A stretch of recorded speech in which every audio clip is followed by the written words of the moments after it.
Hello, good morning. Welcome to Left Undone and Complete Investigations. I'm Kathy. We are going to stream the Chad Daybell Trial today once more.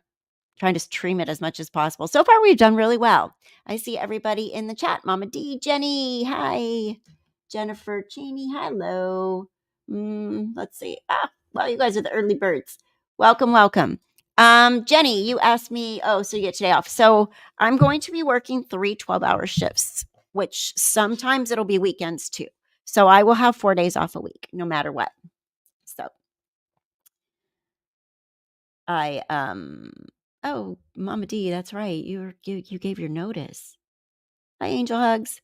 So anyway, that'll be a lot easier for me to run my channel with.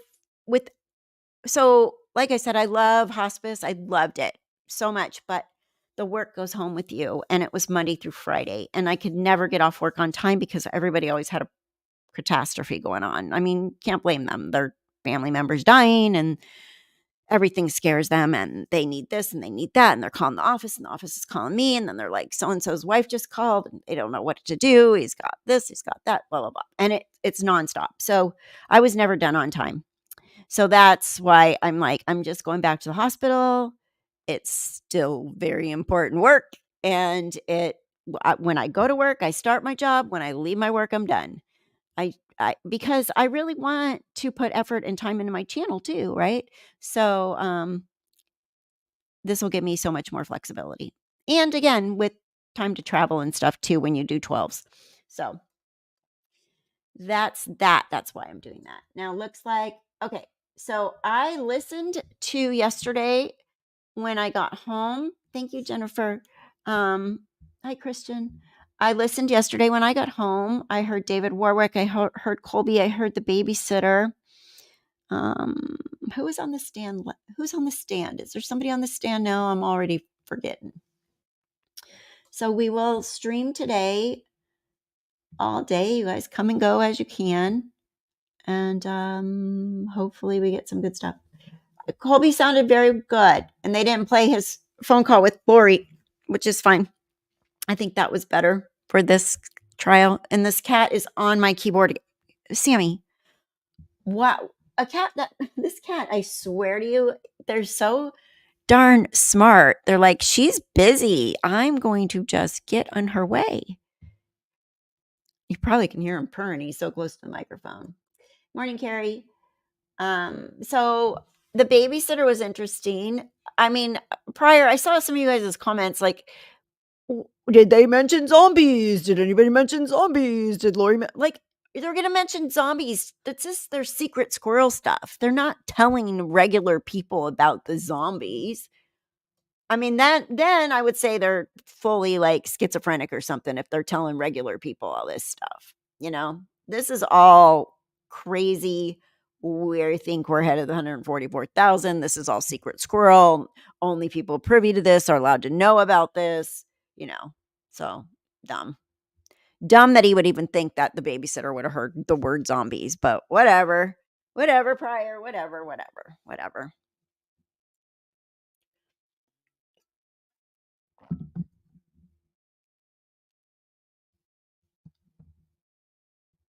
He's just weird.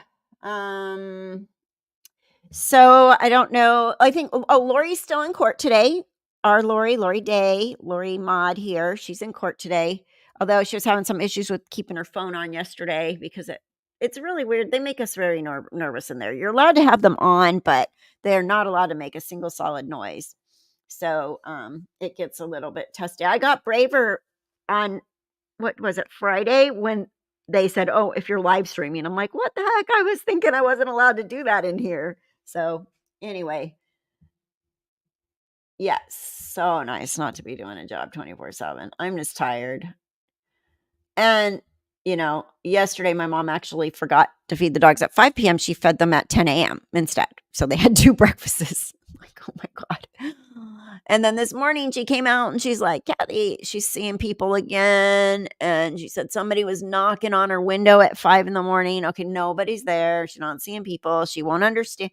She has severe macular degeneration. I tried to show her pictures of what people with macular degeneration see. They see very fuzzy, dark holes. And the way she describes these heads that she's seeing sound like she's seeing out of her bad eyes, but she can't understand it. She goes, well, I know it's because I'm old, but anyway, she's like, it's so scary. She goes, you want to sell your house so we can get out of here? Like, no. And I said, Mom, you were seeing that at the assisted living. They came with you. Like, wherever you go, they're still going to be there, whatever you're seeing. So anyway, we got that. Got that going on. So I think being home, I'll be able to get her appointments and stuff easier too without working Monday through Friday. I mean, I bought my car back in December. I still haven't taken it to the dealer to get the security system in. So there's things when you work Monday through Friday that I don't know how anybody ever gets anything done. At my old job, the one I quit in November, I had half days Fridays. So I had time, a weekday, a little bit over a weekday. And with that job, I could take PTO at the drop of the hat, except for your work is still your work when you come back. So I'm kind of like the idea again of just my work being done at the end of my day. I'll work my butt off, but when I'm done, I want to go do me. You do you, Kathy. Anyway, anybody else got anything to say about this trial now that I just went on my life tangent? When do you guys think this trial is going to end? Do you think it's going to end before CrimeCon? CrimeCon's the last weekend in May. I go there on the 30th, I think. It's a Thursday. And then it's Friday, Saturday, Sunday, but I fly home Sunday. Anybody think? I just can't tell how many more witnesses they're going to have and how long this case can take. Why they're saying it's supposed to take 10 weeks. What are we, week 3 now? Week 3 of testimony. Right?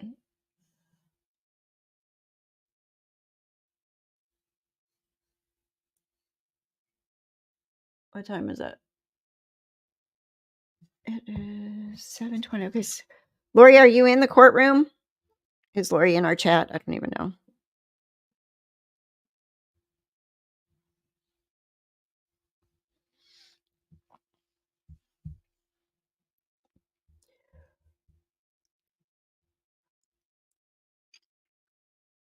It should be coming on in about, they take a while to get settled. You guys, can you hear my laundry in the background? Because I have the laundry room door open. You don't hear that noise, do you? So, because I leave it open for the cat.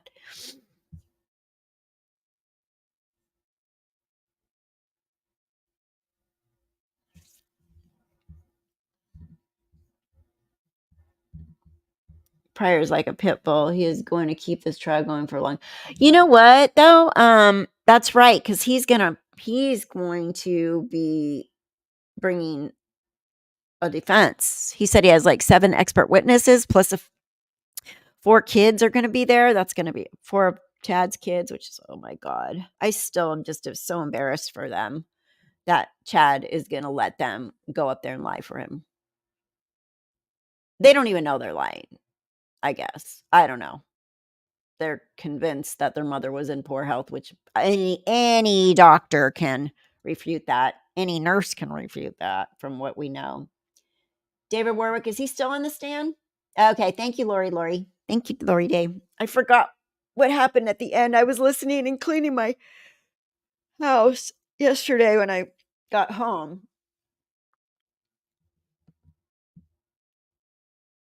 Good morning, PLM. He will bring a defense. He will bring back witnesses that were already heard. Oh, yeah, that's right. He's going to make it go on forever. You have insight? Oh, Melanie P. Zulema. Who? One of those. Those are like the two I really would like to have stayed for. He wasn't so abrasive. I'd be really concerned. Right?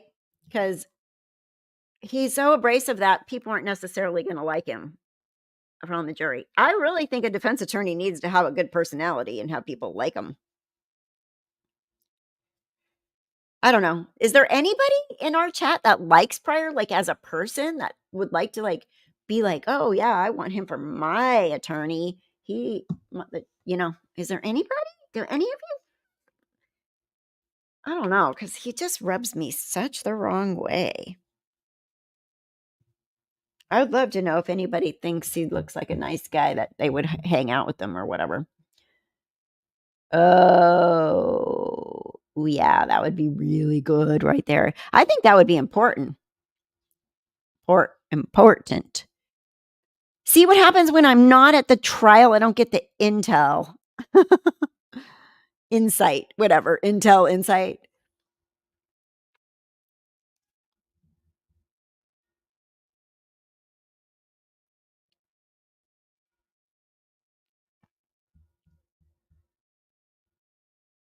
I'm going to refresh this. Okay.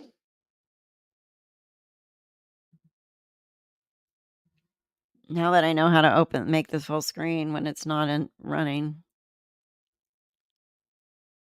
A little hurt boy.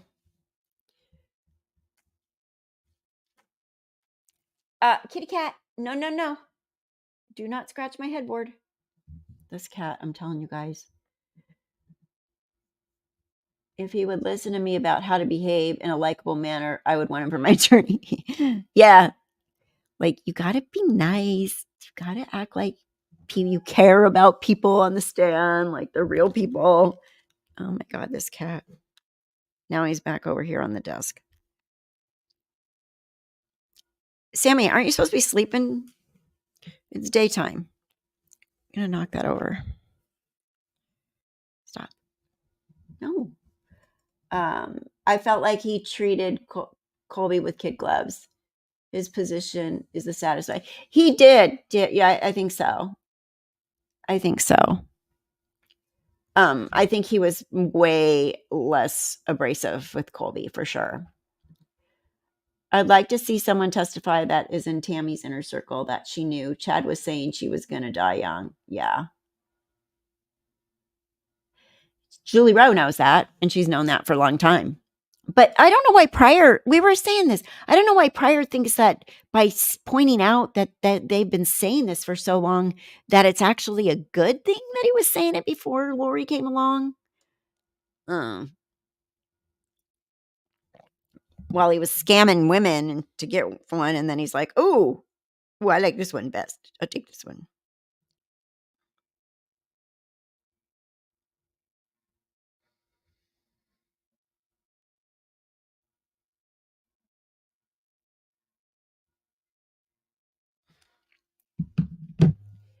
He did treat Colby better. It sounded like it, yeah. I think he must have realized how awful he would come across if he was mean to Colby. So he must have had some sort of awareness. Yeah, true.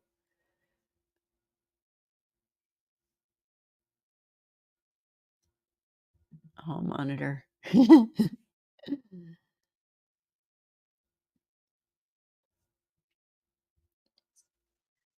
hear something. Okay, here we go. I'm going to remove myself and be quiet.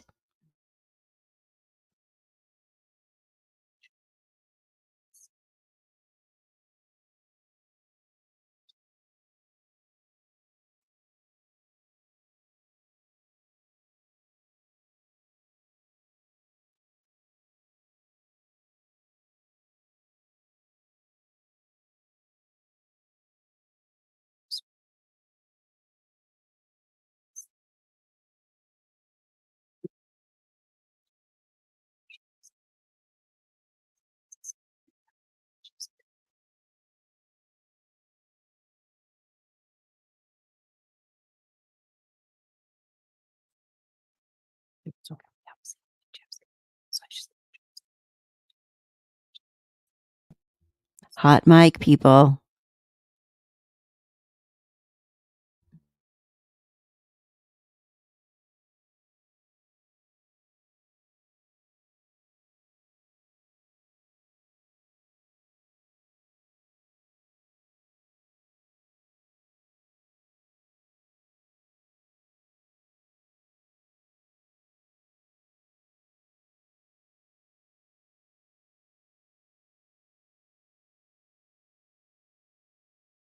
All right, district court now in session, PW voice, Deputy presiding. Thank you. Please be seated.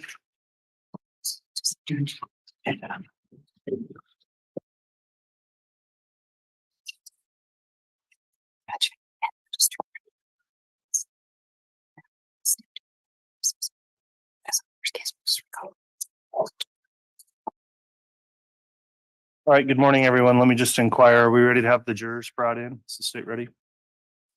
Yes, Your Honor. Defense ready? Yes, Judge. Okay, Mr. Bailiff, please have the jurors brought in. We'll go on the record.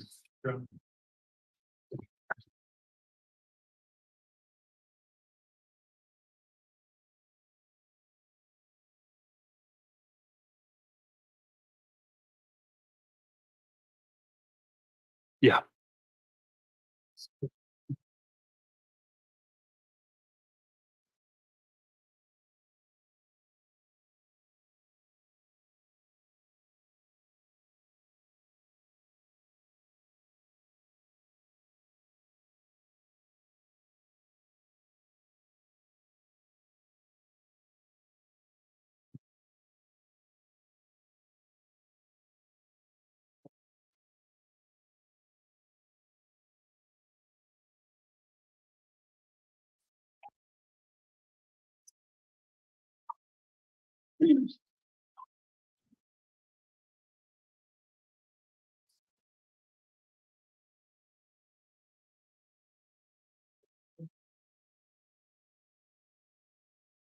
Why don't you wait and then we'll bring the jurors in. I think they're close.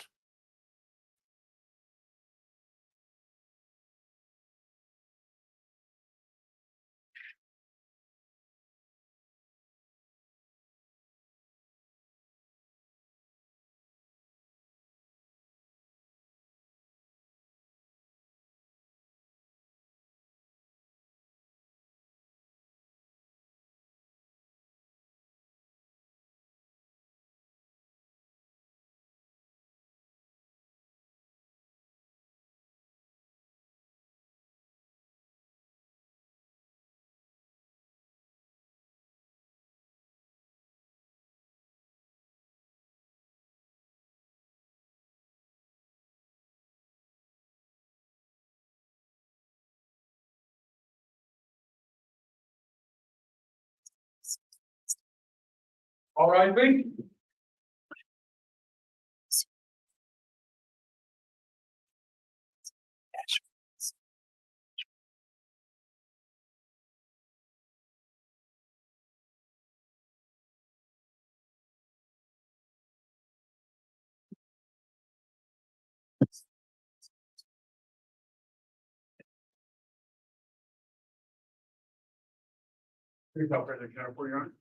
All right, thank you, Mr. Bailiff. Please be seated, everyone.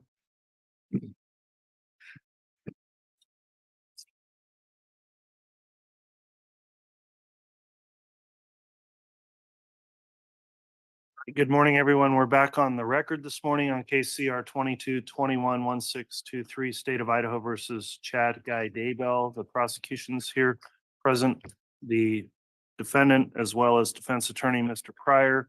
Court notes the jurors are all returned and accounted for and properly seated. I've also received and reviewed the jury affirmation signed by each of the 18 jurors. So thank you again for continuing to follow the court's admonishment on your affirmation each day. When we concluded yesterday, the witness, Mr. Warwick, was under cross-examination, which will be continuing this morning. So Mr. Pryor, if you're ready to proceed with continued cross, you can do that. As you make your way over to the podium, and you can do that now, Mr. Pryor, I'll just note to the witness, Mr. Warwick, you are still under oath for your questions. And I just want to confirm, did you review any of the trial testimony since you left the stand yesterday? Okay, you did not. Can you check your microphone also to make sure that's working? No. Okay. All right, Mr. Pryor, then if you'd like to continue with the cross, we can commence this morning. Thank you. Judge.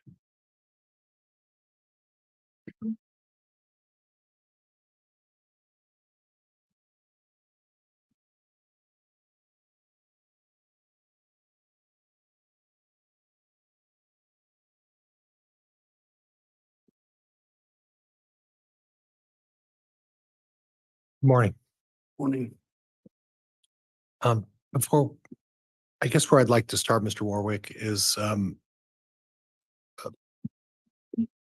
did you have an opportunity either yesterday or today to talk to the prosecuting attorney about your testimony? No, Prior to testifying in this proceeding, did you have an occasion to talk to the prosecutor at any time about your testimony? no,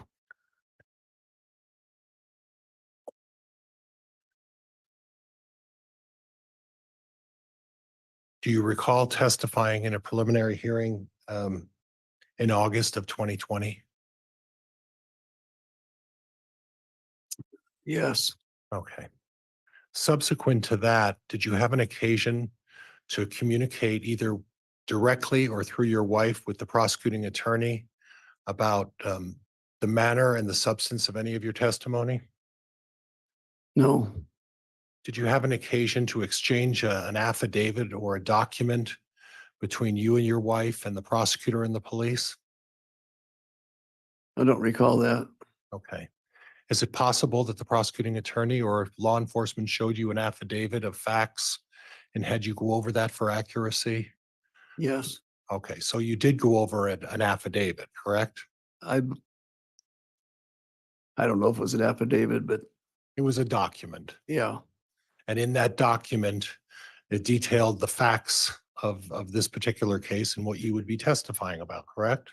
yes, Okay, and then there were some revisions to those documents. In other words, you would make suggestions and send them back to the prosecuting attorney, and then they would send it back, and there was a little bit of a back and forth. Do you recall that? nope, Okay. Do you recall your wife bringing you an affidavit or court document saying, the prosecutor would like you to take a look at this and see if this accurately reflects what your testimony is going to be? no, I don't. But you do recall going over an affidavit that that was prepared by the prosecuting attorney for your review, correct? I would say yes, according to, if I'm understanding this correctly. Okay. So in other words, there was a document prepared. You were to review that document. And then at that point, you were to return it either through your wife or directly back to the prosecuting attorney. Is that right? I never did take it. It was just, You never did what? I did not take the document. Did you read the document? I did read it. Did you correspond in any way with the prosecuting attorney about how and what changes would be necessary to that document? No, Okay. Did your wife do it for you? no, All right. I want to go back to something you said originally. You talked and you used a couple of adjectives to describe Chad, and I don't want to put words in your mouth, but I think one of them you said was quiet. yes, Saw that yesterday. I don't recall if you used the words humble. Was that one of them? Humble? I was the words I used is, he was kind and, yeah, he was meek and humble. I've never seen anything different. Okay. And throughout all of your interactions with Mr. Daybell, that's the way you found him. You found him as a very meek person, correct? Correct. You found him as a very humble person, right? Yes, You found him as a very quiet person. Is that correct? correct. Okay. And deeply religious. Yes, And you may not have agreed with all of his religious beliefs, correct? correct. And he would not necessarily believe with all of your religious beliefs. Would that be fair? Yes, Okay. But you respected each other for having your respective religious beliefs. Would that be fair? Yes. Now, I talked to you a little bit about visions and about vibrations. I want to talk to you a little bit about seances. Do you understand the term seance? I do. Okay. Now, did you or with your wife or knowledge of your wife ever participate in a seance? No, Okay. Do you have any knowledge as to whether or not your wife participated in a seance? I do not. Okay. And I previously asked you about the seven gatherers, but I'm going to ask you again. You have no knowledge whatsoever of what the seven gatherers are. Is that right? Asked and answered, Honor. Overruled. You have no knowledge of what the seven gatherers are. Is that correct? Yes. Okay. Now, you testified in a preliminary hearing. I believe it was in August of 2020. You recall that? Yes. What was the date of your marriage again? It was December 12th, 2020. Okay. So you testified in a preliminary hearing about 4 months before you got married. Is that right? Yes. Okay. Now, we had your wife on previously, and she talked about the fact that you live in a different state than she is. Is that right? Yes. And she lives somewhere in Arizona. We don't need to say where. And you live somewhere in Utah. Is that correct? Correct. And how long have you folks lived separately? Probably about 2 years now. Okay. And how long did you actually live together? Overruled. How long did you live together? Several months. Meaning 2 or 3 months? No, it was a little longer than that. How much longer? I don't recall. Okay. Would it be as much as 8 or 9 months? It could have been. Okay. But several months. Mhm. Okay. Now, isn't it true that the reason you got married is because you were trying to avoid having to be forced to testify against each other in a criminal proceeding? No. Okay.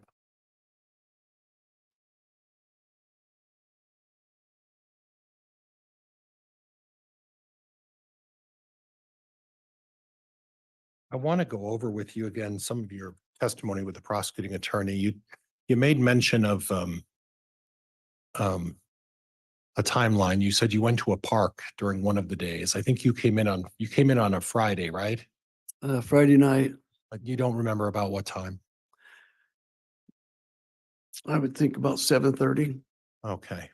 And then you said that you saw Chad several times over the weekend. Is that right? Yes. How many times? I would say more like a few times. I would say 3 or 4 that I Okay. can actually recall. Okay. And one of them you described as being in a park on a Saturday. Is that right? I think, no, that was on Sunday. That was on Sunday. Mhm. Okay. Did you see Chad on Saturday? Yes. When did you see him on Saturday? What time? I would say it was late morning or early afternoon. Okay. Okay. And what was the purpose? That was the time when you folks had that discussion about Tammy and some of the other items that you talked about. Is that right? Yes. That was the significant discussion where the vast majority of what you spoke to Chad about took place on that Saturday. Is that right? Yes. Okay. Now, you didn't see Chad on Friday. Is that right? That's right. Okay. And then you got up on Saturday and in one report to the police, you mentioned that you slept in Saturday and then ate breakfast at Lori's condo. Do you remember telling law enforcement that? I don't. Okay. Do you dispute the fact that maybe you slept in and ate breakfast on Saturday morning? No, I just don't remember. Okay. And then what you did is you guys got prepared and went to a seminar called the Firm Foundation Saturday, right after you got done eating breakfast. Remember that? Yes. Okay. And according to your daughter, or excuse me, your wife's testimony, You spent the better part of the day and the evening at the Firm Foundation. Do you remember that? Yes, Okay, so my question is this, is that if you were at this Firm Foundation all day and into the evening late, how is it that you met with Chad in the apartment on Saturday? because we were not at the whole event. Okay, We didn't attend the whole event. and if your wife said you did attend the whole events and that she took pictures for over 9 or 10 hours, that's something she's mistaken about, right? If she did, yes. Okay. And you left the event during this event and came back, and went to Lori's to eat, is that right? I don't remember. Okay, all right. So you also don't remember talking to Chad on Saturday, do you? Yes, I do. Okay, all right.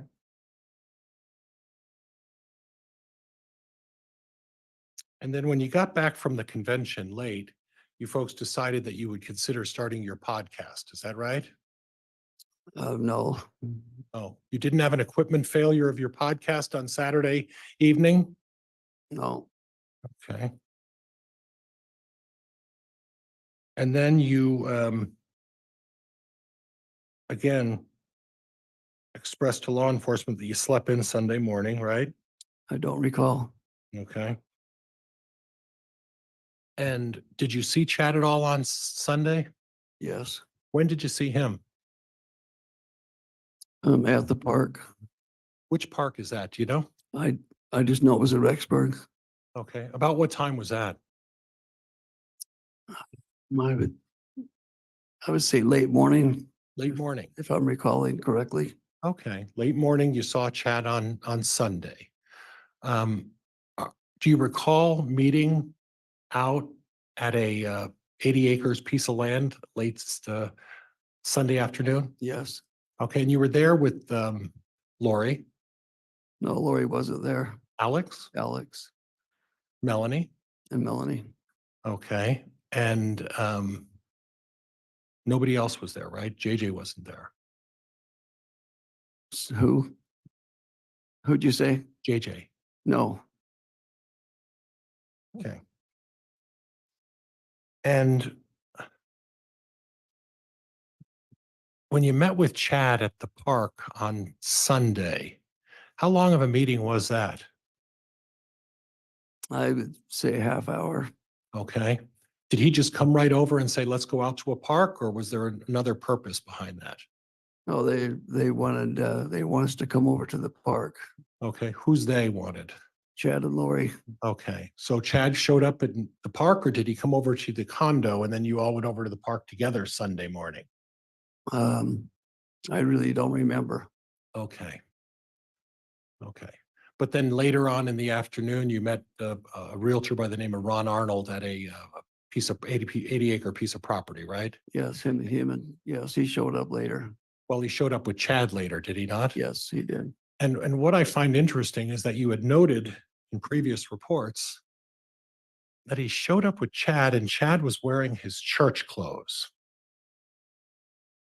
Do you, Oh, hold on. There's an objection. Can you repeat that into the microphone, Mr. Wixom? Yes, Judge, that was argumentative, at least the first portion of the question or statement. Overruled. Chad showed up at that meeting on the land in the 80 acres with Ron Arnold, and he was wearing his church clothes, right? That's right. So he had gone to church that morning. Yes. So how is it that he met with you if he was at church in the morning? This was the afternoon. No, I'm talking about the park. Well, this was after the park. Well, that's what I mean. He showed up at He was serving in his calling, and him and Ron were serving together, and they came over. And Okay. I did not know they were coming over because I said I do not want to do any business on Sunday. Well, I think you're missing my point, and I'll try to be a little clearer. I Okay. appreciate that. All right. You're welcome.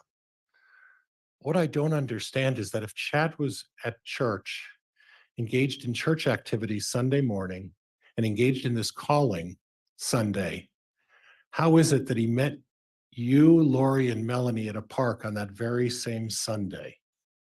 I don't know that he was at church Sunday morning. Okay. Well, isn't it true that you told the investigators that he was showing up in church clothes with another gentleman who's a real estate agent? That was in the afternoon, yes. Right. And isn't it true they told you that they just came over from attending church? No, Okay. And if Mr. Arnold were to get on the stand and say that's exactly what he told you, would that be an inaccurate statement by Mr. Arnold?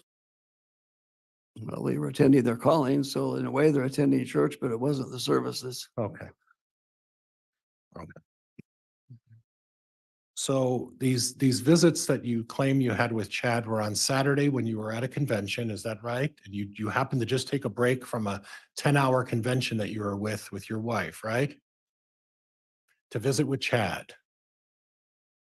Is that right, on Saturday? I'm trying to recall what time we saw Chad on, Okay. what time I saw Chad on Saturday. Oh, so possibly it could change now, is that right? Well, no, I just don't remember. I just know that I was not at the whole conference.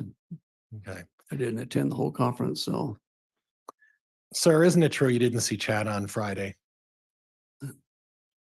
yes, it's true. I did not see him on Friday. And isn't it true you didn't see him on Saturday?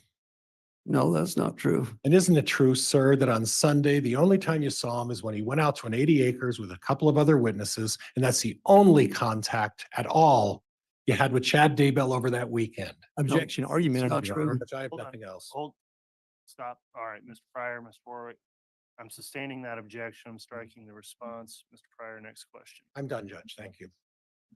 All right. Redirect. Thank you, Your Honor.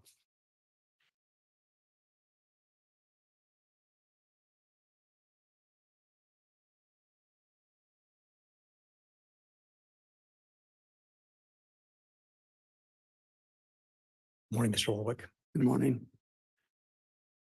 So I want to start by covering some of the questions that you were asked initially this morning. Do you recall the defense attorney just asking you whether or not yesterday you had met with prosecutors about your testimony? Do you recall that question? Yes, And you answered no. yes.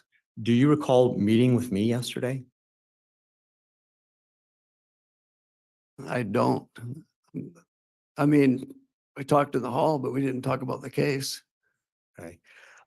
What about the day before?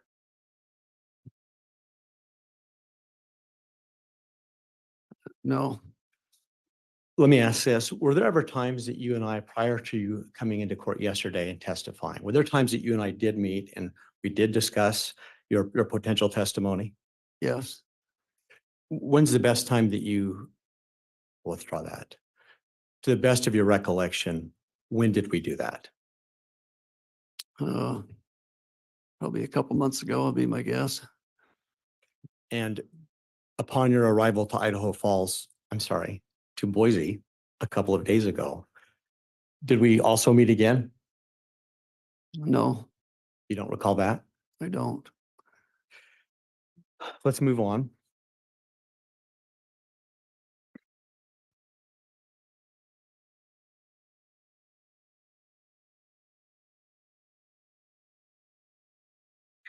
You were asked some questions by the defense about the way that you characterized Chad. Do you remember those questions?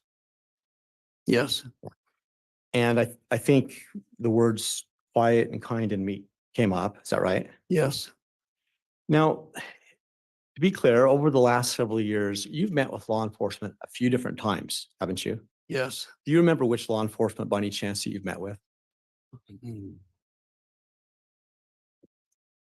I probably remember more by face than name. Do you ever remember discussing with law enforcement your feelings about whether or not you liked Chad? Do you remember that? About liking Chad or liking his ways. Liking Chad. I'll say yes. It's vague, but I remember. What, It's overruled. You can continue to answer. what do you remember about telling law enforcement about whether or not you liked Chad? Well, the only thing I can recall that I was struggling with is when he approached me about doing a book, I told him that I needed time to come to understand if that was right and if it was right. And then I needed to decide it who, if it was to be done. And for the next year, it was like when he reached out to me, he just didn't acknowledge the grounds that I had set. And he was kind of forward about, he was ready and wanted to go forward like I had already agreed, and I never had. That's the only thing I can recall right now anyway, that I think that's what you're referring to. Is it possible that you use even more descriptive language about how you felt about Chad in that interview at that time? I mean, it could be possible, but I'm not recalling it. If you had an opportunity to review a police report from June of 2020, do you think it's possible that could refresh our recollection about that part of your conversation? Yes, Your Honor, with that, may I offer the witness a copy of the report from Detective Hermosillo from that same date? Any objection from the defense? All right, there's a, Mr. Wixom, if you'll reference the precise date of the interview and also instruct the witness that he's just to refresh recollection with that, not read it into the record, for example, or read from it. Will do, Your Honor, certainly. So perhaps I missed, I thought I indicated that the date of the interview is June 8th of 2020 with Detective Hermosillo. If I might ask the marshal to hand this to the witness. And sir, the court's instructing you, as normal, that you're not to read this report to the jury. Just take a moment when you receive it, review it, refresh your recollection. When you're done reading it, either turn it over or offer to hand it back to the marshal, and then I'll ask questions, okay? Into the microphone, please, Mr. Pryor. Judge. Just to clarify, Judge, I didn't recall a June 8th interview with Officer Hermosillo, but I did have a recollection of a June 3rd. So counsel may want to correct his date. My recollection is it should be a June 3rd is when Officer Hermosillo interviewed Mr. Warwick from my recall. I'm referring to the date referenced in the very report that we've just handed to defense counsel. That's the best date that I'm aware of, Judge. It's the date recorded in the report. Okay, well, we'll go off the date listed in the report.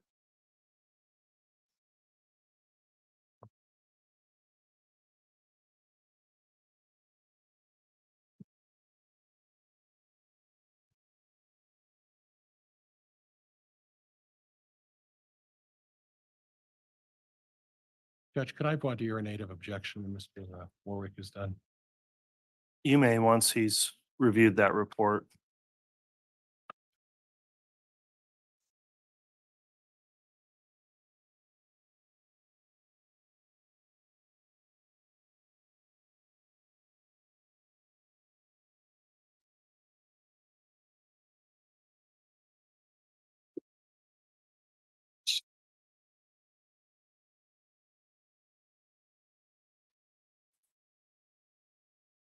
Judge, in the interest of time, may I direct the witness to a specific portion of the report to read to himself?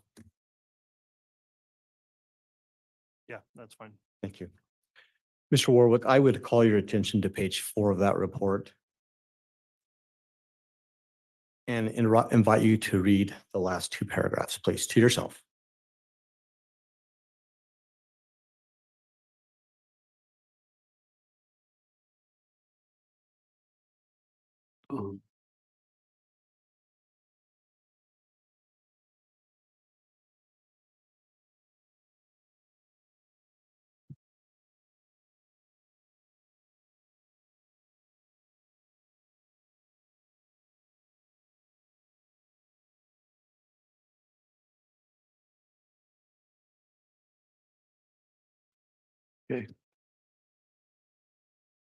You'll just turn that over then. Well, go ahead, Mr. Wixom, but I understand Mr. Pryor may have an objection, but you can ask whatever question you've got up next after that review. Thank you, Your Honor. And just for clarity's sake, for the record, upon looking at my copy, the supplemental report that was handed to Mr. Warwick was written and dated at the top for June 28th, 2020. But defense counsel is correct that the interview did occur on the 3rd of June of 2020. No questions, Judge, at this point. Okay, thank you. You can proceed, Mr. Wixom. Thank you, Your Honor. Mr. Warwick, having had the chance to review that paragraph, did it refresh your recollection? Yes, it did. Would you please explain to the jury, what was it that you told Detective Hermosillo in June of 2020 about Chad? I was really angry that he called Melanie and told her not to talk to the police Why were you angry? because when someone makes a call like that, there's something wrong. And I had no idea what was going on. My mom had just I was on the phone with my mother because she just got diagnosed with cancer. And so I was on my way over to, Judge, objection, sorry. Hold on. What's the grounds? relevance. Overruled. You can continue, Ms. Warwick. Here's the relevance. I was on the phone with a broken down mother trying to get to her. Melanie's on the phone with Chad. And then when we both got off the phone, Melanie was really quiet. And I could tell she was really upset. So I just asked her, I said, what's going on? She Judge, said, objection, calls for hearsay. Notice invites hearsay sustained. Do you happen to recall anything else that you told to Detective Hermosillo in that interview about your feelings about Chad? yes, What else do you recall? that he was manipulative. Can you explain what you meant to Detective Hermosillo when you use the word manipulative? Like he gets people's confidence, and then he uses that confidence for his favor. So I'm going to invite you to explain to the jury and reconcile how you can your statements that Chad was kind and humble and meek, but you also think he's manipulative. Yeah, because all my interactions with Chad were kind, humble, and meek. It was that situation that happened much later. I just wasn't in that time frame. So that's when I saw a different Chad. What was that different Chad? Describe that different Chad. To call and tell somebody, literally tell them not to take the call with a very authoritative voice. When you said authoritative voice, did you hear him on the phone? No, I didn't. I just, after Melanie shared with me what the call had just happened. You were asked about the reason behind your marriage with Melanie. You remember that question from the defense counsel? Yes. Why is it that you married Melanie? Why is it? Hmm.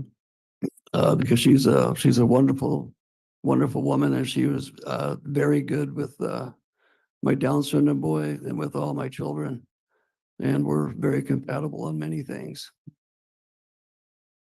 Is there any question in your mind that the two of you have a loving relationship?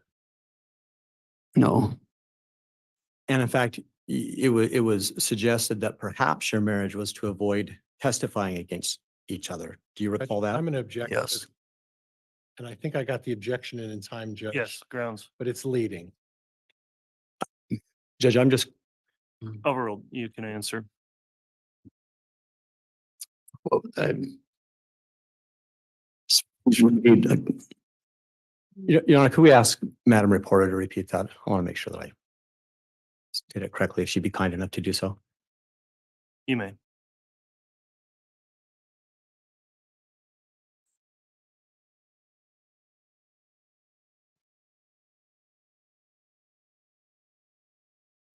Okay.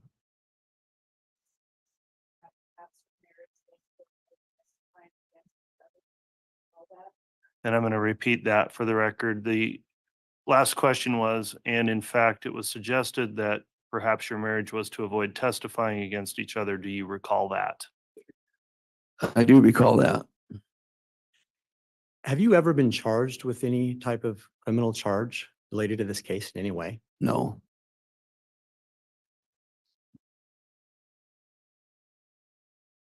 Your Honor, may I have permission to approach on one last topic? Approach the court? Yes, sir. Sidebar? If we may, yes. Very well.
You can continue, Mr. Wixon.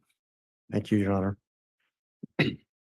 Mr. Warwick, you were asked some questions by the defense about this meeting that you had with Chad whenever it occurred that weekend. Do you recall those questions? Yes, And in fact, part of those conversations involved his relationship with Tammy, his wife. yes, Do you recall whether or not Mr. Daybell ever indicated to you the status of Tammy's health? yes. What did he say? He said that she was healthy. And was that in relationship to let me withdraw that. Give us the context of how he explained to you that she was healthy, please. I was asking him about his marriage, about what kind of wife and mother. And then he told me that she was going to be passing because was given a dream or a vision that she was going to be passing. And then I asked him about her health. And he said she was healthy. Thank you. Then last couple of questions, Mr. Warwick. Without intending to be facetious, have any of your own personal visions or spiritual experiences ever led you to think that you personally have any kind of superpowers? No, Have they in any way caused you to feel like you have some prominent position in whatever you believe the last days events are? no, Have any of your visions or personal experiences ever revealed to you propriety or a way of dealing with people that you believe are possessed? no. Your Honor, I have no further questions. All right. Thank you, Mr. Wixon. Judge, I think there's now some recross. Briefly, Mr. Pryor.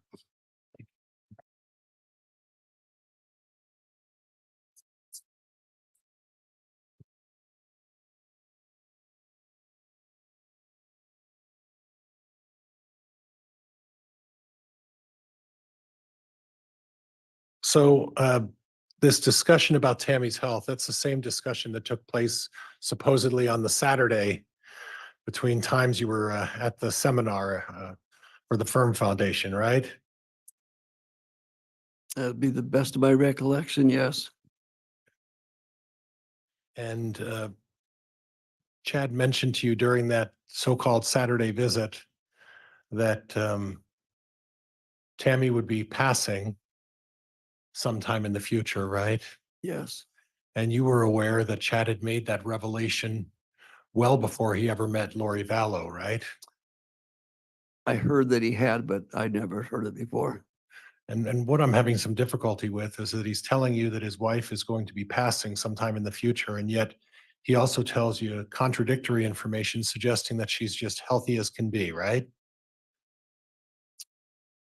I don't know if it's contradictory, but Okay. saying yes. Okay. Now, the prosecutor asked you, you've never been charged with a criminal charge, is that right? Yes, Yeah. But the day and the evening or the morning that JJ Vallow was murdered, you and your wife were at Lori Vallow's condominium that night, right? yes. Nothing else, Judge. All right. That'll conclude testimony then of Mr. Warwick. Is the state intending any recall of the witness?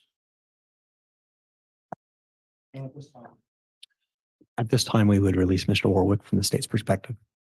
Mr. Pryor, would the defense have any intention to recall this witness? Judge, he's under subpoena, and depending on what testimony comes forward in the future, we'll have to make that decision. So we'd like him to remain under subpoena at this point. All right. Mr. Warwick, then you're still subject to the court's exclusionary order in this case. You may be recalled since you're under subpoena from the defense, so you're not permitted to watch any trial testimony or discuss your testimony with anyone else until that time, all right? Okay. Okay, thank you. You can go ahead and step down, and then we'll have another witness called once the state's ready.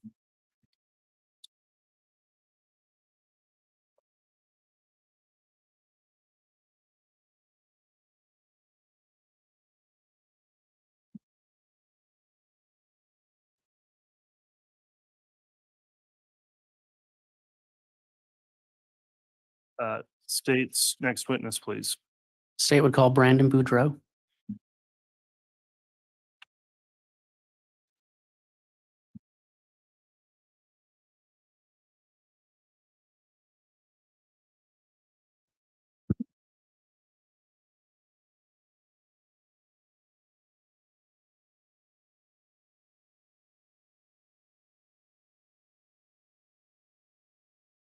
Only swear or affirm the testimony you're about to give to be the truth, the whole truth.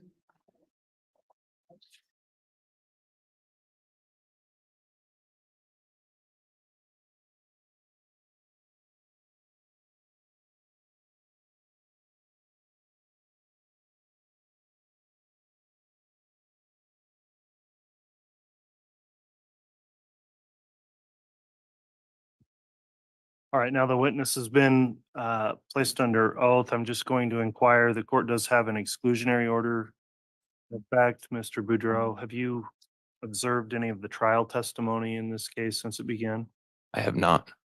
All right, have you talked to anybody else about the testimony they've given in trial? I have not. All right, Mr. Wood, then you can proceed with your direct examination. Thank you. And Your Honor, before I do, I apologize. I should have asked for this from the court earlier. If I could be handed State's Exhibit 9. Okay, we'll get that to you.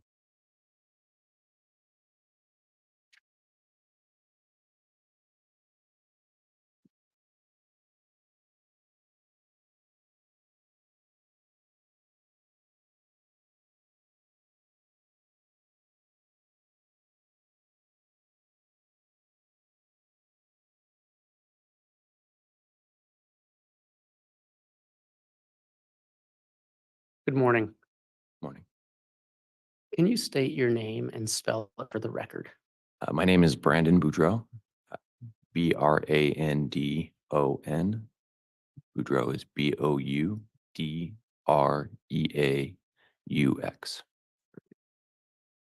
Mr. Boudreaux, are you married? I am. Are you on a first or second marriage? I'm in my second marriage.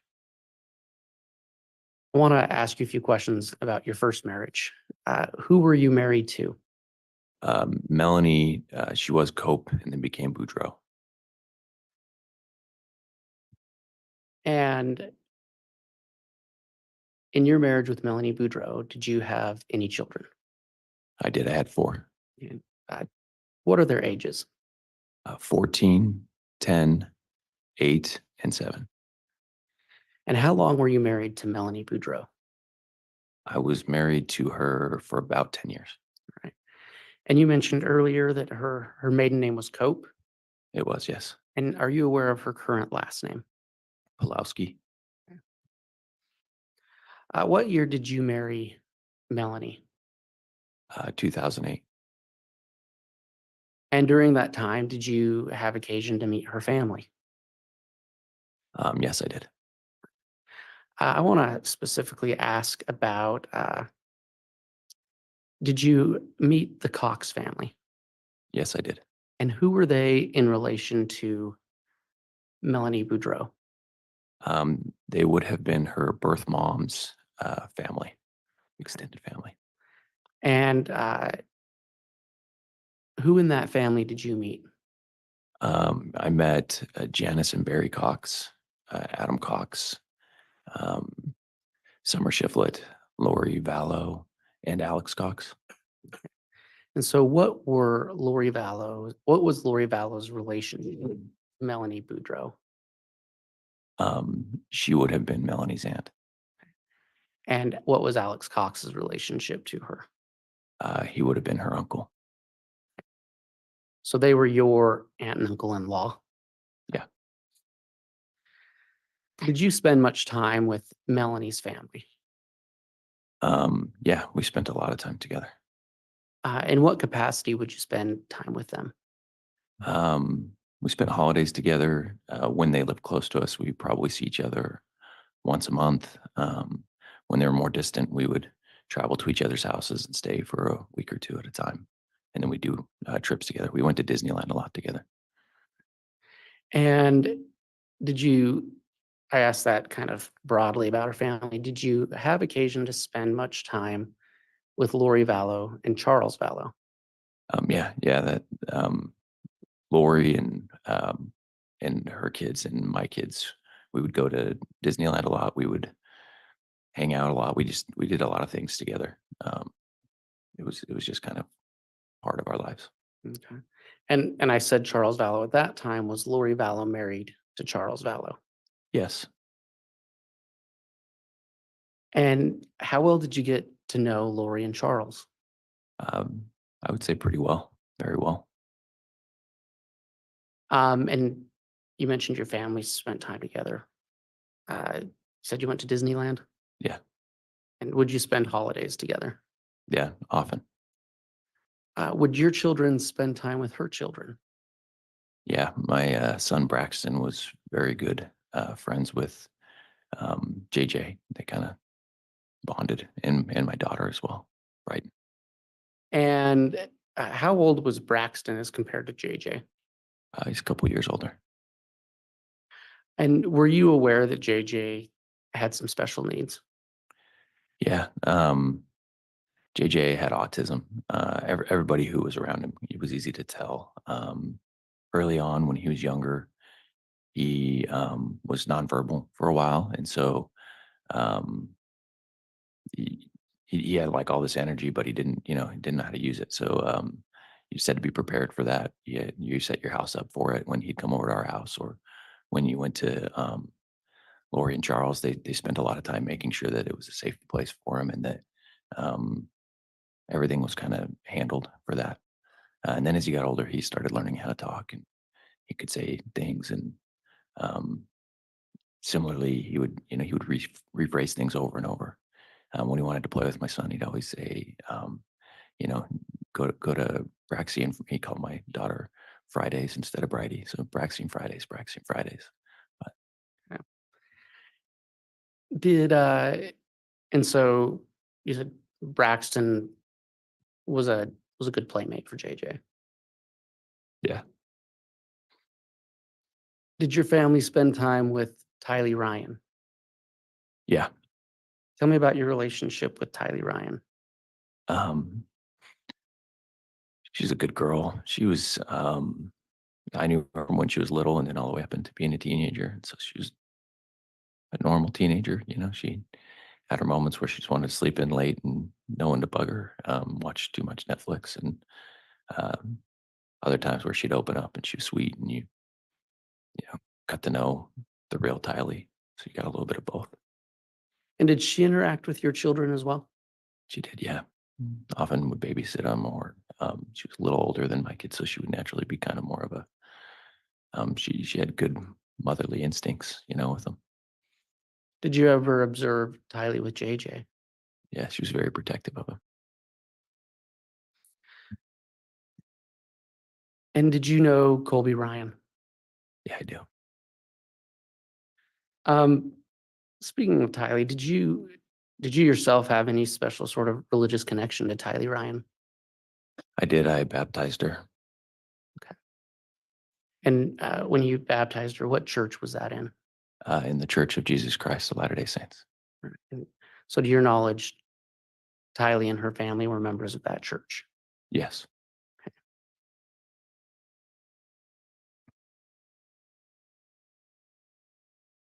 I want to talk a little bit about Melanie Boudreaux and Lori Vallow. Did you have occasion to observe their relationship? Yes, I did. And was that over a span of years? Yes. What was that relationship like?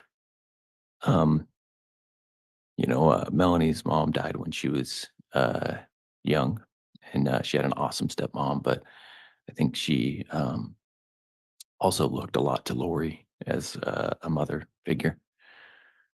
So she, in our marriage, at least, she was very easily influenced by wanting to do things. That's why we went always to Disneyland with Lori. It was just kind of, she always wanted to be like Lori and spent a lot of time looking for her acceptance.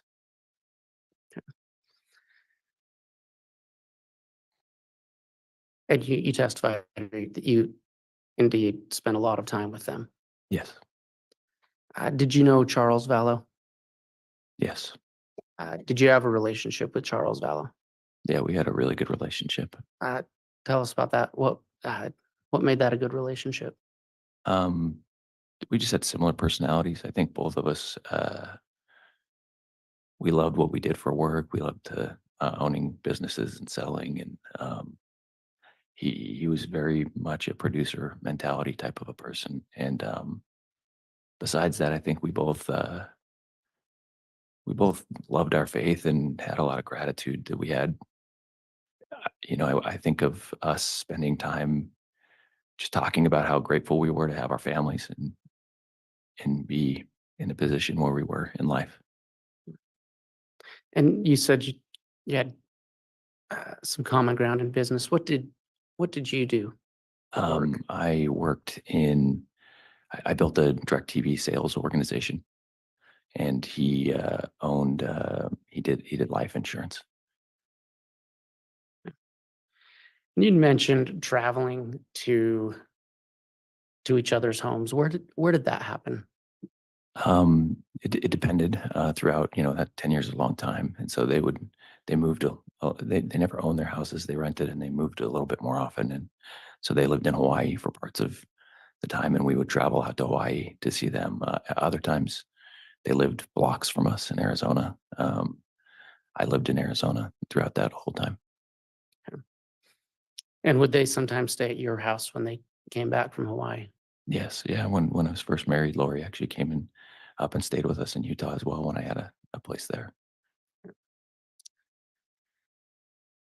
And I believe you mentioned that you would spend holidays together sometimes. Yeah. Often like Christmas, Thanksgiving, major holidays, we'd end up meeting at somebody's house and doing it together.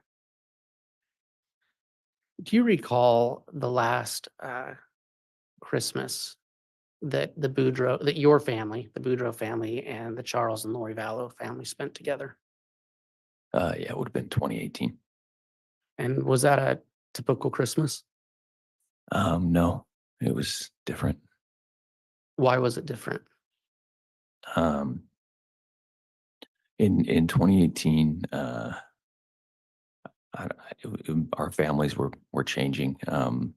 That particular Christmas, I wasn't as aware of everything that was going on. But when we went there, when you spend that much time together all the time, you don't have to say anything. You just know from each other's body language. And when you show up places, when you do things, it's just, you always feel welcome. You feel loved. You feel close. It's like you can pick up right where you left off. And that Christmas when I was over at Lori's house,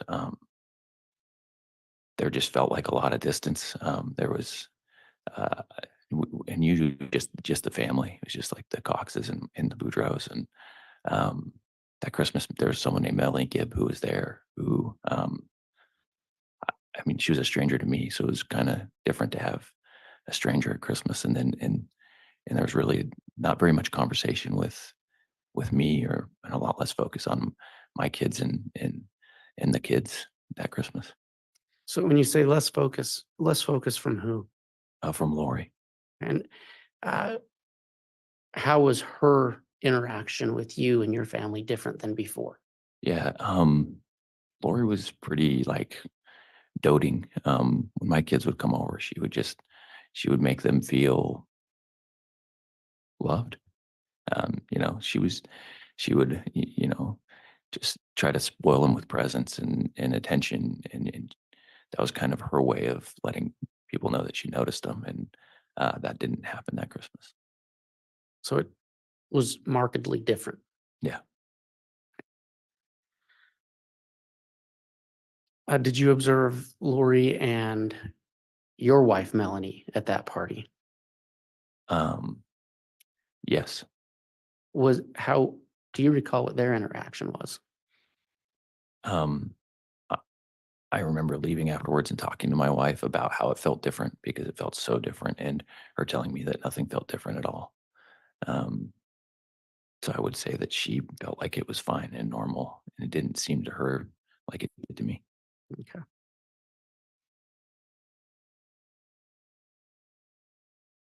Around this time, were you and your wife active in your church? Yes. And When I say active in your church, did you regularly attend church meetings? Yeah, usually every Sunday unless there's something going on. And had your family and the Charles and Lori Vallow family, had you ever shared religious activities with them? Yeah, like I said, I baptized Tylee. We talked about church openly amongst us.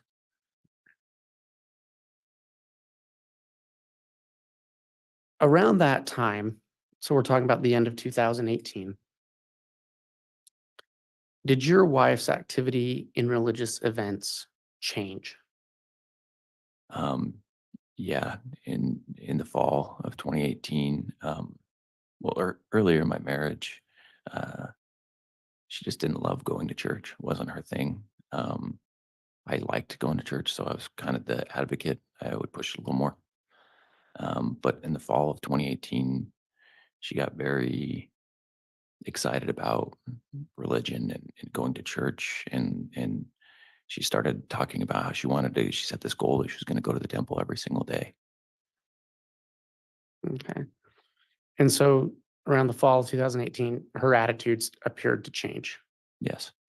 Uh, and you said she wanted to go to the temple every day. What did you think of that? Um, in our faith, it's going to the temple is definitely something that's important to us. It's a way to kind of to go through a process to remind yourself of promises that you make to God. It's kind of ritualistic, but for me, it's a great thing to do in moderation. You know, I might go once a month, and I think that's kind of a normal thing for a person. If they set a goal, they go once a month and just kind of remember, hey, I committed to God to give my life to certain principles.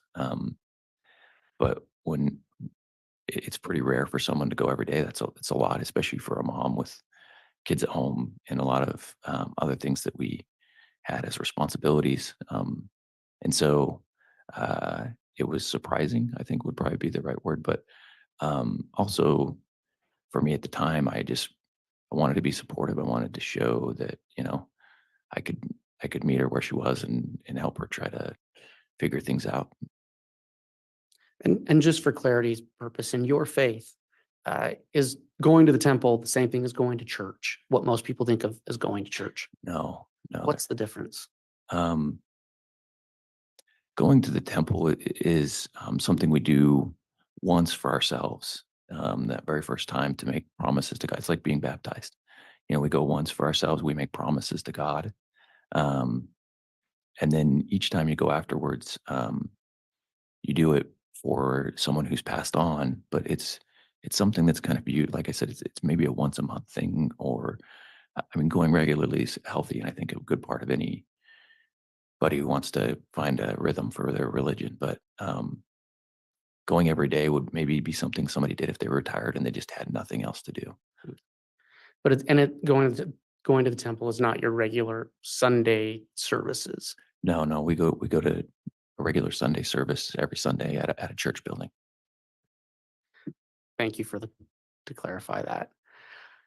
And so this was, I think you said in the fall of 2018 that these changes started taking place. Yes. In addition to this daily temple attendance, what else changed in your wife's religious demeanor or attitude?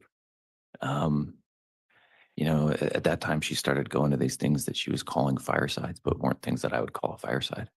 Okay, so let's clarify that. In your church, if someone says fireside, what do you normally think of? So inside of our faith, there's a leader of like a group of we call it a ward. So like a group of people who live in a certain geographic area.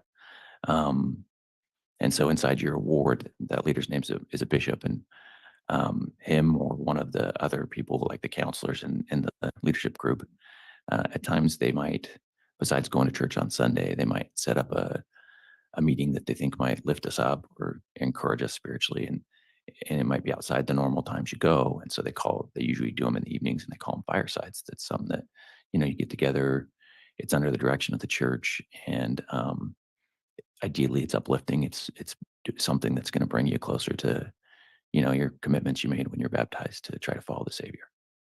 Okay, and you said that Melanie Boudreaux, and there's multiple Melanies in this case, so I'm going to keep referring to her as Melanie Boudreaux, if that's okay with you. Yeah, that's fine. And so Melanie Boudreaux, she started going to what I believe you testified, what she called firesides, correct? Correct.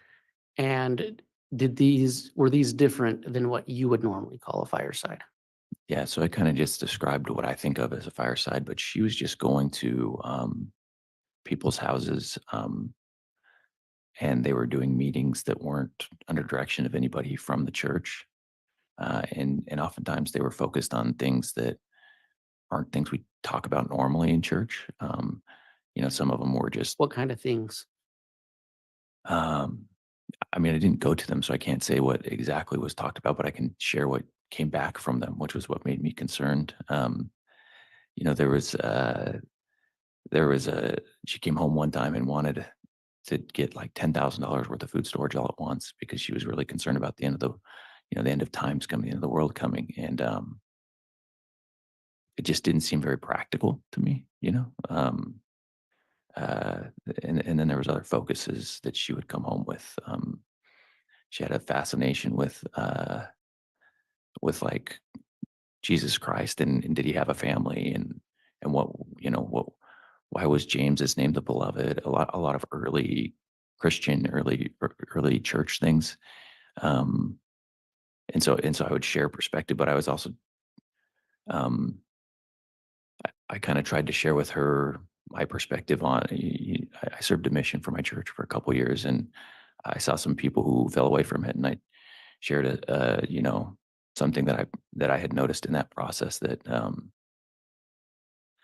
those people got really focused on not the core of believing in finding faith in Jesus Christ, but they got focused on things that were really far away from that, and it led to them falling away from the core of their faith. And you said that you never attended any of these, can I use the phrase alternative firesides? Yeah, that's fun. No, I did not attend any of them. Did you ever attempt to?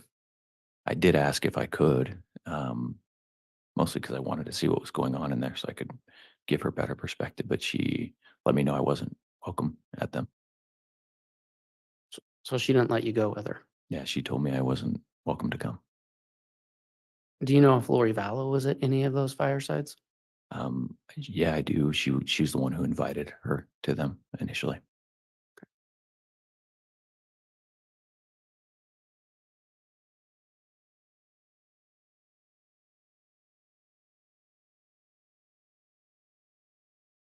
So coming back to winter of 2018, if it's fair to say that your testimony, your wife's religious fervor has changed, and you had this awkward Christmas party. Is that fair to say? Yes. Did the situation, and you testified that your relationship between the Chad and Lori family and your family was close. Did the situation between your family and Charles and Lori's family change around that time? A little bit after, right after in the new year, beginning of the new year, there was a period where Lori, she did send a message to the family telling them that her accusation was Charles was cheating on her, and that because of this, she locked. She took all the money out of their bank account. She stole Charles's truck, changed the locks on their house. It was very irrational to me. And when was this? It would have been like the end of January of 2019. And how did you respond to that situation? Initially I didn't even know about it. I think she called everybody, but my phone was blocked from Charles, so I couldn't hear from him at all. I found out later that Melanie must have blocked him in my phone, but Just to be clear, Charles Vallow's contact was blocked on your phone. yes, and I didn't do it. And the only other person who had access was my wife. Okay. And so you were talking about how you reacted to this situation of, I guess you could say, a breakup between Lori and Charles. Yeah, I mean, it's a tough one when you're that close with people. And and everybody in the family kind of got drug in and involved in it because it was messy. As far as like Charles really didn't want it to happen. He wasn't looking for it. He was trying to make sure it didn't happen. He was sending us as a group regular emails to try to contact us and work through it and try to communicate, because Lori just kind of cut him off after all that. She just stopped talking to him. She actually left him with JJ and just disappeared for a while. Do you know where she went? I don't But she didn't take JJ with her. know. Do you know how old JJ was at the time? I can't remember right now. It's been a long time. But he was still a young child. Yeah, I mean, you couldn't leave JJ. JJ had to be watched all the time. You couldn't leave him alone. He was, when you're watching JJ, it's your whole life. Like, you have to plan everything around it. I mean, just for him to come visit, you have to plan everything around it. And you stated that the whole family got drug in. Did your wife take a position on taking a side? Yeah, when it happened, I wanted us to not take a side, and divorces are just messy, like there's nothing anybody can do about, like, when you've been together for a long time and you're trying to separate both emotionally, gonna have a hard time going through the process. And so my encouragement was that we didn't pick a side, and we just loved them both, and then made sure that the kids knew that they had somewhere where they could be safe, and our house could be that. But Melanie just kept saying how she was uncomfortable with Charles, and she didn't. Microphone, please. We're getting into some hearsay, and Judge, I've been patient, but the narrative is getting a little lengthy now, so I'm going to object on narrative and hearsay at this point. Sustained. Okay. Did Melanie Boudreaux demand that your family take a side? Objection, hearsay. That's a request, Your Honor. A request is not hearsay. That is overruled. You can answer. Yes, she did. And did you respect Melanie's wishes on that? I did my best. And was that because she was your wife? Yeah, I wanted to stay married. It was really important to me. And so we've kind of moved on now to the beginning of 2019. Is that accurate to say in Yes. these events that you're talking about? Yeah. Did you see Lori Vallow much in early of 2019? Not at all. And I believe, I don't want to misstate what you said. It was your understanding that she had left. Yeah, I don't know where, because I didn't have any contact, and it didn't seem like anyone else did. But Did you see Charles Vallow at all during that time? I did a few times. We would agree for JJ to come over, play with my kids, and so he would come over. Okay. And Lori was never with him? Never. And was she with JJ? No. But Charles would come over and bring JJ to the house. Yeah. And what would JJ do at your house?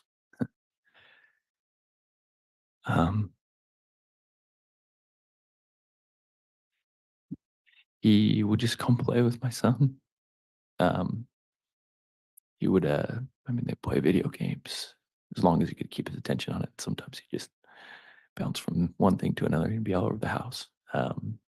Braxton would kind of keep his eye on him and play with him. He knew JJ was special, and so he kind of kept that assignment. Before JJ came over, you'd prep, we put like little stoppers on the top of all the doors out or whatever to make sure he would try to sneak outside. And then it was, I mean, he's so fast that you had to be prepared. So you'd pre-plan some of that stuff before he came over, make sure it was ready for him. But Braxton would kind of keep his eye on him, and I would usually at that time, I'd sit and talk to Charles. Okay. What would you speak with Charles about? I mean, you can imagine someone going through a divorce they didn't want to go through. He was pretty, I don't know what the right words are, distraught, sad, overwhelmed. It was a lot for him. Are you aware if at any time there was an attempt at reconciliation between Charles and Lori? Yeah, I think Charles tried to reconcile. I actually think he stopped at the divorce. He always said that he was going to make it work. Sustain. I'm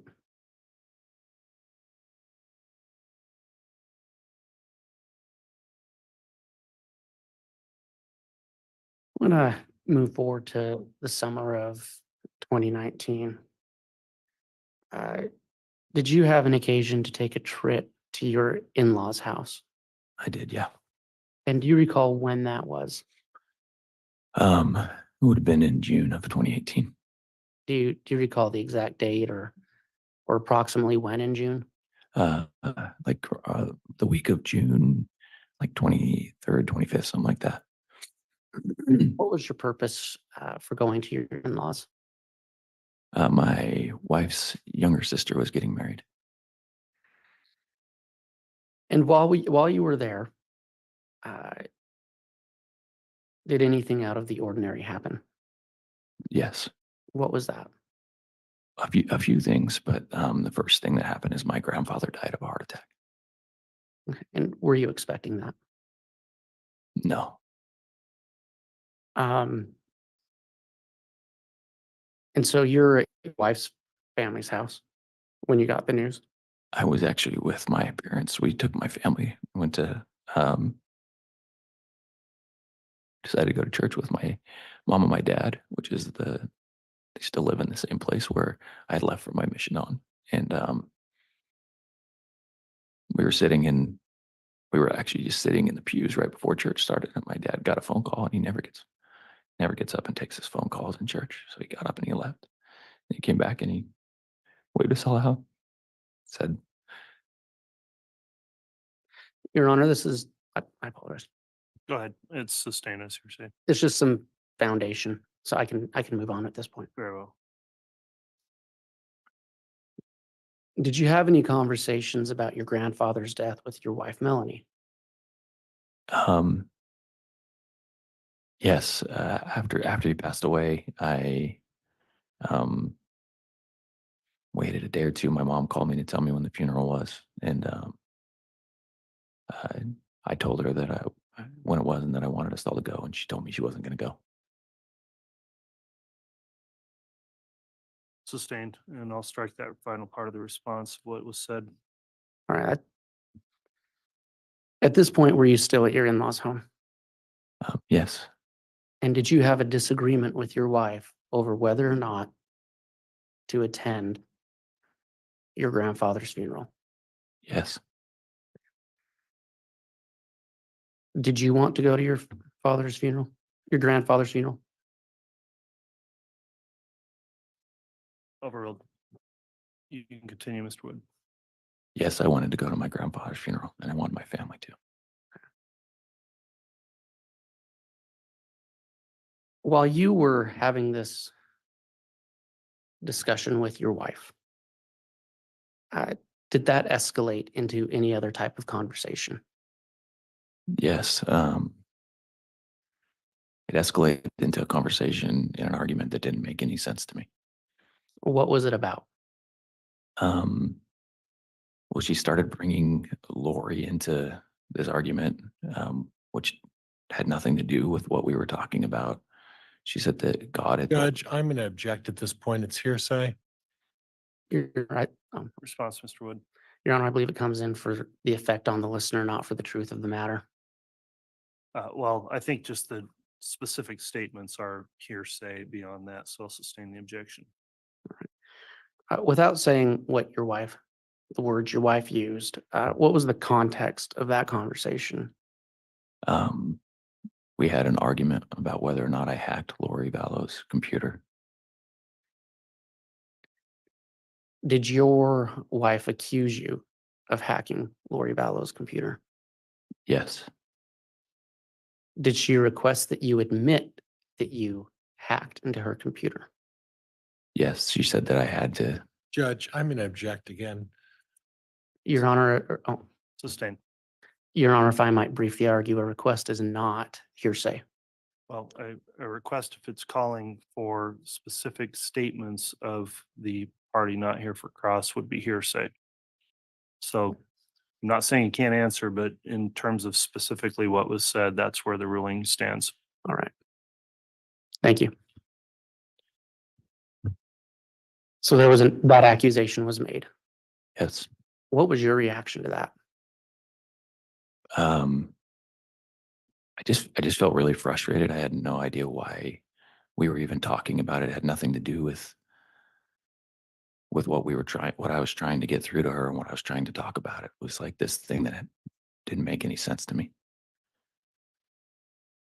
Without going into any specific statements, did Melanie Boudreaux provide any context for why she thought you'd hacked into Lori Vallow's computer? Judge, it's going to call for hearsay.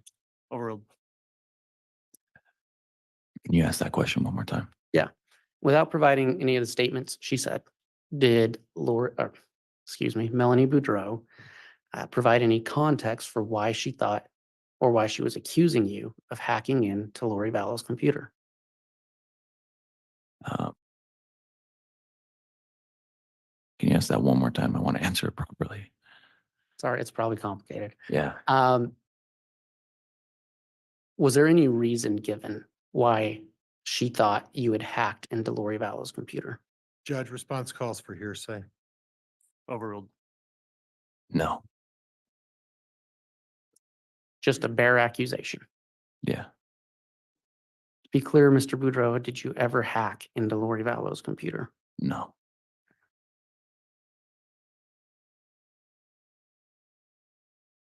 Did, in this conversation, did Melanie Boudreaux inform you of anything that God had revealed to her Judge, in relation to this divorce? Judge, I'm going to object. This is leading. On leading, that's overruled. Yeah, the argument continued to progress, and I guess she actually specifically said that God had told her. Judge, I'm going to object. It's hearsay. It is hearsay. Your Honor, that this statement is not coming in for the truth of the matter. It's just simply to show the argument and the effect on the listener. All right, and again, for that purpose, it's not hearsay, but any specific statements where they're not subject to cross, I'm finding are hearsay. Yeah. Without saying the specific statement she said, what did she accuse you of? Of being gay and of hacking her Aunt Lori's computer. And what was your response to those accusations? I mean, all of the emotions you would think you'd feel after 10 years married to somebody. Disappointment, frustration, a lot of grief, a lot of grief.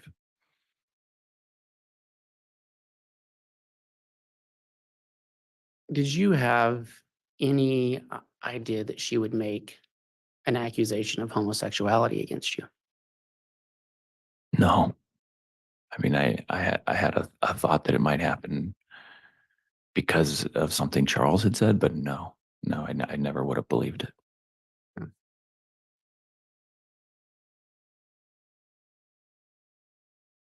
So you have, is it fair to call it an argument? Yeah. How did it end? I mean, it took a long time. It started in the afternoon. It went past midnight, and she went to bed. I just stayed up troubled all night.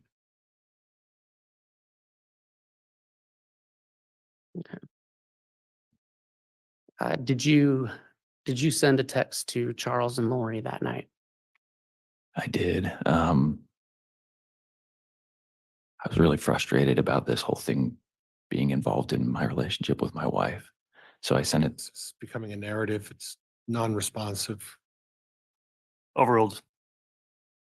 So I sent a text to Charles and Lori both, telling them that if my family was broken up and my marriage ruined, it was on them.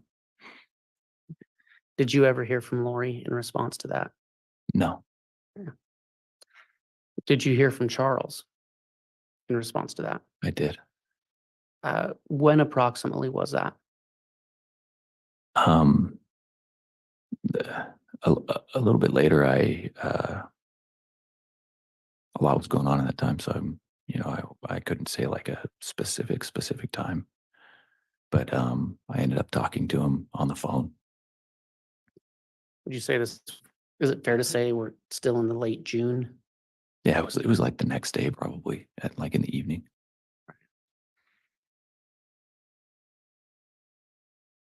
And what was that conversation like? He just apologized for everything. Judge, I'm going to object at this point. It's calling for hearsay. Sustained. What did you say to Charles? I just apologized to him. Told him I was really sorry about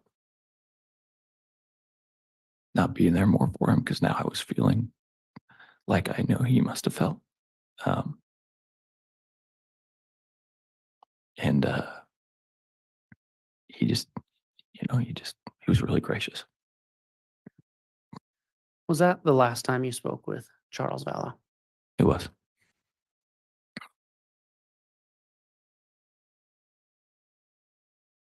After Charles Vallow died, did you have any contact with Lori Vallow?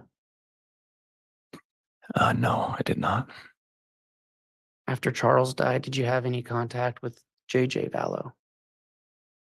No, I did not. And after Charles died, did you have any contact with Tylee Ryan?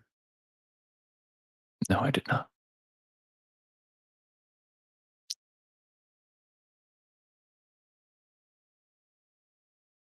After Charles Vallow died, what happened with your relationship with your wife?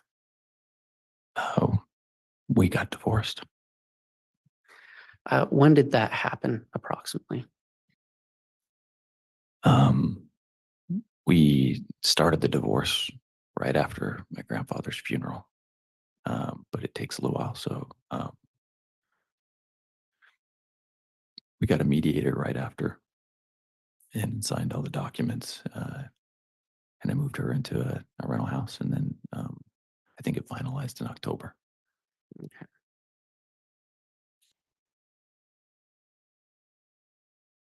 In that process, was there any the home that you and Melanie lived in, did you sell it? I did.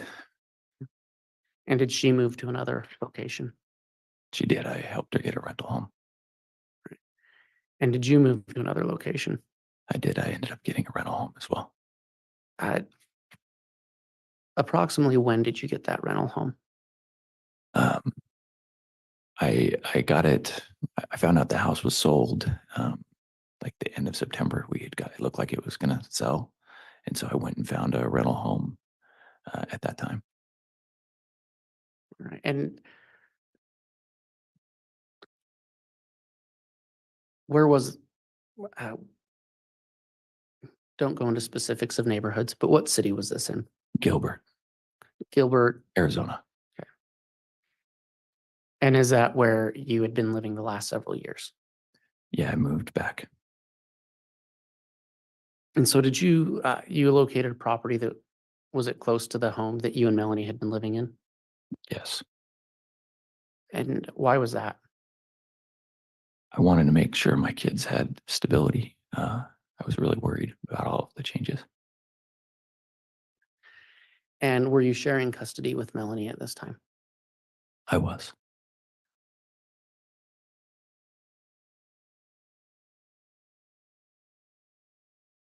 What was the situation between you and Melanie like at this point, at the end of September, beginning of October of 2019? It had changed quite a bit. Since June, she just stopped talking to me. We could text, but barely. There was no connection anymore, and she's very cold to me. At this point, did you know where Lori Vallow was? No. Is it fair to say that probably wasn't the first thing on your mind? Yeah. But you hadn't heard from her, No. and you hadn't heard from Tylee or JJ? No. So we've been speaking about this, your situation with your wife, Melanie Boudreaux, at the end of September, beginning of October. Did anything happen at the beginning of October of 2019 that affected that situation? Yes. What was that? On October 2nd of 2019, someone parked in front of my house and shot at me and tried to kill me. Okay, let's talk about that. October 2nd, you said? Yes. Let's go to the kind of the beginning of the day. How did your day start? I woke up, I had all my kids at my house, so I got them ready for school, and then I got them out the door. We did our normal stuff, breakfast, prayer, and then I dropped the older two at school, and the younger one, the second youngest, at a preschool, and then I dropped my youngest at Melanie's house.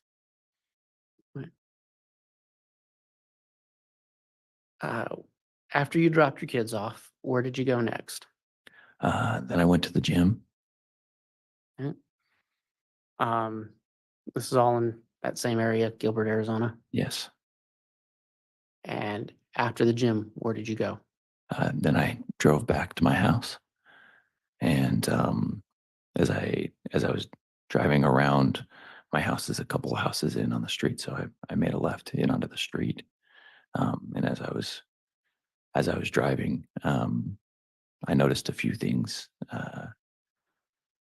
My house, the driveway, there was like a Jeep parked right on the edge of it, where I would normally turn in, and there was nothing parked there usually. I'd only been there for a few days, but so far it was always there's this van there, and like the Jeep was parked with its like bumper basically on the van, and it just looked at that place. It had a Texas license plate. There was no tire on the back of the Jeep, and you know how when you open and close a Jeep, there's like little tabs on the window. Those were sitting on the outside of it. So it just looked awkward, just was awkward enough that I noticed it right as I turned around the corner. Okay. So you noticed the Jeep. Mhm. Did you notice anybody inside of it? I couldn't tell if there was anybody inside of it. This all happened in such, imagine coming around a corner, driving a couple house lengths. So it all happened very quickly. And then the window opened up, and I saw a gun and a silencer. And my window shattered. I heard a bang, all kind of in the same amount of time. And my immediate thought was just, I'm getting shot at. And instead of turning my wheel and into my driveway, I just pushed the gas and drove straight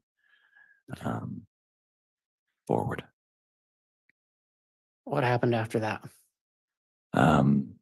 I drove to where my street ended, and there was a turn, and kind of as I came up to that part, I remember grabbing my phone, calling 911, talking to the operator. I went and pulled a little bit around, and there was like a little community pool there, and I kind of parked in front of it for a second.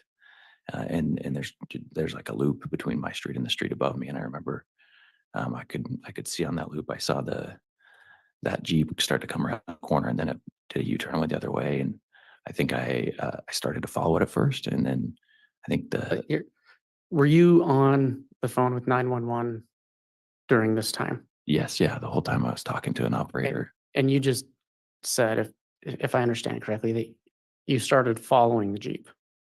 Yeah, I don't know what I was thinking at the moment, but Did you notify 911 that that's what you were doing? yeah, and they told I believe they told me to pull around and park in front of my house. So I did, and then they told me to wait for police, and they came shortly thereafter. Okay. I believe you testified, correct me if I'm wrong, that you had only been in this house for a few days. Yes. Um, how many people had you told that you were in this house? Almost nobody. It would happen very quickly because I wasn't supposed to be able to get my kids as soon as I was, but my wife had agreed to let me have them sooner. And so I had moved everything out of the house that was selling to get them in so I could have them for that weekend with me in my house because I would do anything to keep my kids with me. And So it was- when Melanie Boudreaux knew you were there, had you told anybody else? so I had to tell her when I got the place. I hadn't told anybody else, but my neighbors had seen me moving and they helped me move. So they knew where I was, just the ones that lived by me there. So had you told any other friends and family yet this was your new residence? Just hadn't had time to tell anybody yet. It was so quick, and then I had my kids.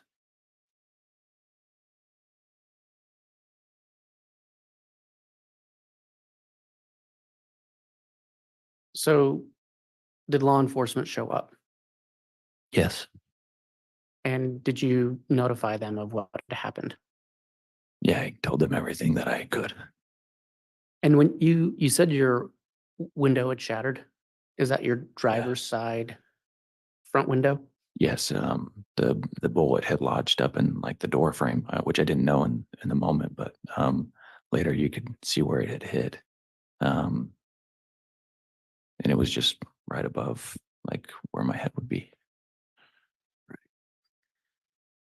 And did you describe the Jeep to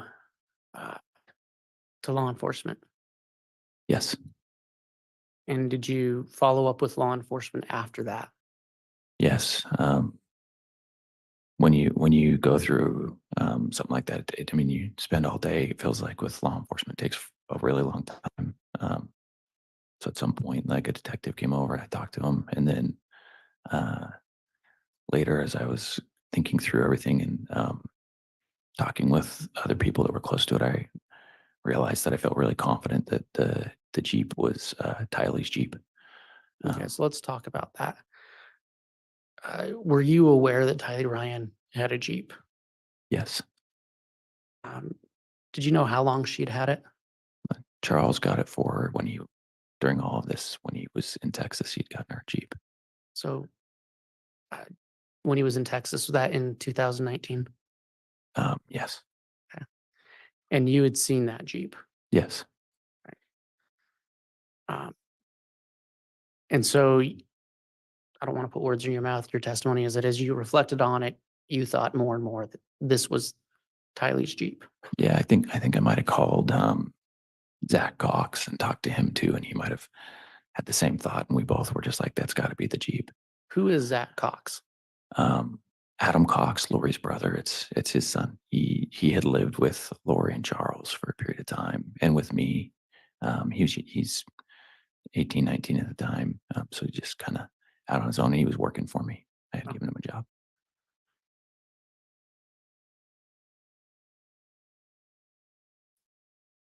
Did you take any other steps to identify that Jeep?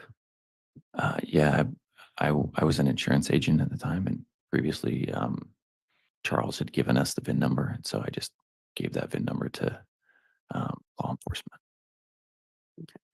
And okay, so you had the VIN number for Tylee Ryan's Jeep, Yeah.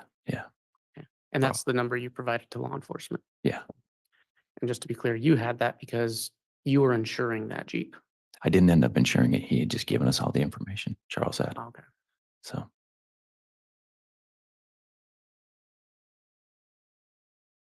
Your Honor, I don't know what time the court wants to take the mid-morning break.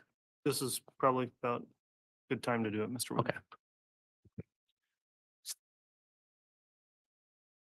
All right, so we will take our mid-morning recess. Remind the jurors, please, not to discuss the case amongst yourselves on the break or with anyone else. We will return to the courtroom here in about 30 minutes, maybe a little less if we can. All right, please.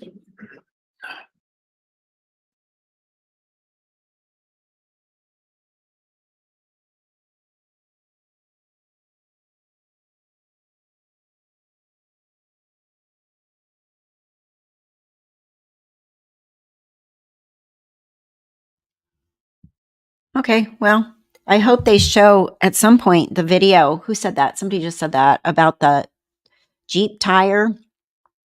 That whole video with Chad and oh, okay, the cat has come alive here again. The Jeep tire video with Alex and Lori putting it in, and Chad and Lori helping take it out. And he pats her on the butt. Remember that? So hopefully that'll come up. I really want Melanie P to get on the stand next. Yeah, the storage unit video. But I think she's still going to get up there and fumble around and lie. And you know how she is in her interviews. She just blah, blah, blah, blah. Although the judge won't let that happen. He'll tell her to answer the question. So it really should be interesting. I really don't like that she got out of it last time. And if she does it again, I swear, if this judge doesn't hold her responsible somehow, that's going to be messed up. Because if it was a guy, he would have been held responsible last time. Can't keep doing that.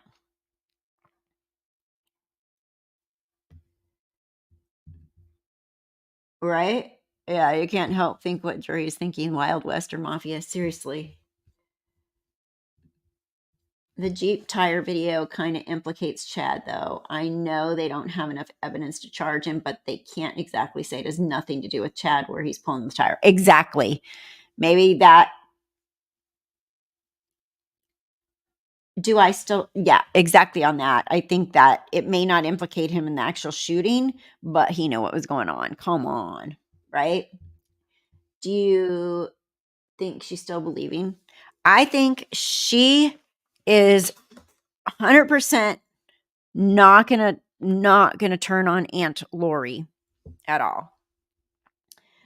I don't know what the heck she believes. She may. I don't know. I wonder if she talks to Lori. That'd be interesting to know. Judge already warned them not to do it or there would be penalties. Right. But she hasn't been called yet. Right? Or when did he do that? He hasn't gotten to, like, when would he have done that for Melanie P? She hasn't been on the stand yet. I mean, obviously it's the rules, but she does not follow those. So she couldn't play dumb again, you know?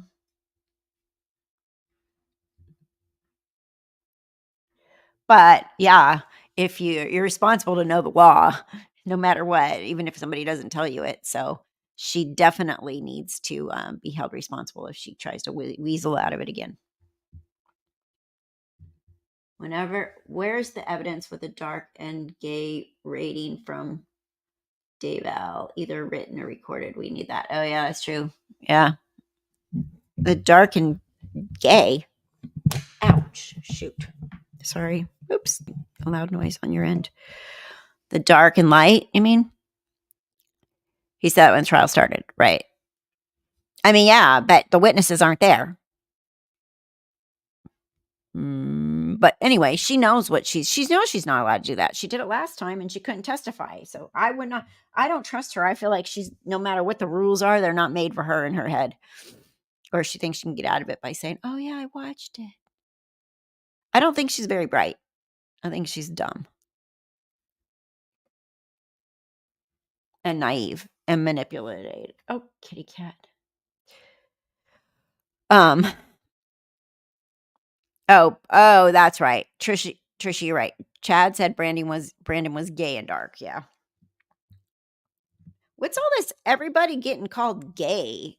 What is up with that? Is that like, I mean, there's a lot of gay people in this world. So, I mean, they have 4 kids. He's young. I'm pretty sure he's not gay. So, Chad calling him gay is just stupid. I mean, yeah, there's people with secret lives, but come on. Brandon seems like he's pretty much a good guy. Wasn't going to hide crap like that. Show Brandon she is dumb. Yeah, she's dumb. Oh, yeah, it's to break up the marriage. And again, if somebody told you, well, I don't know, but like if somebody would have told me when I was married that my husband was gay, I'd have been like, yeah, right. I would have laughed in their face. You know, like I'm pretty sure there would have been some red flags there, Melanie's. Not just because Chad says it is. The LDS church is anti. Are they still? They haven't progressed.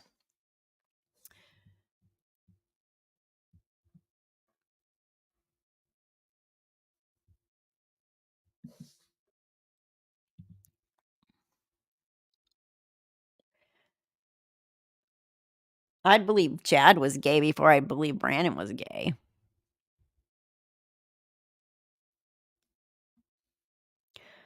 Oh, very old school still.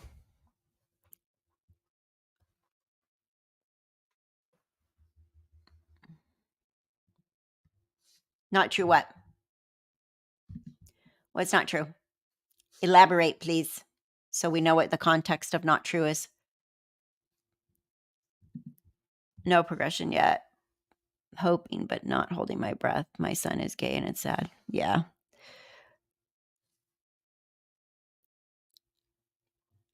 I know a lot of gay people and they're amazing, wonderful people. So, you know. And there's really, really bad straight people too out there. So, you know, it's kind of a silly, but I'm not LDS, so I don't know. I don't know how they're strict on that. You do? I have friends who are gay and active LDS members. Good to know. Yeah, my son-in-law is a pastor at a non-denominational Christian church, and they accept everybody. So it's just, you know, yeah, definitely.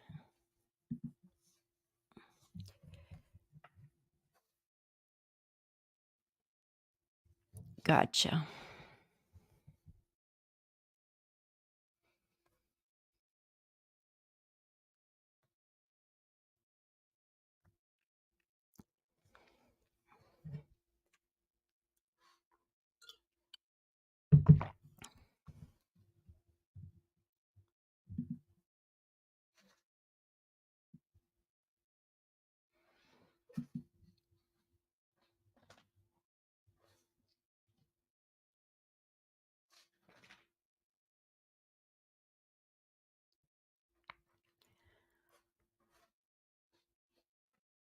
Oh, I said thank you. Thank you. Thank you. Thank you for clarifying. Oh my gosh, I think it's 100 degrees outside. I need to look at the weather. My house is hot.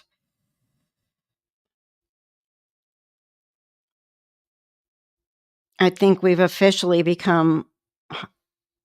Okay, why is it? That's weird. I'm pretty sure it's hotter than that. Or maybe it's me.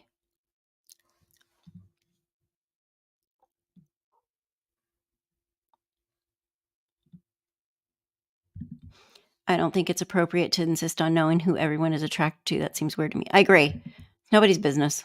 It's between them and their maker. Really, truly, if anything, you know, I mean, obviously, murder is terrible, but having a relationship with someone of the same sex isn't a, like, criminal. You know what I mean? Who's it hurting?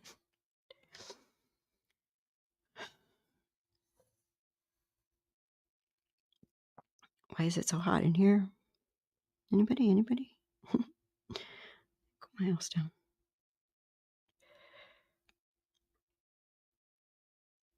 So,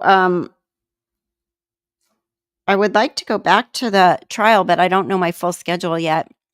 I have to follow another nurse, her schedule for like the first month.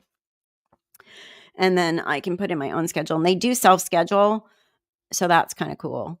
But obviously, if there's overlaps of somebody with, they have to move things around. But if I really have things that I need to be off for, like a trip back to the court, I think I'll be able to swing it.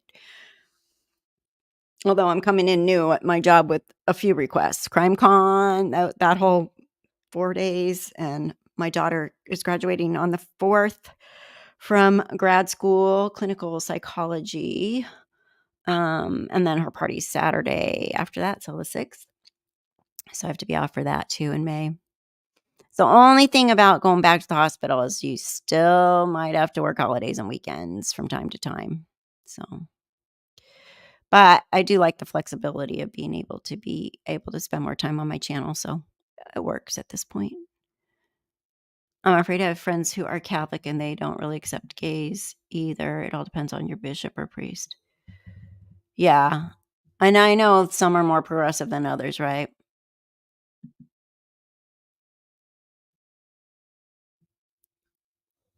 What? You didn't hide a comment? Might have been accidental. Which one? I see all comments here. I'd have to look. I'm looking on StreamYard. I'm not looking on YouTube.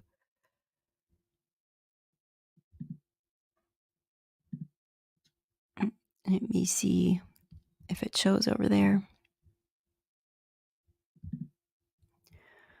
Don't make noise.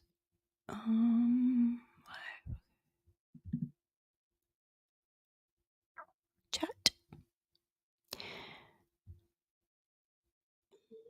Oh, now I can hear myself. Shh.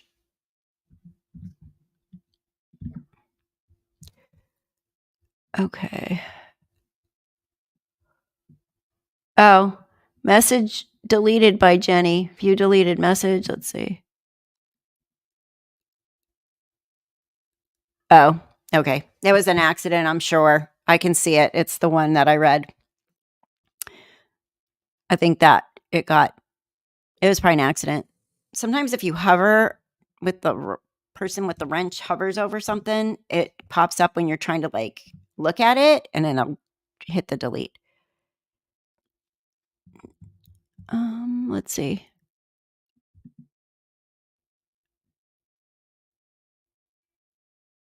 No, I can't. I don't think I can do it.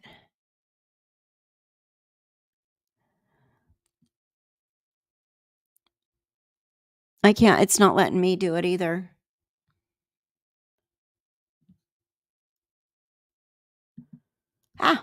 Shoot, I keep closing things.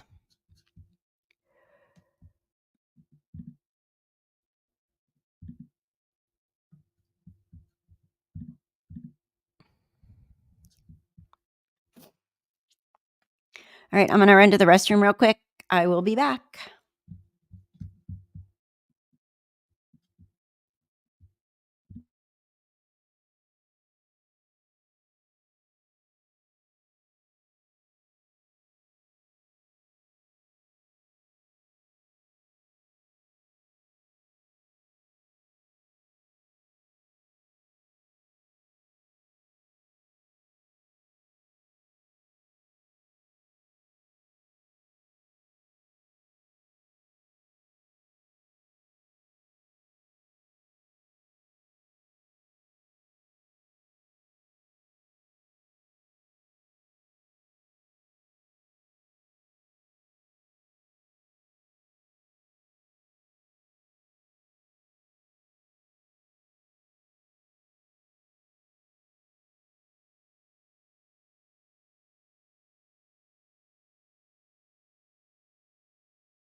As district court now in session. Thank you. Please be seated.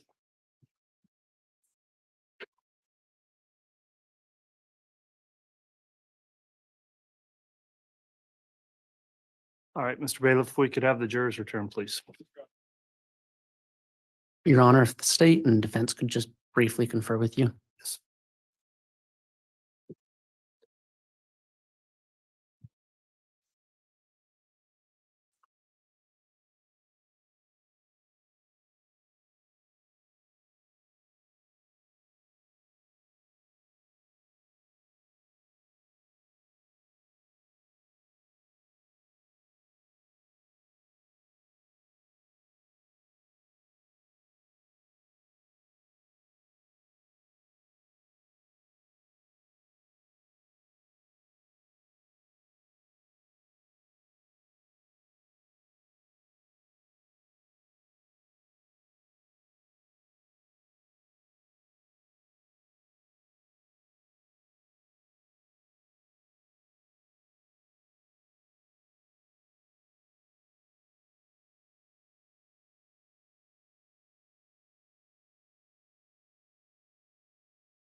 All right. I think they're back. Oh, they are back. They're just having a sidebar.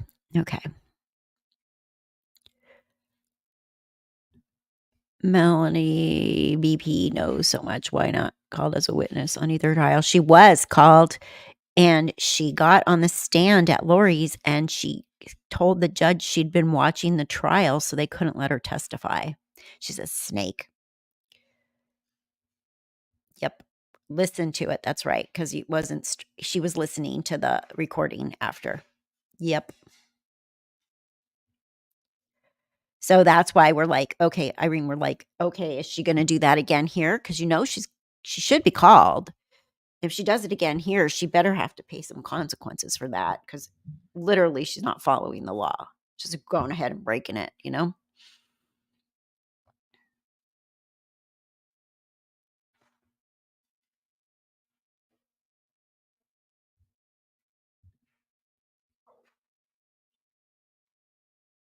All right, here they come. I'll let myself out. Okay, we can have the jurors brought in.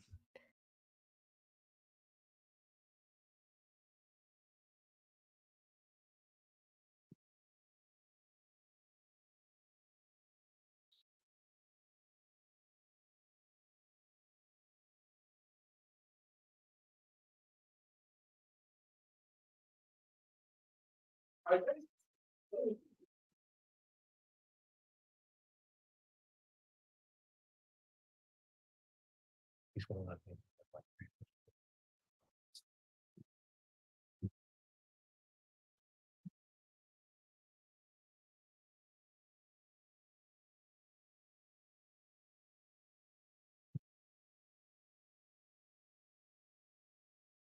Please offer the count for Your Honor.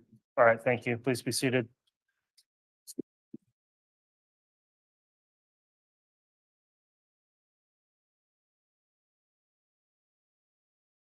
All right, we're back on the record on CR 2221-1623, State of Idaho versus Chad Daybell, continuing direct examination of Mr. Boudreaux, who's still under oath for testimony. I'll remind the witness, the jurors have returned, and Mr. Wood, you can continue with your direct.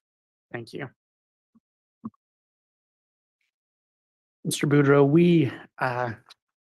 when we left off, we were discussing an incident on October 2nd.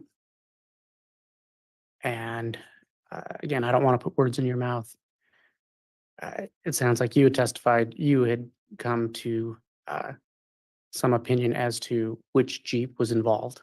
Is that accurate? Yes, And you provided the VIN number of Tylee Ryan's Jeep to law enforcement. yes, Your Honor, I'm going to ask state be allowed to publish State's Exhibit 9A. As previously admitted, correct? Yes. Yes, you may publish it.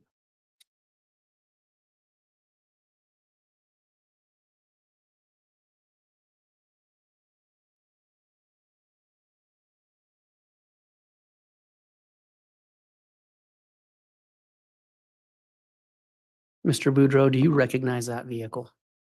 yes. Do you know who that vehicle belonged to? We called it Tylee's Jeep. I believe it was Charles's. I think he's the one who bought it. But you were aware that Tylee Ryan drove that Jeep. Yes, Is that the Jeep that you saw on the morning of October 2nd, 2019?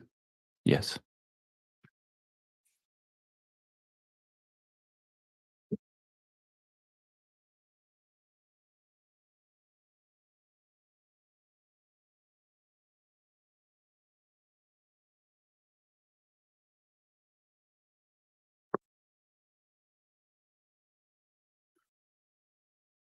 So as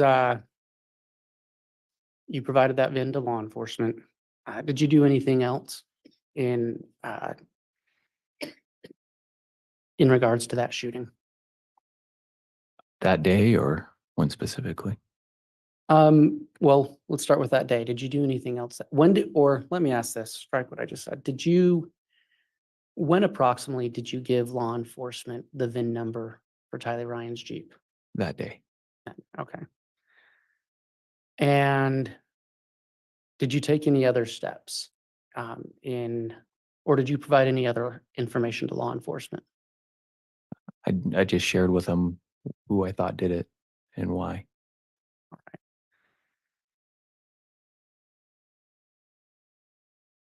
At any point after that first day, did you do anything else looking into the shooting that took place? Yes, What did you do? as I, after you go through something like that, it was pretty traumatic. It took me a little bit to realize that that a resolution wasn't just going to come really quick. Like the police weren't just going to arrest someone, a day or two later, and and then it would all be resolved. So I started trying to figure out things I could do to help assist law enforcement into finding who shot at me. That included hiring a private investigator, going back through any information I had, like old emails, the ones that Charles had sent me. Okay, so let's talk about that. You said Charles had sent you some emails. When had Charles sent you emails? He sent me emails. So when he and Lori were going through the divorce, he was sending out emails to the family with things he was concerned about, because he was very concerned about her mental health, and with things that pertain to this belief set that she was building. Okay. And so that was during the period that Charles and Lori were separated. Is that accurate? Yes. And were you the only recipient of those emails? No, he sent it to all of our family. So any of us who he considered family. So like Janice, Barry, Zach, Adam, all of us. And so it's your testimony, you started going back through those emails. I did, yes. And what was the purpose of that? I thought maybe if I knew more about what these beliefs were, that now apparently to me it seemed my wife had and Lori had, that I could maybe I could try to figure out more of what was going on because everything was so bizarre. And these emails that Charles sent, what was the nature of these emails? Was it a narrative that he was speaking about? Well, in them I found that a lot of the stuff was being sent by a Chad Daybell, who I didn't know. Okay. And when you say stuff, what type of stuff? There was like these documents that talked about like light and dark spirits, and it was like rating my family, like myself, and then my extended family, like Lori's family, and things like that. There was invitations to some of these firesides and stuff like that, and information about them that I didn't consider firesides, things like that. Okay. And did you provide those emails to law enforcement? I did, yeah. And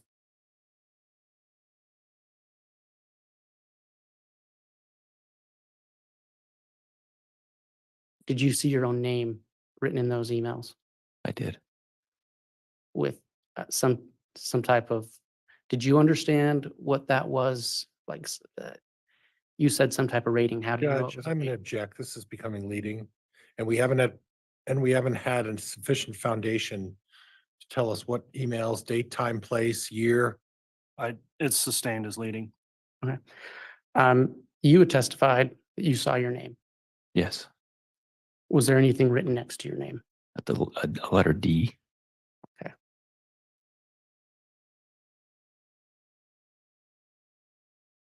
After you provided those emails to law enforcement, did you do anything else?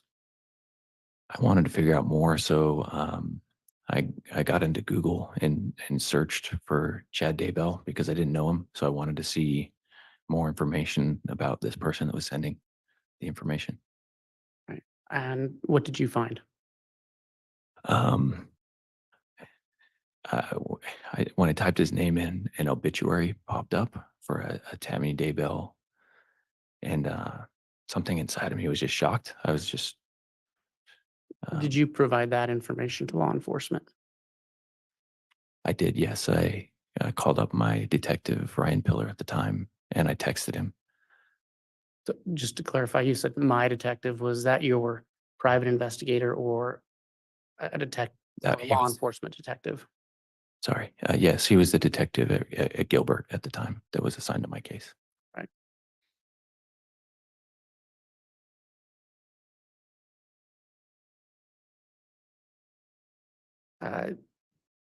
As this process went on, did you ever learn that Tylee, Ryan, and JJ Vallow were missing? Yes. We were worried about it early on, and I often told Detective Pillar my concerns.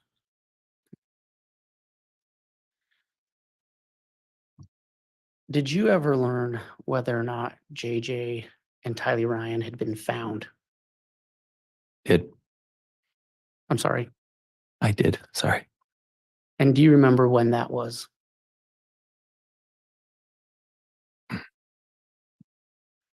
I got a call June 9th of 2020.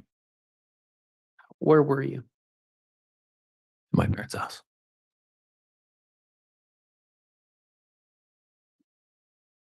Do you remember who called you? I don't. I just remember somebody from, I think, Rexburg calling just to let me know that they had found what they were pretty sure was the kids. Okay. Once you got that information, what did you do? The next day was my wedding, so I was getting remarried. So I got married, And shortly after that, I just felt like I needed to go up to Rexburg. I don't know what for. I just felt like I should, so I drove up there. When you were in Idaho, did law enforcement ask you to do anything as it related to JJ or Tylee? Yes, they asked me to identify JJ. And do you recall where you were when that happened? Where I was when I identified JJ? Yes. Okay. It was, I think, outside of Pocatello at an FBI location. And do you recall the date? June 11th or June 12th. How did they have you identify him?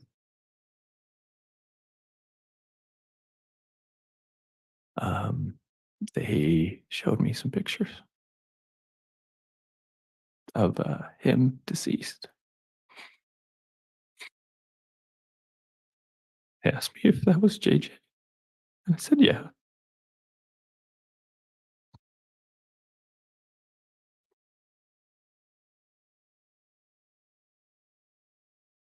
Your Honor, I have no further questions at this time. All right. Cross-examination.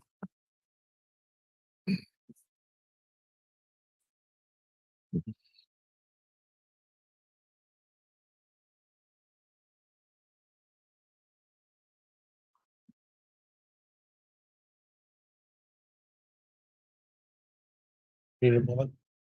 No, I'm okay. We can go.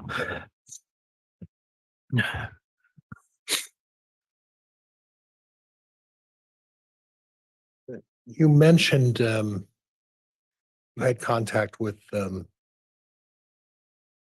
Charles Vallow and Lori Vallow quite frequently. Is that right? Yes. What was the frequency with which you had contact with Charles Vallow from when you first met him to the time of his death? It varied by the years. Sometimes when he lived close to me, I'd see him often. I could see him every week at sometimes, and then there was other times where he traveled for work, so I might not see him for a couple months. And they also lived further away, so sometimes I wouldn't see him as often. They were nomadic. They never owned a house. They would just constantly rent. That's what I recall. I think you testified to that. Is that right? I wouldn't use the word nomadic, but they definitely moved more often than I did. Okay. And approximately the date you first met Lori Vallow? It would have been in 2008. I was driving with my then fiance at the time from Texas to Utah, and we went through Phoenix, and I met the Cox family at that time. Okay. And would you agree with me that Lori Vallow and Alex Cox had a very, very close relationship?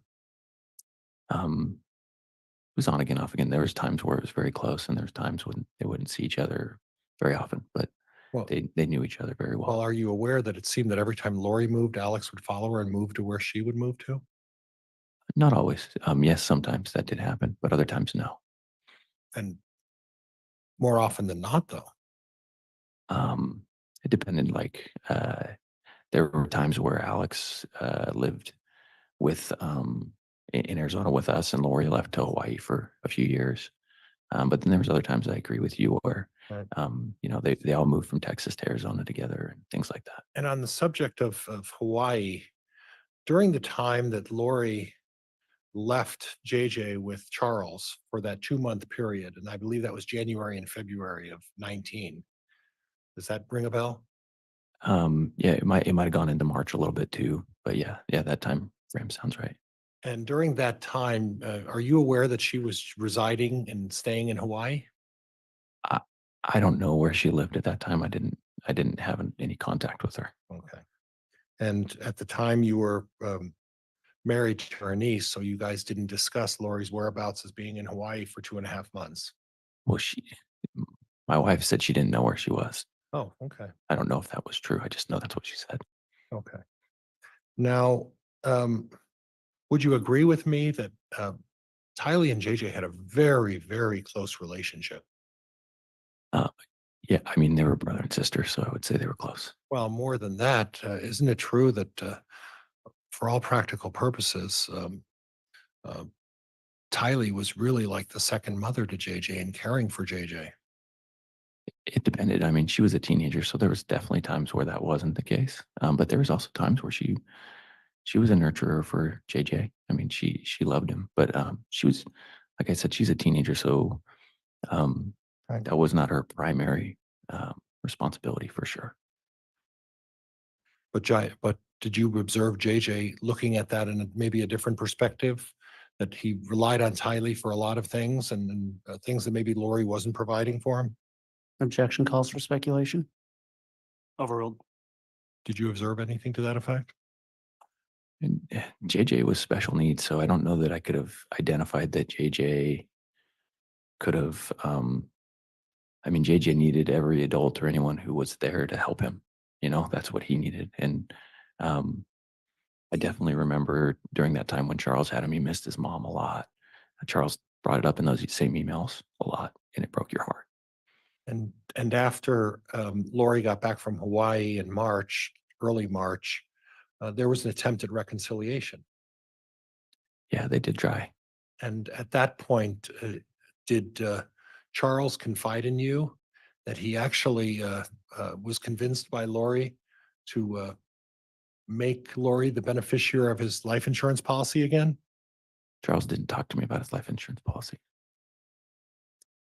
Charles did not talk to me about his life insurance policy. So he never discussed with you finances or anything like that? We talked about financial stuff, but he never talked to me about his life insurance policy. So you're not aware that the life insurance policy was placed in Lori Vallow's name during this reconciliation period then, correct? I would have no ability to testify to that. Okay.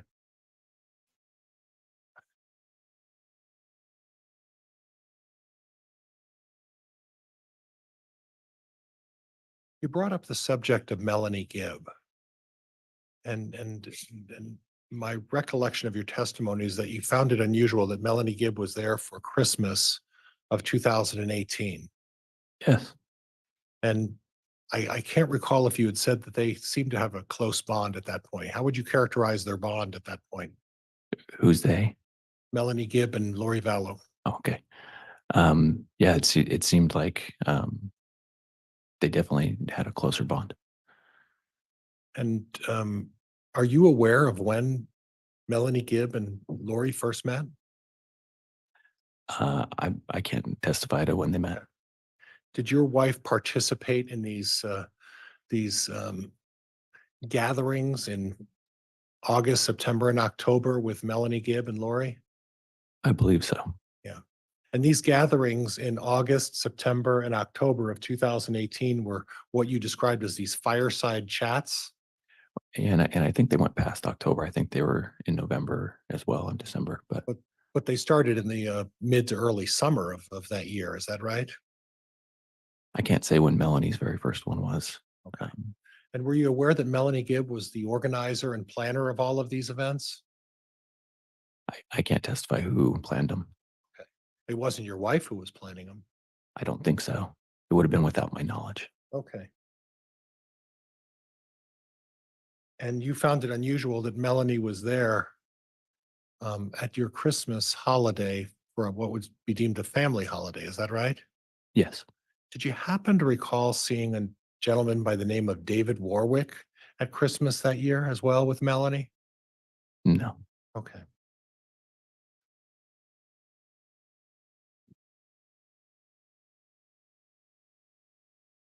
Now, you touched on a little bit about the temple, and I don't want to cover this too much, but in terms of the temple, what I don't understand is when someone goes to the temple in your faith, they do that as part of the marriage process in the beginning, right? To sort of the bond, it's a bonding, or you bond with each other, or I'm grasping for the word seal. You're sealing. Mhm. Is that the word? There's a few things that you can do at the temple. You can go and do something called baptisms for the dead, where you can. Well, I want to talk about, we'll get there in a minute. Okay. I don't know that we need to spend a lot of time on that, but I'm, as part of the marriage process, you seal with each other as part of the marriage process when a couple first gets married, right? Yeah, we have something where you can be sealed to your spouse for time and all eternity, is what we call it. Okay. And regardless of what happens, you're sealed, even if it means divorce or otherwise, right? No, not quite. But Okay. I mean, we make promises to God. Okay.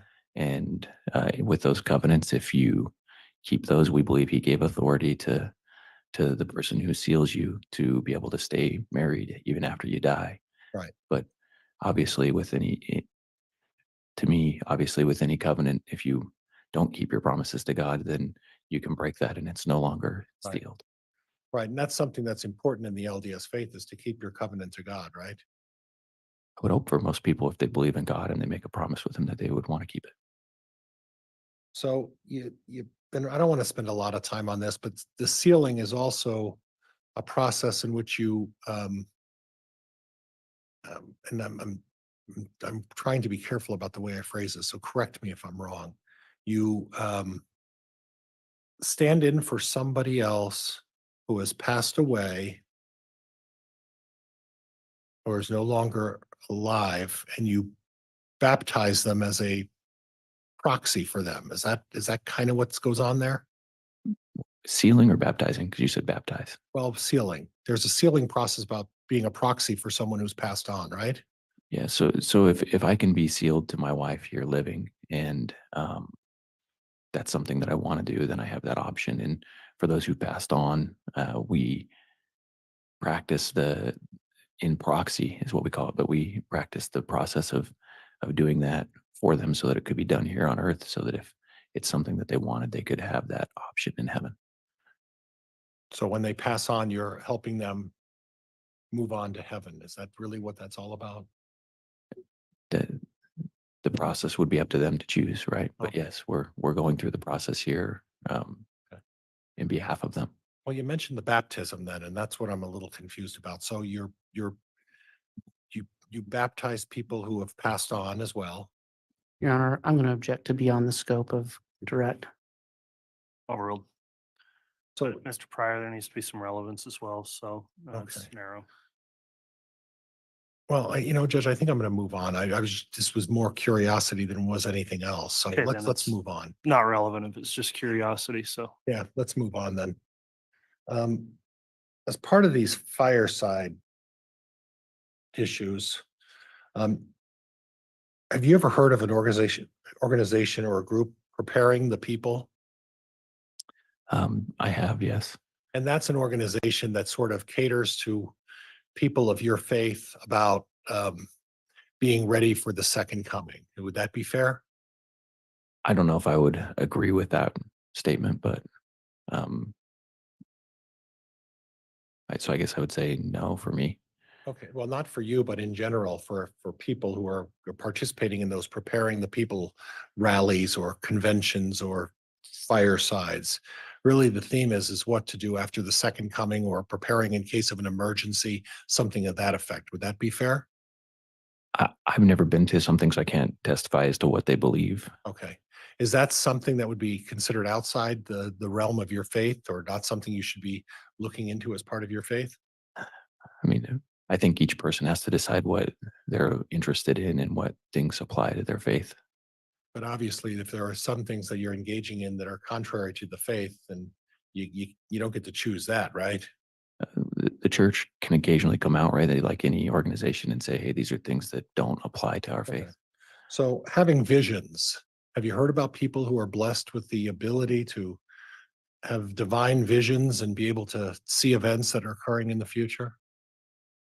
I have never had any visions, and I don't know anybody who I personally believe that I know personally who's had a vision.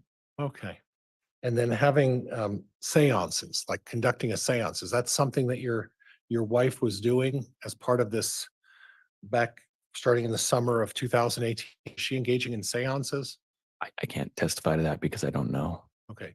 Did she talk to you anything about conducting vibrations and having vibration movements as She part of these seances? she didn't Nothing talk to like me that? about that. Okay.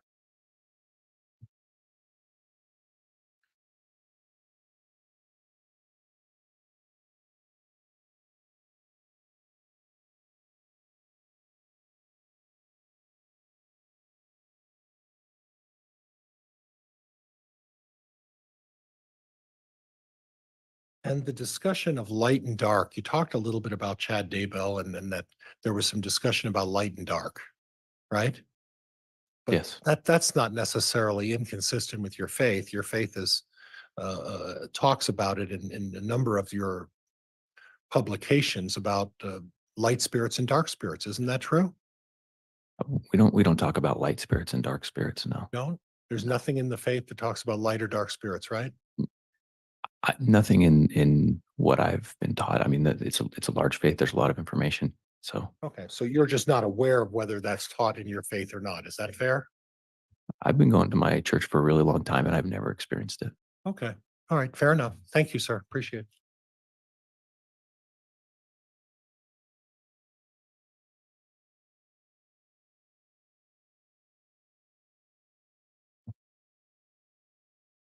Redirect. The state has no redirect, Your Honor. All right, are there any, is the witness perhaps can be recalled by the state or the defense?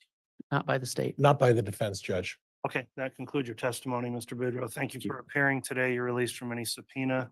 You may go ahead and step down. And Judge, could we have a quick sidebar just on an issue? Yes.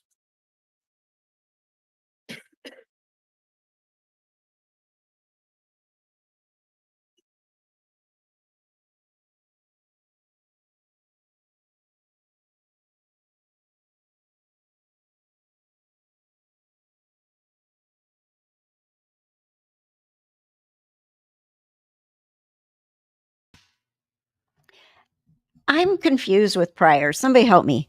So every time somebody that's LDS comes up, he keeps trying to get them to say that the LDS faith believes in the light and dark, like Chad's dark and light ratings. And they all keep saying no. So why is he? I don't get it. Like he's trying to make their light and dark stuff look normal in the LDS faith. Okay, that's what he's trying to do. Thank you, Trishy. He's trying to normalize it as like this is just part of what the LDS do. He's just all about that. That's why he's writing light and dark because that's what LDS do. But they're all saying no, we do not. So it's not working for him. He needs he needs to go down a different avenue now. Right? It's not working for him. Warwick, Melanie, and Brandon have now all said nope. Do you think Chad has told Pryor that is normal? That's why I was like saying, if you, okay, that's why I was saying, like, does he not talk to Chad or is Chad just BSing him too? Well, yeah, that's what we do. All right, the state can call the next witness. Quiet. State calls Officer Ryan Pillar, Your Honor. Oh, Ryan Pillar. Okay.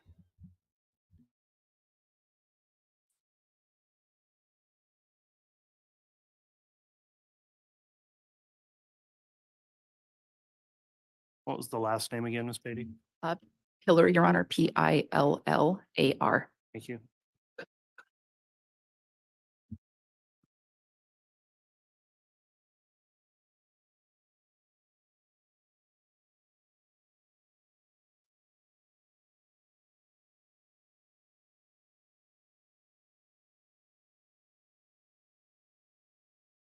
Solemnly swear or affirm the testimony you're about to give will be the truth, the whole truth, and nothing but the truth, so help you God.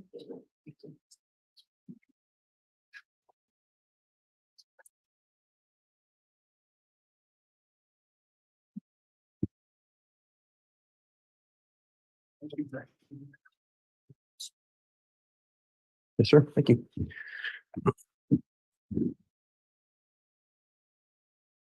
All right, before I allow direct here, let me just inquire of the officer now that you're under oath. These trial proceedings have been live streamed and open to the public. Have you been observing any of the testimony that's been provided in trial up to this point? No, sir. Okay, and have you discussed with anyone else the testimony they've provided at trial? No, sir. All right, thanks for your responses. Ms. Beatty, you may inquire on direct. Thank you, Your Honor. Officer Pillar, can you please state your full name and then spell your last name? Yes, it is Ryan Pillar. Last name is spelled P as in Paul, Illar. Where are you currently employed? I'm employed with the Town of Gilbert Police Department. And what state is the town of Gilbert in? It is in the state of Arizona, Maricopa County. How long have you been employed by the Gilbert Police Department? I was employed February 2007 and have been with them for a little over 17 years. Have you had any other law enforcement jobs prior to your experience with the Gilbert Police Department? No, ma'am. Can you briefly describe your training that you've had to become a police officer? When first hired, I attended an 18-week Arizona Law Enforcement Academy, followed by an 18-week field training. And then I was a patrol officer for 9 years, where I received hundreds of hours of continuous training to include arrest procedures, state laws, firearms training, basic investigations and interrogations. In August of 2016, I lateral moved to our Special Victims Unit within our Criminal Investigations Division, where I was a detective and I received training in interview and interrogation, crime scene. I spent a week-long training with child crimes investigations. I also went to a week-long forensic interview training. In August of 2019, I lateral moved to our violent crimes unit, which is focused on investigating robberies, homicides, and violent crimes. I received another 5-day training with homicide investigations and interviewing techniques, as well as crime scene investigations. I'm now back on patrol work voluntarily and working within the school programs within Gilbert, Arizona. So your current job title is you're an officer with the Gilbert Police Department. That is correct. I'm a police officer. What was your job title in 2019? In 2019, I was a violent crimes detective. Can you briefly describe your job duties as a violent crimes detective? As a violent crimes detective, we investigated crimes that are related to violence, death investigations of any kind, homicides, and robberies, anything that would potentially lead to a death or a serious physical injury sustained to a victim. Were you on duty as a violent crimes detective on October 2nd of 2019? Yes, Did you respond to an attempted shooting of a gentleman named Brandon Boudreaux that day? yes, I did. Approximately what time was that? About 9:13 in the morning is when the initial call for service kicked out. And did you go to a location? Yes, 3875 East Phelps Street in Gilbert, Arizona. And whose residence or what place was that? It was soon learned that it was the residence of Mr. Brandon Boudreaux. When you arrived at the scene, what was your role? Upon arrival to the scene with fellow detectives, I took the primary investigator role, which is the lead detective for that particular investigation. And when you're the lead detective of any investigation, what are your responsibilities? Initially, it is to task fellow detectives with their duties, and then as the primary investigator, it's to interview the involved parties, in this case, the victims and witnesses. Are part of your duties as a lead detective to make determinations about next steps and directions that the investigation should go? Yes, ma'am. Okay. Now, when you arrived at the scene on October 2nd of 2019, did you make contact with Mr. Boudreaux? Yes, ma'am. Did you talk to him without getting into any narrative or any specific statements he made to you? Did you discuss the incident with him? Yes. Based on your discussion with him, were you able to ascertain what had happened? Yes. Did you have any other discussions with anybody else at the scene or in the area? Yes. Part of the duty, again, was tasking other detectives with canvassing the areas and speaking with witnesses. There was evidence at the scene to include in the roadway some shards of glass, Mr. Boudreaux's vehicle was parked in front of his residence.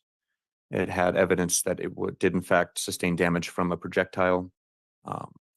And witnesses at the scene confirmed a vehicle was idling in front of Mr. Boudreaux's residence prior to shooting occurring. Okay, so let's walk back just a little bit. When you described seeing Mr. Boudreaux's vehicle, were you able to ascertain where this shooting had occurred, where Mr. Boudreaux was? Yes. Where was Mr. Boudreaux when the shooting had occurred? Mr. Boudreaux was driving his vehicle westbound on Phelps Street, approaching his residence. And you mentioned that a projectile hit the vehicle. What do you mean by projectile? Bullet. Okay. And where was that bullet mark on Mr. Boudreaux's vehicle? It was up in the A pillar of the door frame, near the windshield. The damage itself actually caused the windshield, or excuse me, the front driver's side window to fracture, crack, and ultimately shatter. And then there was a hole within the B pillar. And you personally observed that at the scene? Yes, ma'am. After discussing what had happened with Mr. Boudreaux and other individuals at the scene, were you able to get a description of a suspect or suspect vehicle? Yes. What was the description that you got? From Mr. Boudreaux and witnesses, it was a darker color or gray colored Jeep that was parked facing westbound and the eastbound lanes in front of Mr. Boudreaux's residence, or near the front of his residence. This Jeep was a Jeep described as a Jeep Wrangler, and specifically it did not have a wheel affixed to the back of the vehicle, which is standard for Jeep Wranglers to have a spare tire affixed to the back of the vehicle. Did you learn anything about the license plate of that Jeep? Yes, additionally, with the color and description of the physicals of it, it was described by Mr. Boudreaux that it was a Texas license plate that was affixed to the back of this vehicle. Based on your discussions with Mr. Boudreaux and other individuals at the scene and the description of the suspected Jeep, were you able to take that investigation in any specific direction? Yes. And what was that? From interviews and the vehicle description, I reached out to the Chandler Police Department detectives because it was learned that a homicide happened in their jurisdiction in July of 2019. So So- I'm I sorry. apologize. Can you briefly tell the jury where Chandler is in reference to Gilbert? Yes, Chandler, Arizona is adjacent to Gilbert, Arizona. We refer to it as a sister city. So it's right next to Gilbert within Maricopa County. And you described learning about a homicide that had occurred in Yes. Chandler. What was the significance of that homicide to your investigation? So upon learning about the Chandler homicide, it was learned that family members of Brandon's wife at the time, Melanie Boudreaux, were present at that Chandler homicide scene, as well as a couple vehicles. And when you say Brandon's wife, Melanie, do you know what the status of his relationship with Melanie was at the time? His relationship with Melanie Boudreaux at the time is marriage. They were married. They were in the process of a divorce that was near finalization.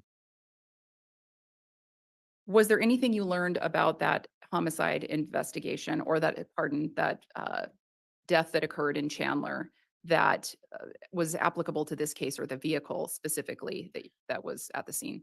Yes, the Chandler investigation learned that the decedent was a gentleman by the name of Charles Vallow, who was married to Melanie Boudreaux's aunt, Lori Vallow Daybell.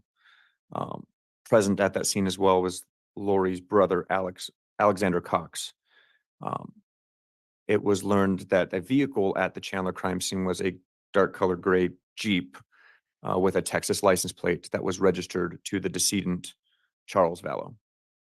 At that time, were you able to develop a person of interest with regard to that Jeep? Yes. Based on the information that you had as the lead detective, who was that person of interest? Person of interest was Alexander Cox. What further steps did you take in that investigation with regard to the Jeep? From the Jeep information and the license plate that we've confirmed, we reviewed LPR hits. LPR is an acronym for license plate reader. And we were able to track the movements of that Texas license plate on that Jeep with photographs to confirm it was still on the Jeep, moving from the state of Arizona to the state of Idaho. And did you determine what dates that had occurred? Yes. What were those dates?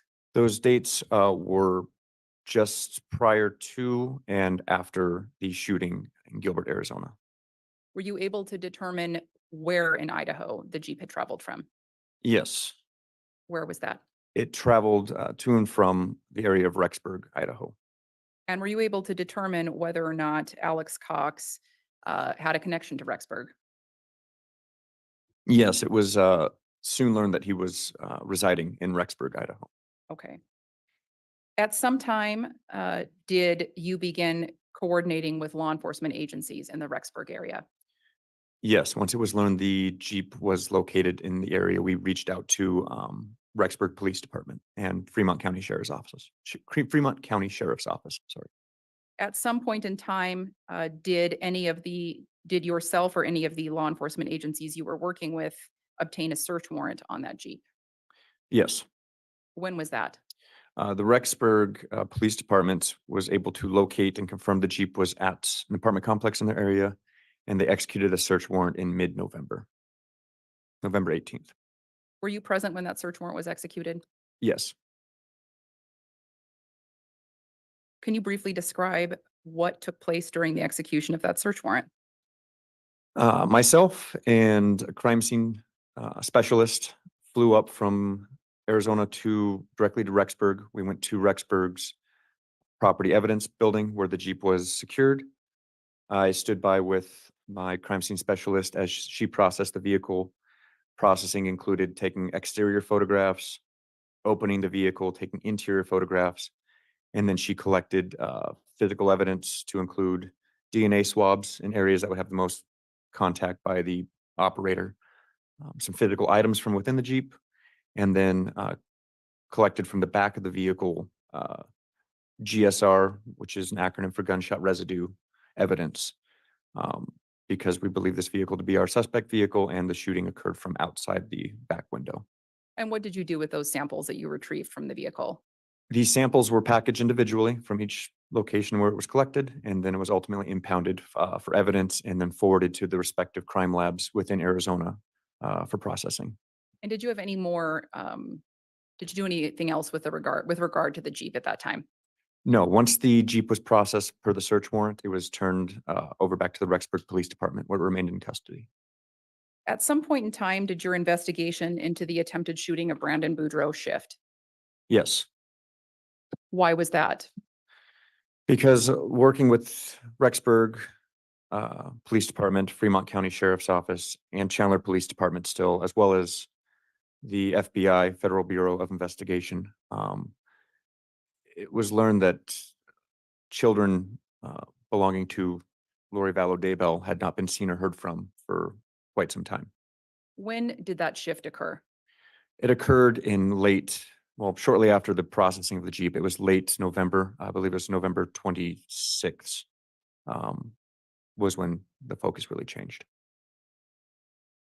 Did you take any steps on the Arizona side of things to locate these children? Yes. Can you describe those steps that you took? Myself and fellow detectives began interviewing associates and family members of the involved parties. We set up surveillance to include pole cams, which is discrete cameras that are affixed to a light pole, for example. These cameras were located in locations to monitor friends and family believed to have custody of, at this time, JJ and or Tylee Ryan. In addition to the poll cams, did you do anything else? Contacted other family members and associates. Yes. Were you able to determine whether or not those children were ever in Arizona in November and December of 2019? Upon review of all surveillance and all interviews, no, there was no indication either child was in the state of Arizona. Now, at this time in late November and early December of 2019, were you still investigating Alex Cox for the attempted shooting of Brandon Boudreaux? Yes. What did that investigation look like at that time? Gilbert Police Department, as well as other agencies, were keeping our eye on Alex Cox. With my investigation in particular, we were tracking his movements. I apologize for interrupting. When was that? This was in early December of 2019. And you were surveilling Alex Cox. Correct. How often were you surveilling him? It was learned that he was back in Arizona, Gilbert in particular, and we were surveying him 24 hours a day, 7 days a week. And in December of 2019, did you stop surveilling Alex Cox for any reason? December 12th, 2019, yes. Why did you stop surveilling Alex Cox on that date? Alex Cox died on the 12th of December of 19. After Alex Cox died on December 12th of 2019, did you execute a search warrant on his residence or vehicle? Yes, What day was that? it was the same day of his death. Did you find anything of evidentiary value in Alex Cox's home? Yes, in his residence, he had multiple munitions and some firearms. He also had indicia to show that he lived in the residence, ID identification, clothing items. And then he had some literature, multiple books of literature authored by Mr. Chad Daybell. And did you find anything of evidentiary value in his vehicle? Yes, there was paraphernalia to include holsters and ammunitions within Alex Cox's pickup truck. And there was a letter that was found also within his pickup truck. What was that letter? It was a patriarch blessing authored by Chad Daybell, And who was it directed to? If Alexander Cox. I may have just a moment, Your Honor. You may.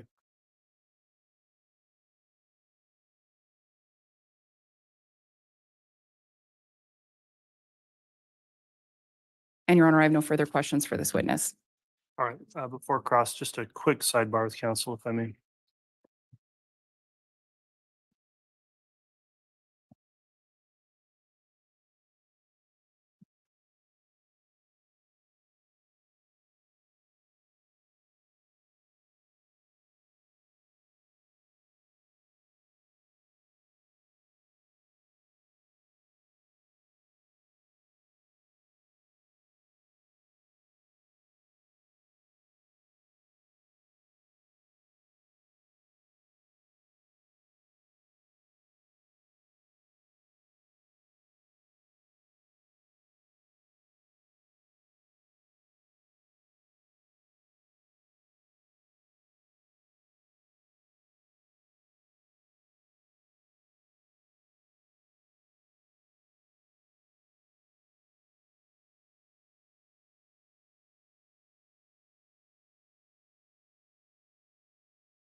All right, thanks, counsel. Ladies and gentlemen of the jury, there's one issue I need to address with the witness and counsel outside of your presence. In lieu of taking a full-on break, if we could just have you retire to the back hallway here for literally 5 minutes or less, we'll come back on and then we'll take our lunch break at noon. So let's just have the jurors excused just very briefly. All right, please.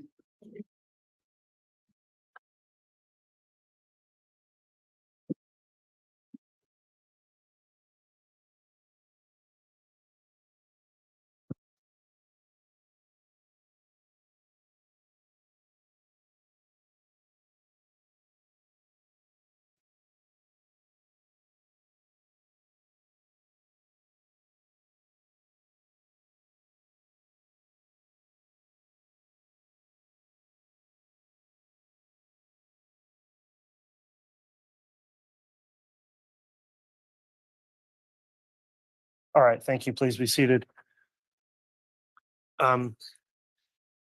Directs concluded. Just very briefly, counsel, I was reminded at a former trial in the case versus Lori Vallow, one of the Arizona officers, and I'm not entirely remembering if it was Officer Pillar, but made some type of a kind and thanked the jury or something on the way out, which raised an objection by the defense. And I thought it was perhaps at least had the appearance of impropriety. So I just wanted to inquire and make sure that no passing comments were made at the conclusion of the witness's testimony to that effect, because we're just trying to keep the jurors as impartial as possible. Yes, sir. Okay, so that's all I wanted to address, and we just didn't know a better way to do that with the jurors here.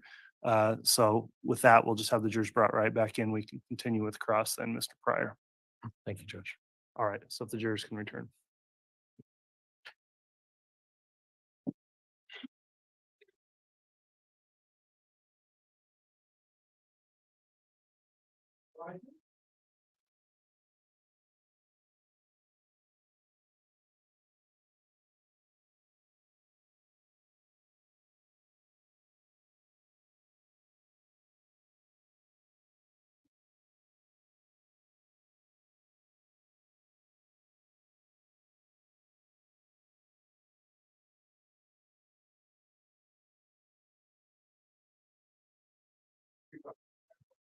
All right, thank you. Please be seated. All right, Mr. Pryor, you can commence with cross-examination if you'd like.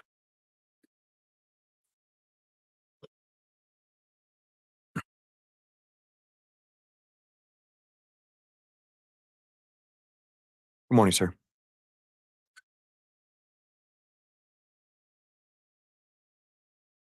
You spoke about having coordination with the folks in Rexburg, the folks in Chandler, Arizona, Yes, sir. you at Gilbert, Arizona. Would you agree with me that the common denominator of all of these matters is Alex Cox and Lori Vallow? For the Gilbert investigation, Alex Cox was our primary focus. Yes. And Lori Vallow as well? Yes, she came into play with being Alex's sister. Right. And those are the ones that are implicated in the Gilbert, Arizona case. Is that right? Yes, sir. And then as far as Charles Vallow is concerned, the murder of Charles Vallow, are you aware that, again, it's Alex Cox and Lori Vallow who are implicated in the murder of Charles Vallow? Yes, for the Chandler, Arizona case. Okay.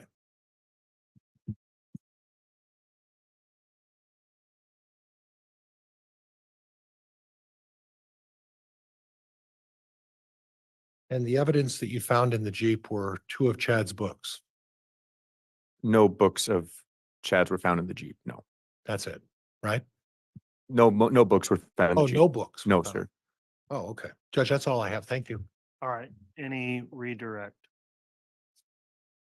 No, thank you, Your Honor. All right, is this witness going to be recalled by the state or the defense? Not by the state, Your Honor. No, Judge, thank you. Okay, you're released from any subpoena. Thank you for appearing and testifying today, Officer Pilar.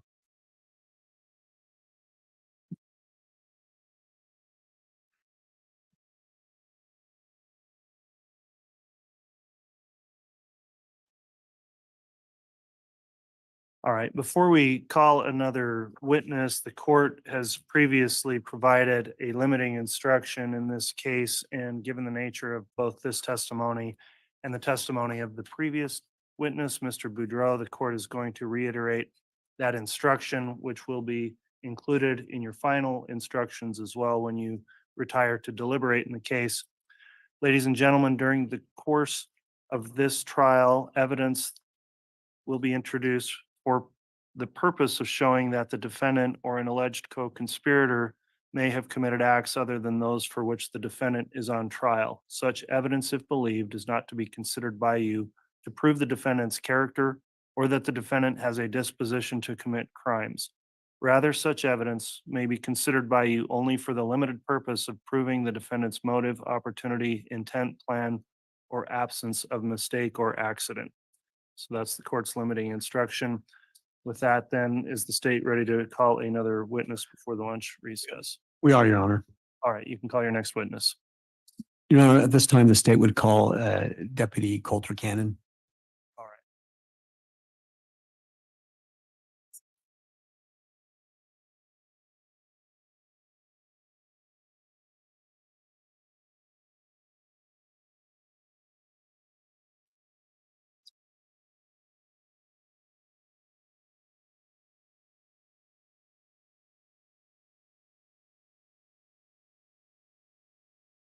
solemnly swear or affirm the testimony you're about to give.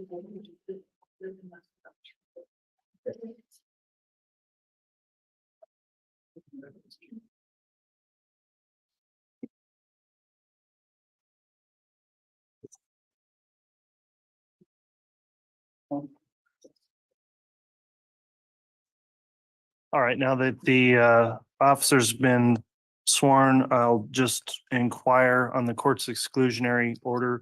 This trial has been broadcast and is available for public view. Deputy Canon, have you reviewed or listened to or observed any of the trial testimony in this case since it began? No, I have not. Okay, and have you discussed with any other witnesses their testimony in the trial? No, I have not. All right, thank you for that acknowledgement. Mr. Wixom, you can inquire on direct. Thank you, Your Honor. Good morning, Deputy Canon. Morning. Could you please state and spell your full name for the record? Yes, it's Colter Canon, Colter. Canon is Cannon.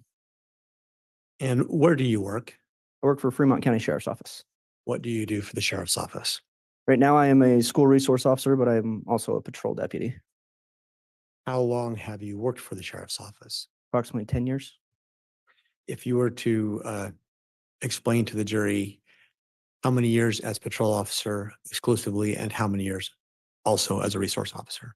I've spent about 4.5 years as a patrol deputy and then 5 years in the schools. And then in the summertime, I go out to patrol. So And briefly for the jury's sake, what does a resource officer at a school do? mainly just handles any calls inside the schools that he patrols in, making the schools safe and secured and making sure nobody's there that shouldn't be there. And what training and experience do you have as a law enforcement officer? I graduated post academy, so I received my basic certificate. I've also advanced up into my intermediate certificate, and then I've taken numerous trainings throughout my years of service on different trainings throughout the years, and continue that training through each year. Can you explain to the jury, what does it mean to have an intermediate certificate? It just means that I've had so many years of service, and then had so many training hours that I've been able to advance up into the certificates. I want to call your attention back to October 9th of 2019. Do you recall if that's a day that you were doing patrol duty? Yes, sir. Do you recall whether or not you responded to a call involving a Tammy Daybell? Yes, I did. And based upon your recollection, what was the nature of that call? It was put out as a suspicious call, suspicious circumstance. Can you describe what you were told or what you understood that suspicious circumstance was? Yeah, so that day I got a call of a gentleman that was at a residence that had pointed a paintball gun or a gun at a female in her driveway. So we responded to the area to check it out. Okay. Your Honor, at this time, the state would wish to play two different stipulated exhibits. One would be state's proposed 232A. 232A? Yes, sir. Okay. And that is a 911 call from a Joe Murray. The second will be state's 232B, which is a dispatch call from Tammy Daybell, both of the same date. All right, Mr. Pryor's the defense had an opportunity to review these proposed exhibits. Yes, Judge, I have, and there's no objection. All right, so exhibit 232A and exhibit 232B are both admitted into the record. I presume those are each an audio file on a separate thumb drive. Is that correct? They are, Your Honor. If I might offer them up just so the court can observe them. Okay. So, okay. I need to grab my laptop too. I've forgotten. Okay, if you'll do that, I'll have the court clerk as well take a look at those. Okay.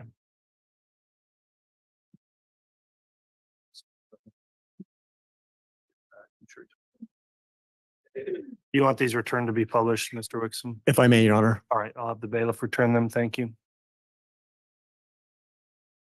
And Judge, I'm not certain if I heard the court rule or if I even requested, but are these exhibits admitted? They are. Thank you.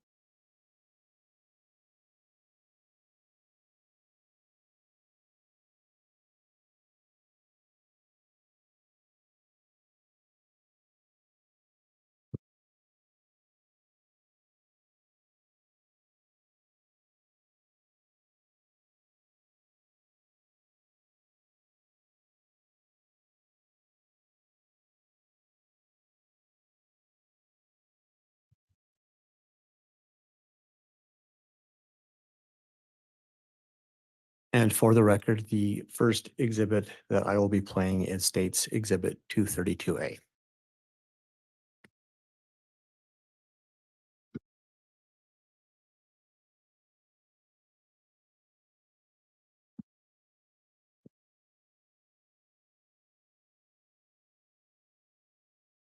apologize.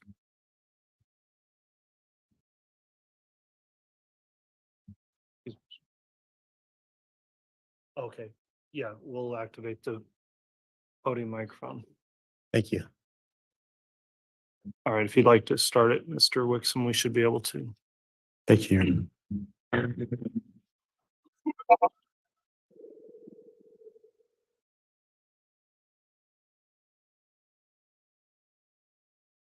911, like emergency?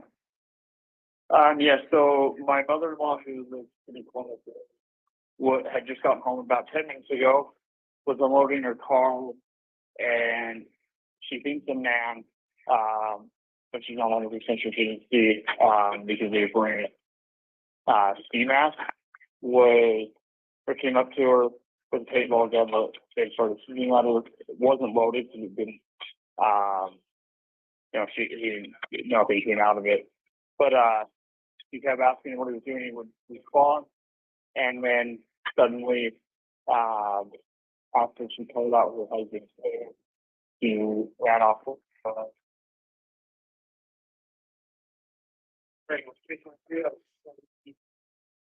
Okay, what's the address?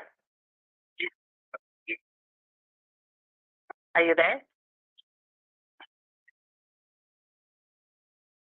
Hello? Are you still there? Yeah, can you hear me? Okay, now I can hear you. What's the address?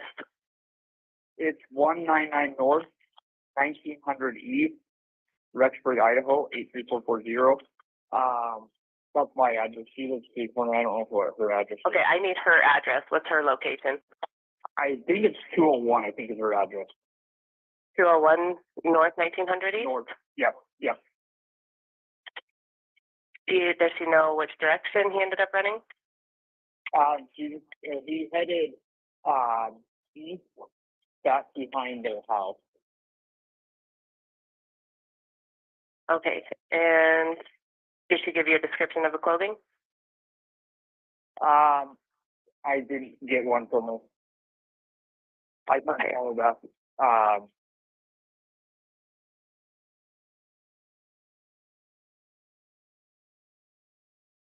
And what is your name? my name is Joseph Murray.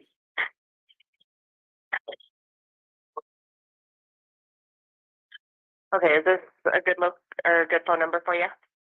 Yep. Okay, I am sending a deputy out to your mother's home. All right, thank you. You're welcome. Bye-bye. Bye-bye.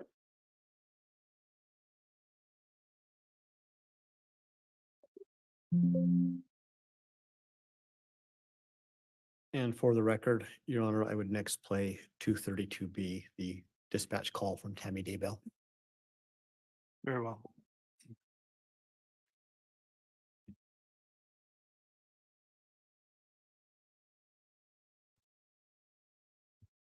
October 9, 2019, 21 hours, 49 minutes, 20 seconds. Fremont County Sheriff's Office. Hi, I need to report something. Okay, go ahead. What's the address? Okay, at 202 North, 1900 East, the corner with the blinking yellow light on Salem Highway. Is it a suspicious person? Yes, Okay, what was he wearing? he was all dressed in black and he had a ski mask on. And he said the blinking light now is where you saw him. No, he's gone now because I pulled up into our driveway and I was getting stuff out of the back seat of my car and suddenly he was there and he had a paintball gun and he was shooting and like he was going to shoot at me. And I kept asking him what he was doing because I could tell it was a paintball thing. Okay. And then he just kept doing it. So I yelled for my husband and then he took off running around the back of my house. Okay, give me just 1 minute. Stay on the line with me. Okay. October 9, 2019, 21 hours, 50 minutes, 28 seconds. And that was north 1900 East. Yes. Okay. October 9, 2019, 21 hours, 50 minutes, 43 seconds. What direction he was going? He went behind my house and it's so dark out here and I just went in the house and got my husband and son and then they went out and looked and he was long gone by then. Okay. So he was on the north side of my house is where he went to get away. Okay. He didn't say anything or he just kept like he was holding the gun like he was, had a rifle and just shooting at me. So, but nothing came out of the gun either, so I don't think it was loaded. Okay, and what is your name, ma'am? My name is Tammy Daybell.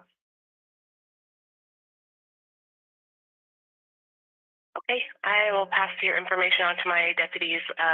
We actually just had a previous call about this individual, so they're out in the area looking now. Okay, yeah, I think it was my son-in-law who lived diagonal from us that called you guys already. Oh, so okay. I wanted to make sure it got reported. So, let's see. And what's your son-in-law's name? Joseph Murray. Okay, yep, it was him. Okay. So, all right, I have a deputy that will be out at your home here shortly. Okay, thank you. Yep. Deputy Canon, do you recognize the information relayed in those two calls as essentially the same information that you were asked to respond to? Yes, it was.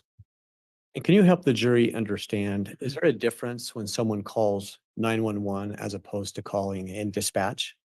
Just a different phone number, I believe. I'm not 100% familiar with that. 911 is our emergency line, and then there's a non-emergency line that goes there as well.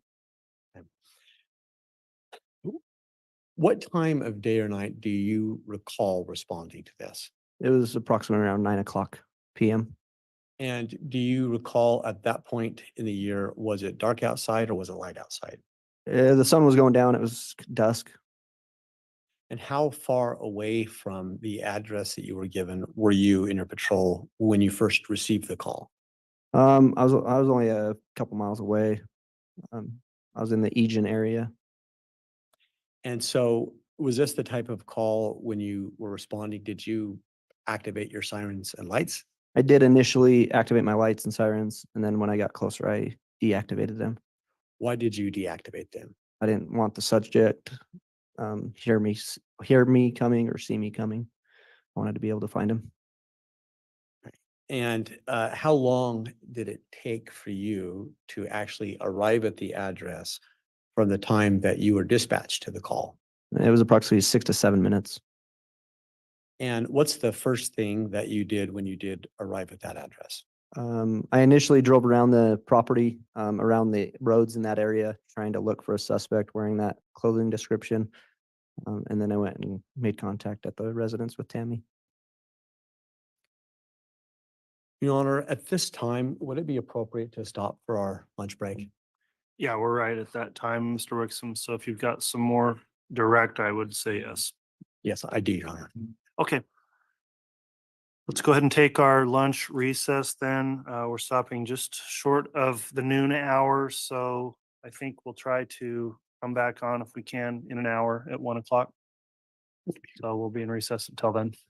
All right, please.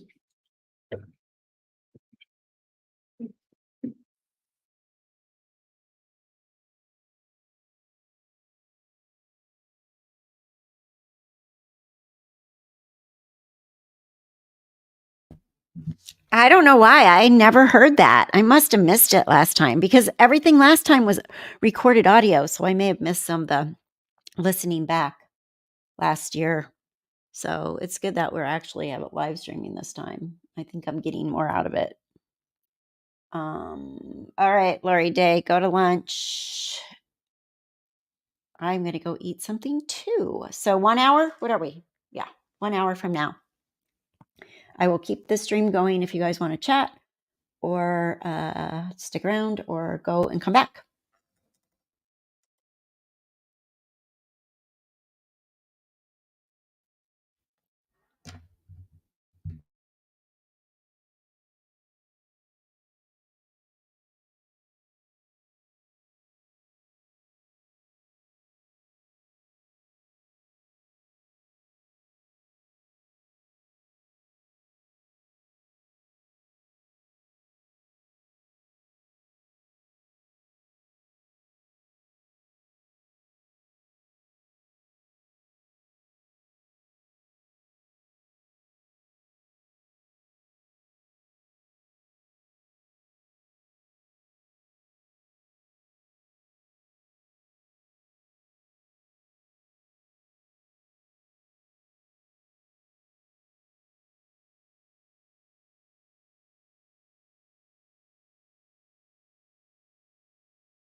while we're on break. I was watching Court TV and I hadn't heard of this one case.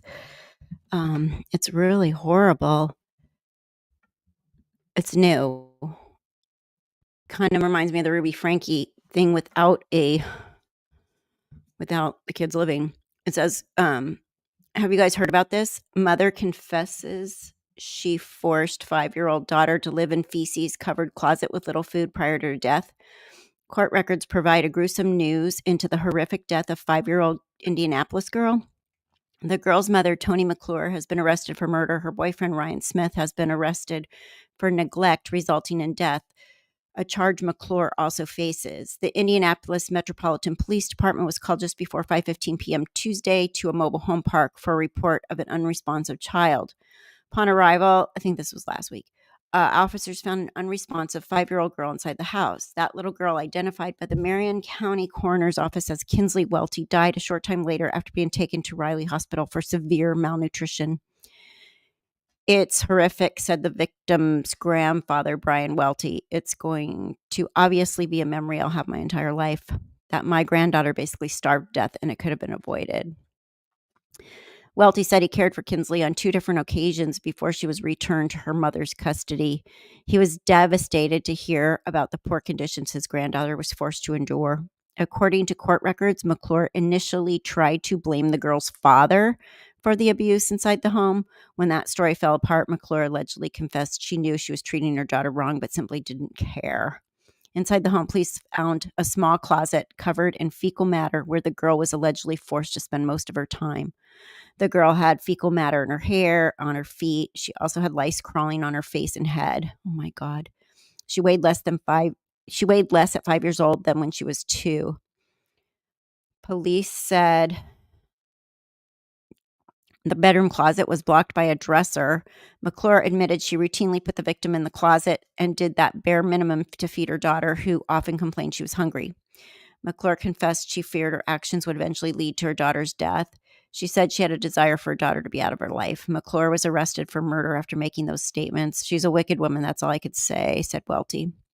This poor little girl had no chance. She had a parent who was a monster, who failed her in every way, said the victim's great step aunt, Carrie Hogan. Police also said McClure's boyfriend, Ryan Smith, admitted the victim had been kept in the closet since Thanksgiving and was rarely allowed out. Smith said he was concerned that the girl was losing weight, but didn't want to call 911 because he loved McClure. Smith was arrested for neglect resulting in death. It's devastating. I wouldn't even treat my dog that way, said Hogan. McClure is being held without bond pending the filing of formal charges. Court documents show McClure was charged with neglect in December of 2018 because her then 3-week-old baby girl was suffering from failure to thrive. The baby's name was redacted from the court documents in 2018, but the family confirmed that Kinsley was the victim in the previous case. McClure received more than 400 days probation after the judge in that case suspended her sentence. The victim's family believes that the Indiana Department of Child Services failed the little girl, clearly. We were planning on keeping her, but DCS had their policy of reunification, and that's horrible, said Welty. Reunification from the get-go is the problem in my eyes because no matter what the parent does, their goal is reunification. The system has failed this poor child, and I don't want her death to be in vain, said Hogan. Twice they were taken away for the abuse and neglect, and she just kept getting them back. No one knows why it's a failed system. In a statement sent Wednesday, IMPD Chief Chris Bailey called the death horrific. My heart breaks knowing that Kinsley went through what she went through in her short life and how she left this world, said IMPD Chief Chris Bailey. The circumstances of Kinsley's death are horrific and beyond comprehension. No human being, let alone a child, should be treated like she was.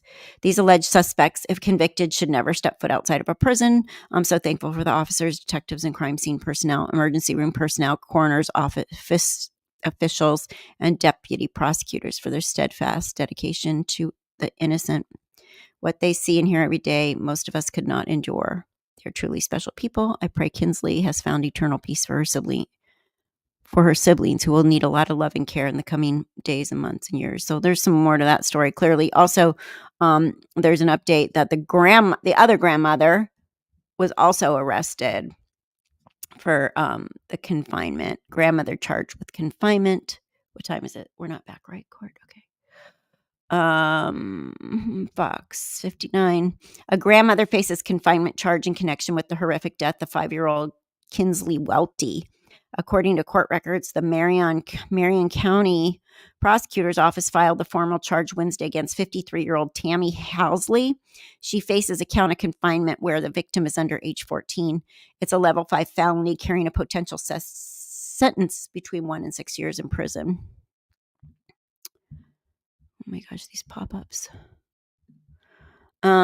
Housley appeared in court for initial hearing Thursday. Judge Mark Stoner advised Housley of the charge against her and informed her of a no-contact order involving witnesses in the case. The pretrial conference was scheduled for June 18th with the tentative trial date for June 24th. So the boyfriend, the mom's 29, boyfriend's 27, and the grandmother, 53, are charged. Let me share this tab instead. This is them.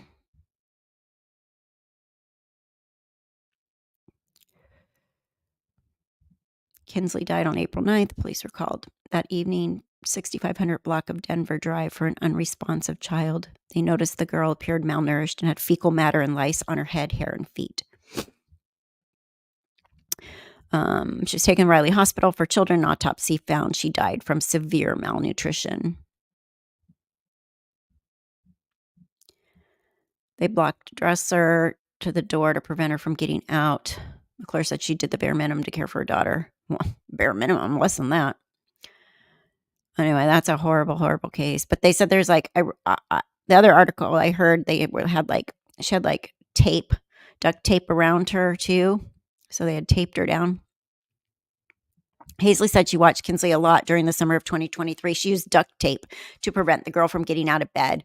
She said she put duct tape over her legs and taped it to the bed covers. When that didn't work, she put more duct tape over the top of her shoulders, upper legs, and lower legs, according to court documents. Who does this stuff? Those efforts proved unsuccessful, she said, and she eventually ripped up tape. Poor little girl. One of the Housley co-workers said Housley told her she tied Kinsley to a bed to prevent her from getting out at night to get something to eat, according to court documents. Wow, it's an awful case. Bad. Poor little, look how cute. This was before she was starved to death. She was about 2 or 3, huh?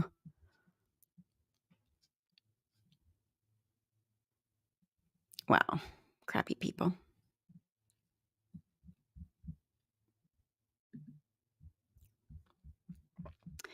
Terrible.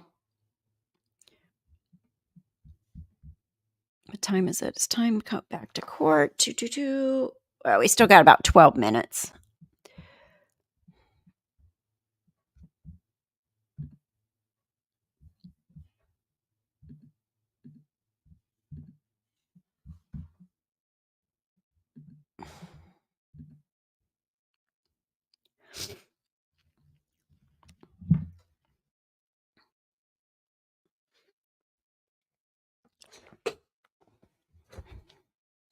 It's too bad they gave her back. I saw a news report on Court TV with the other grandparents just like so upset because the DCFS or whatever they're called there, Department of Child Services, they've investigated and gave her back. They were actually there that day, they said, the day that she died. Department of Child Services was actually there at that house looking to check on her and didn't see her. They said she wasn't there that day. Obviously, they didn't look around to find her locked up. Hours could have made the difference in that. Get her into the hospital and awful. Awful. There's so many of these cases like that.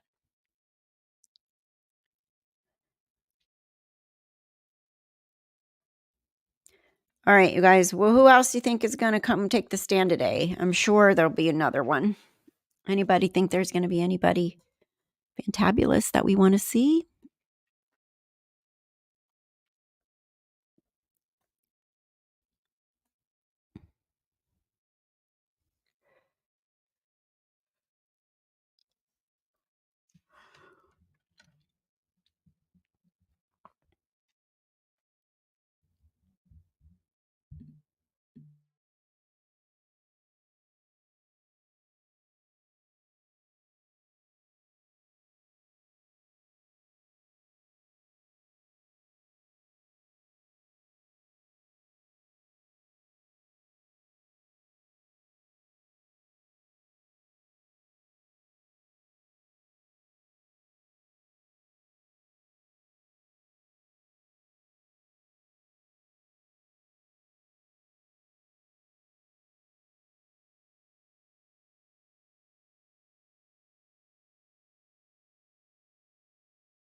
Yeah, I think that's what they want to do. They're showing a little bit by little bit more that, Lori and Alex did a bunch of crap, but Chad influenced them, ran the show. Like he's like the Charles Manson or whatever kind of person in the whole situation.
They should be back now. Lori, are you back in the courtroom?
Nice.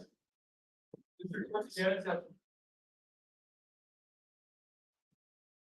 Thank you. Please be seated.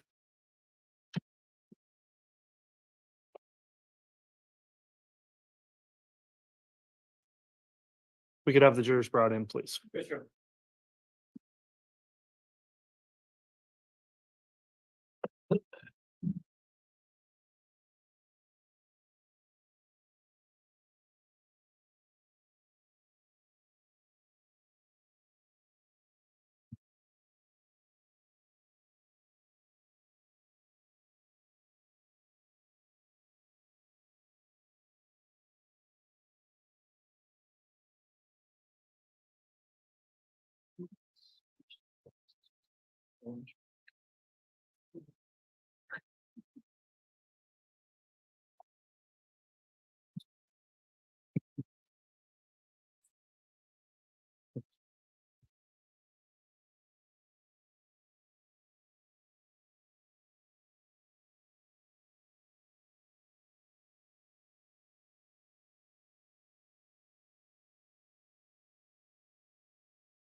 All right, please.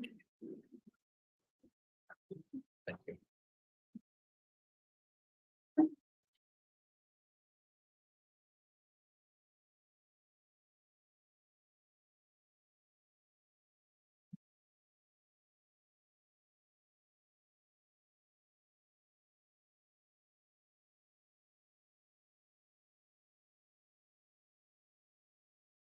Please offer the counsel your arms.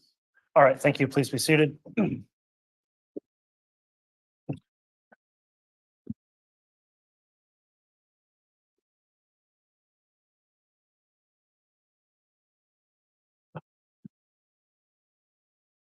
We are back on the record on case CR 22-21-1623, State of Idaho versus Chad Daybell. Concluded our lunch recess. Court notes the presence of the prosecution as well as the defendant and counsel for the defendant. In addition, the jurors have all returned and are properly seated. Deputy Canon is on the, pardon me, is on the stand and has previously been sworn. And I will note that based on a request from counsel to end slightly early today, the court's intention would be to take evidence going forward from now until 3 o'clock and forego the normal afternoon recess in order to stop a little early but not be interrupted by the recess. So hopefully, if the jurors are able to make it through that time, we'll go ahead and recess today at 3 o'clock without a mid-afternoon break. However, if for whatever reason you do need a break, just please advise the bailiffs or the court and we'll do that. So with that in mind, Mr. Wixom, I believe you were conducting direct still of this witness and you can continue. Thank you, Your Honor.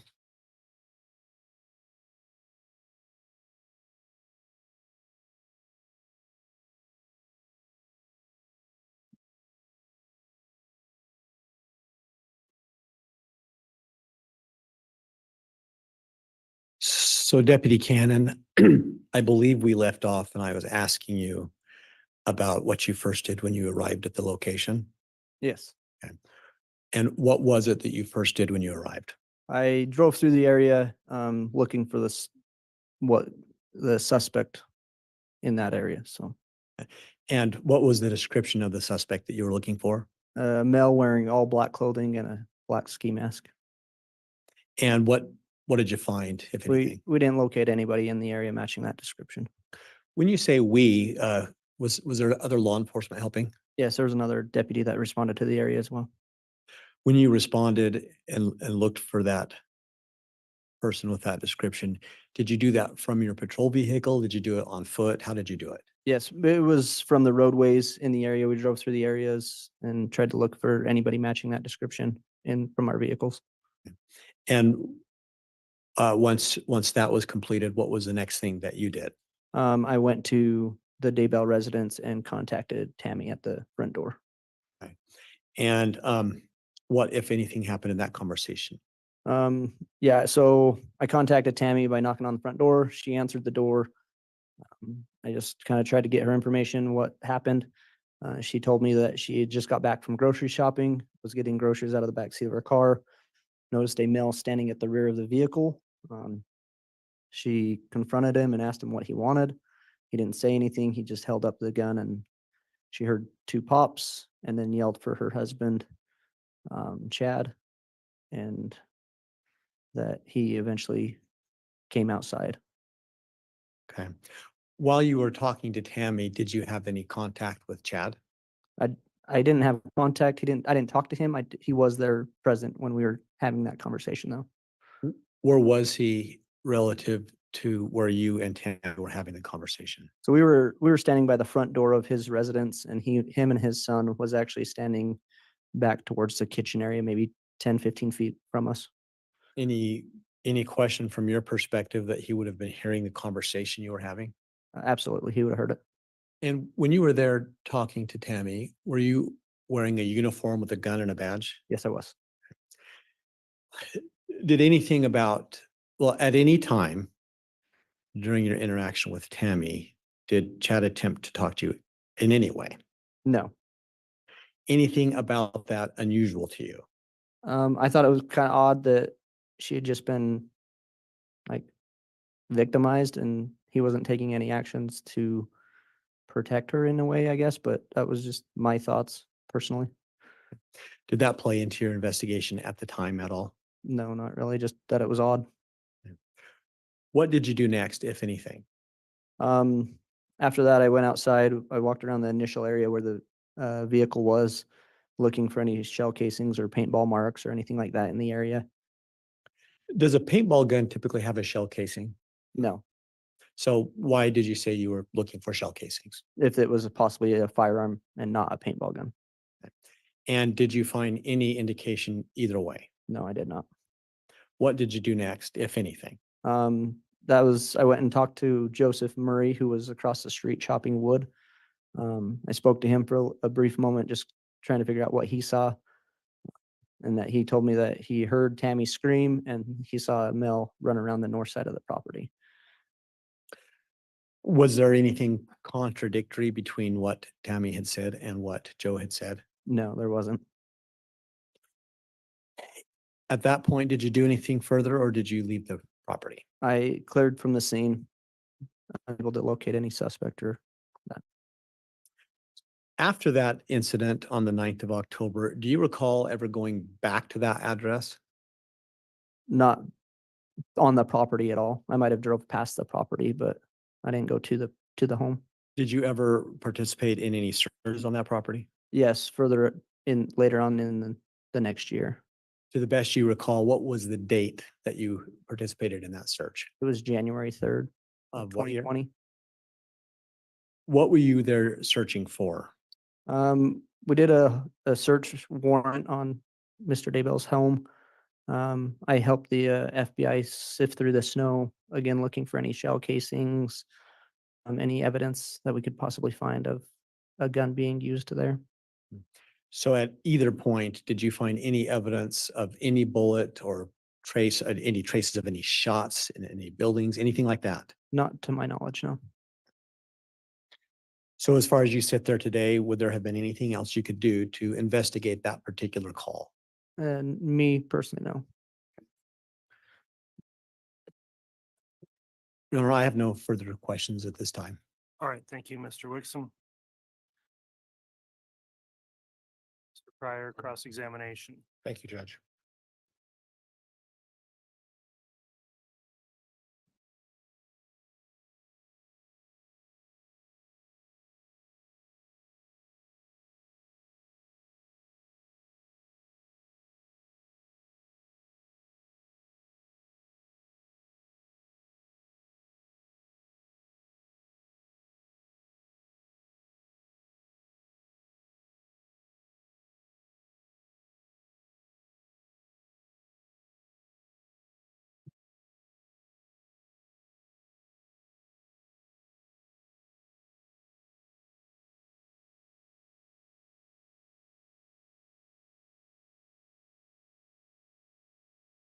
Officer Coulter, you made an initial report in regards to this case. Is that right?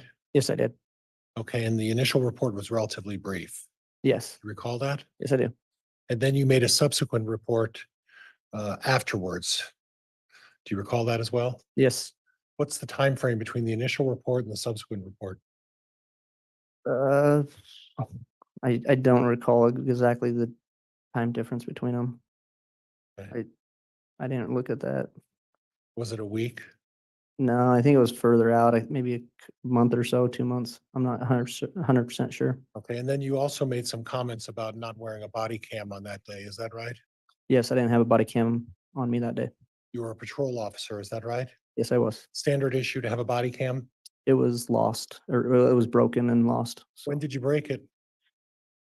couldn't tell you exact date.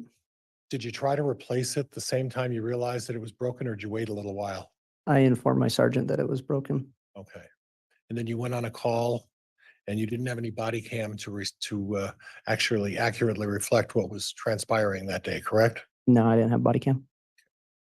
Okay. And Judge, could we utilize the HDMI? You gonna publish something, Mr. Pryor? I want to show the officer a copy of his report if at all possible. Okay, are you gonna do that by giving him a copy or publishing it? I'd like to publish it and have him look at it while I speak to him about it, if that's acceptable to the court. From the defense, any objection to doing that? No objection, Your Honor, so long as he admits it as an exhibit. I'm not sure he should be publishing things to the jury that aren't Judge, admitted. I can do it the other way and ask the officer when he did his report, but he doesn't have a recollection of when he did the supplement, and there's 3 parts to this report. So my hope is that to show him the report, lay the proper foundation, and then I'll move to admit defense exhibit 89. But if the court prefers a different manner, we can go a different way. Okay, well, it's up to you. We just can't publish it until it's been admitted. I agree, so that in case it's not admitted, the jury doesn't already see it. Okay. So however you want to handle that, and if the state doesn't object, then we can perhaps shortcut that. And Judge, can I have my laptop approach the witness with a copy of my laptop, show him the reports, and have him authenticate the reports? Yeah, perhaps maybe just ask Mr. Wixom and show him what you've got and see if the state is going to object. I think he's indicating maybe he's not. Judge, we're not going to object to that approach at all. So it's 89. 89, and the parts are A, B, and C, Judge. All right. Well, if you just want to move for the admission, then. I'll move for admission then, Judge. No objection. All right. Defense exhibits 89, A, B, and C Yes, are Judge. admitted. And what are are they 3 separate reports, or what are the exhibits? If you just describe them for the record. Judge, A would be the initial report, which is about a paragraph. B would be approximately a 2-paragraph report that was done, I believe, a couple months later. And C would be just the initial incident report by Officer Coulter, the face page of the incident report. Okay, and we'll just need to be able to make sure to get those submitted into the record for evidence, but you may go ahead with those now admitted and publish, and we'll make sure the court receives copies so they can be given to the jurors for deliberation. And Judge, whenever the clerk is ready to bring that up. Yes, it can be published. Now, do you recognize this report, officer? Yes, I do. And is that your report? Yes, that is. And that's a true and accurate reflection of what you prepared close in time to when the incident occurred. Is that right? Yes. Okay. So if you would do me a favor and read the very first sentence. I was dispatched to a suspicious call of a male holding a paintball gun at a lady on 1900 East and 200 North. Now, 1900 East and 200 North is Chad Daybell's property. Is that right? Well, that's the intersection. The intersection. Yeah. And Mr. Daybell's property is on the corner of which would be the northwest corner. Does that sound right? Northeast. Northeast corner. I'm sorry, I got my east and west backwards. Okay. Now, when you first testified for the prosecution, your comment was in regards to a paintball or gun incident. And you made a point of adding the word gun after paintball. Well, it's a paintball gun. So So you knew she this was- reported different things of possibly being at a gun or a paintball When did she report that? in her 911 calls. Okay. Could we have a copy of exhibit regarding the 911 call, please? Which one? There were two. Well, Judge, I think what I'm going to do is play actually both of them. All right, those are exhibits 232A and 232B. And Judge, I'm going to get through this before we start the 911 call. Just right there is fine. Thank you, officer. So your recollection of the 911 call is that Miss Daybell said something about a gun as well? Yeah, she just said gun as well in that call. Okay. Okay. But the dispatcher said it's holding a paintball gun, correct? I believe so. And then it says that you attempted to locate suspect but couldn't find anyone in the area, right? Correct. You talked to her and she said she noticed a guy standing behind her and was holding a paintball gun again, right? Yes, sir. That's what your statement says, right? Yes, sir. So the dispatch was about a paintball gun. When you spoke to her, she said it was a paintball gun. And then pulled the trigger a couple of times and then ran off. And was described as 5'11", 190 pounds, right? Approximately, yes. Okay, and then you didn't locate anybody, right? Yes. Okay. Then you, a couple of months later,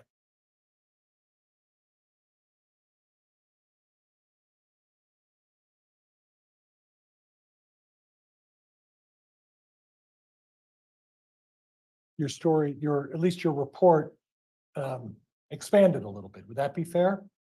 Yes, I was asked to put more detail into it. You were asked to put more detail into the report. Yeah, just to be more brief about actually more detail on the report. Who asked you to put more detail into the report? I don't exactly remember who asked me. It was one of my supervisors. So one of your supervisors said they needed to get more detail in the report. Yeah, they just said be more specific. Okay, and that was after the death of Tammy Daybell, right? I believe so. So this occurred on October 9th, correct? Yes. And Tammy Daybell died sometime shortly after that, correct? Yes, I believe so. And then after you did your initial report, your supervisor came up to you and said, you know, we don't have enough information in that initial report, so we need to add some more information, right? Well, just more detail. Okay. Report. Was this such a significant issue with a paintball gun that it required you to go back and then write a 2-3 page paragraph with more detail on it after the incident had occurred 60 days earlier? Can you ask that again? Sorry. Well, they put you up to putting more detail because they were trying to get you to allege that in some way there may have been a gun there. Isn't that what the police are trying to do here? Objection, Your Honor, argumentative. Sustained. So you put in your report on October 9, 2019, 21:45 hours. You were talking to Tammy Daybell in front of her home, right? Yeah, it should have been in her home. Okay. Front room of her home. Yeah. Okay. Now I listened to the 911 call and I seem to recall the 911 call coming in at 21:49. So you're not quite clear on the hours that You talked to Tammy, right? Yeah, it might have been a different timestamp. I'm not sure. Okay, so if the 911 call says 21:49, we can rely on that reasonably well, right? Yeah, Okay, and then you put in your report that at 21:45, you were talking to her 4 minutes before she ever called in the 911, right? if that's what it's saying, yeah, I guess. Okay, well, we'll go back and listen to the recording again in a minute here, but, and her son and we're sitting back with the room by the door. Okay. That I believe that led to the kitchen. They were sitting back in a room by a door. Sitting at the back of the room by the door. They were standing there in the Okay. doorway. Okay. And then you made mention of the fact, and when you revised your report a little bit, you mentioned that she was standing at the back of her car with a gun she believed to be a paintball gun. So you've added the word gun and said believed. So what you're really doing is she told you it was a paintball gun, right? To my best knowledge, yeah. Yeah. And the 911 dispatcher said it was a paintball gun, right? Yes, I believe so. So why did you put that caveat in there saying believed to be a paintball gun? You knew it was a paintball gun. There was no gun there that day, was there? I Sustained.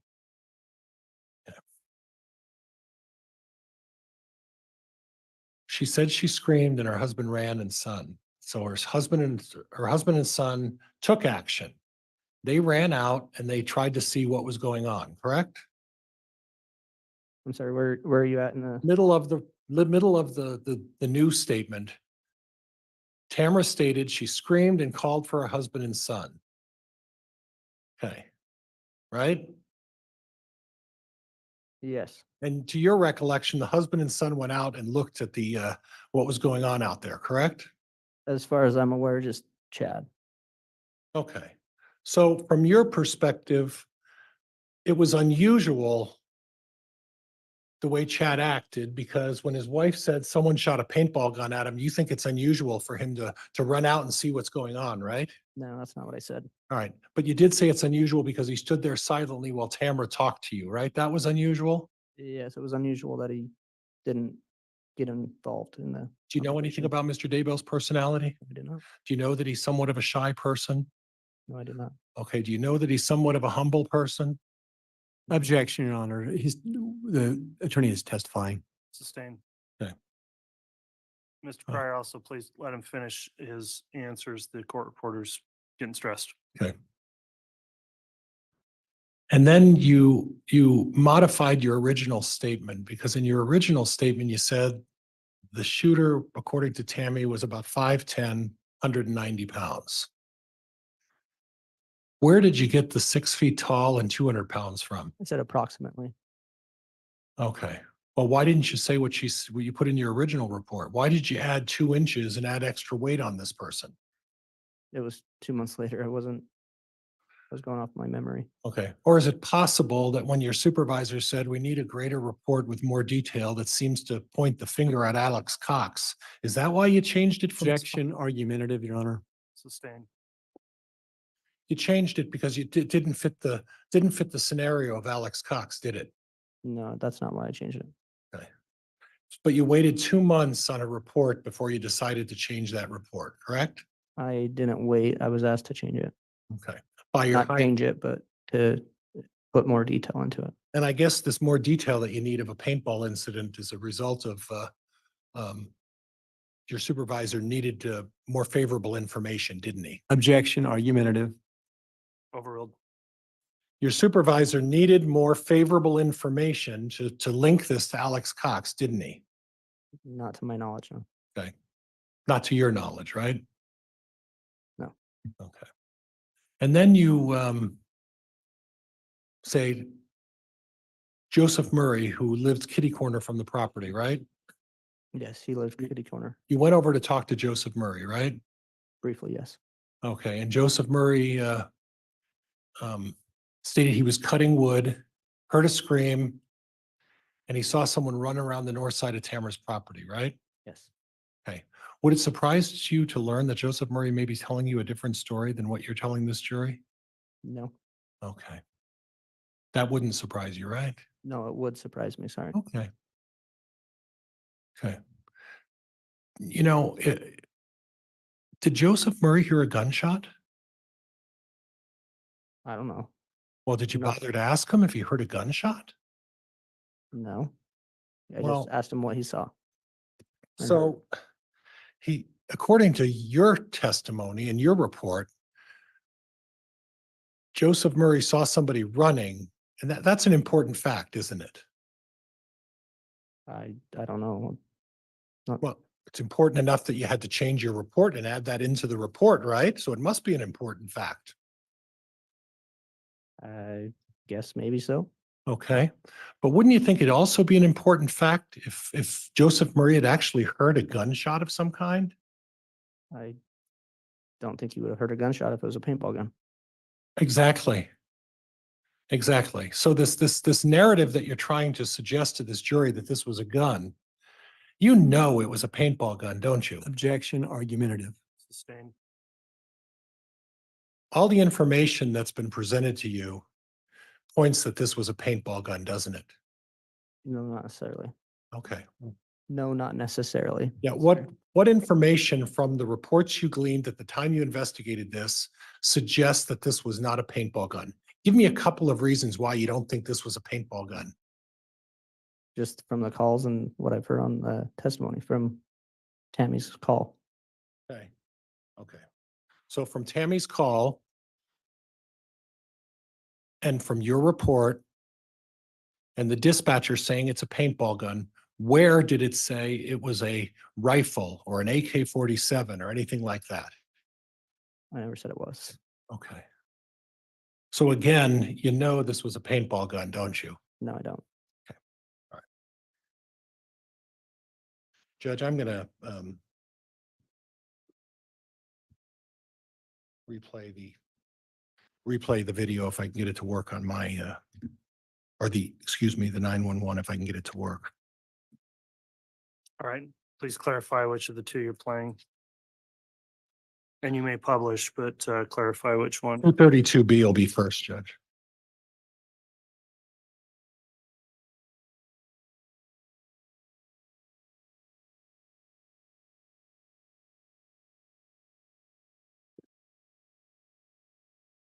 Maybe not.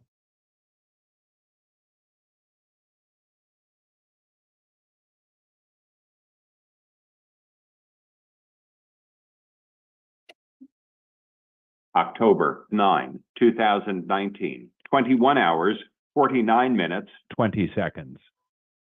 Fremont County Sheriff's Office.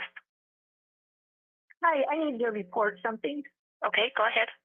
What's the address? Okay, at 202 North, 1900 East, the corner with the blinking yellow light on Salem Highway. Is it a suspicious person? Yes. Okay, what was he wearing? He was all dressed in black and he had a ski mask on. And he said the blinking light now is where you saw him? No, he's gone now because I pulled up into our driveway and I was getting stuff out of the back seat of my car and suddenly he was there and he had a paintball gun and he was and like he was going to shoot at me.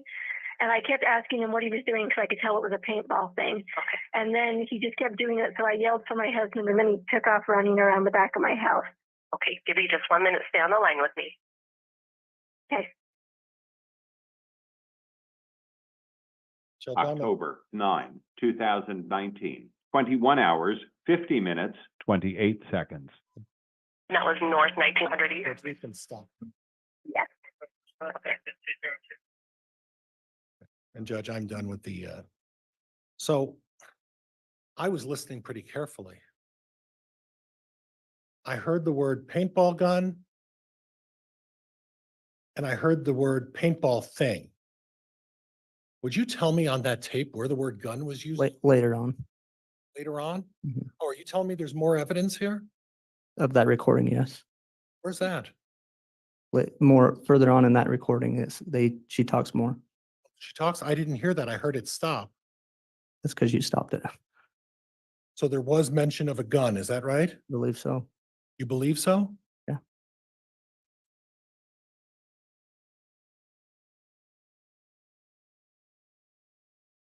And when you first listened to this, you heard the words paintball gun, right? In her initial statements, yes. You heard the words paintball thing, right? Yes, And the dispatch said that it was a paintball gun incident, correct?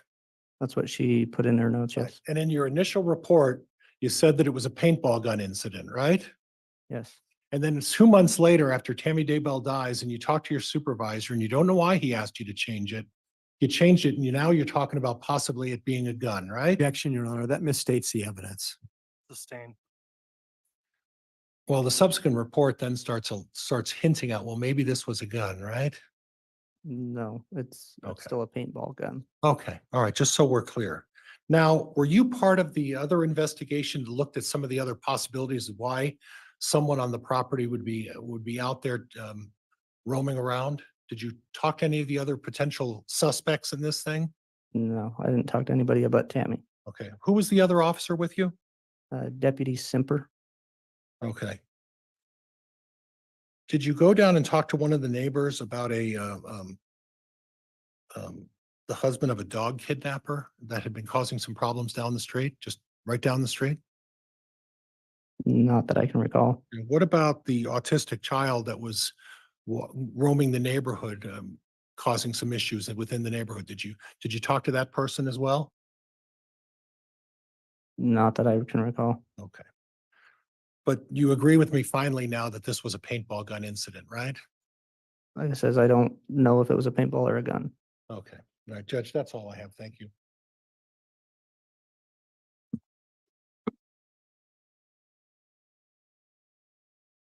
Mr. Wixom, redirect. May I, Your Honor? Yes. Thank you.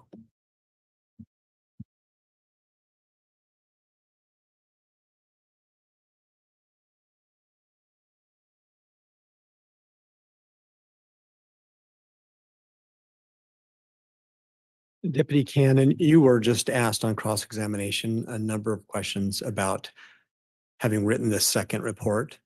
Yes, So in reference to those questions, how long after this incident was it that you wrote the second report? like I said, I'm not 100% sure, maybe a couple months or so. Is it fair to say that over the course of a couple of months, you have a number of calls and interactions with the public as part of your job? Absolutely. And as part of law enforcement, as a deputy, is it expected that you will conform to your superiors? Absolutely. So if a superior officer says, please go write another report, is that something that you would do? Yes. But in this case, is that what you did? Yes. Is there any question in this case, were you fed information to put in the report? No, just more information about what happened. But the information that you included in the report all came from your memory. Is that fair? Yes. You were asked some questions about whether or not you were wearing a body cam at the time. Yes, I was asked that. I think you explained that at the time yours was broken. Correct. Can you state, is it fair to say that at Fremont County Sheriff's Office, is there any kind of policy requirement that you wear a body cam for anything? No, And so why do you normally wear a body cam? just for my recollection and safety and different things like that. But that doesn't mean you can't perform your duties without the body cam. No, it doesn't mean that.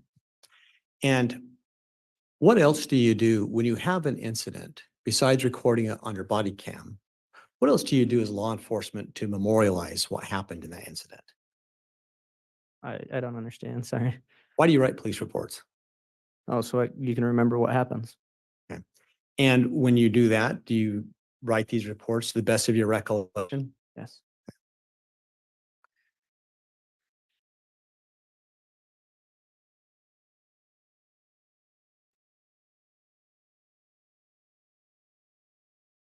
Defense counsel pointed out that in one report,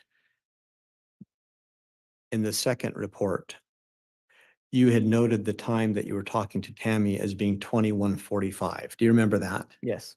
But yet we heard in the call that her call came in at 21:49. Yes. Can you explain that discrepancy? It was probably, I was dispatched at that time at 21:45 and she had called briefly thereafter And again, when you were when I was writing, responding. Sorry. Finish, I'm sorry. Or when I was responding to the call, she probably made that phone call.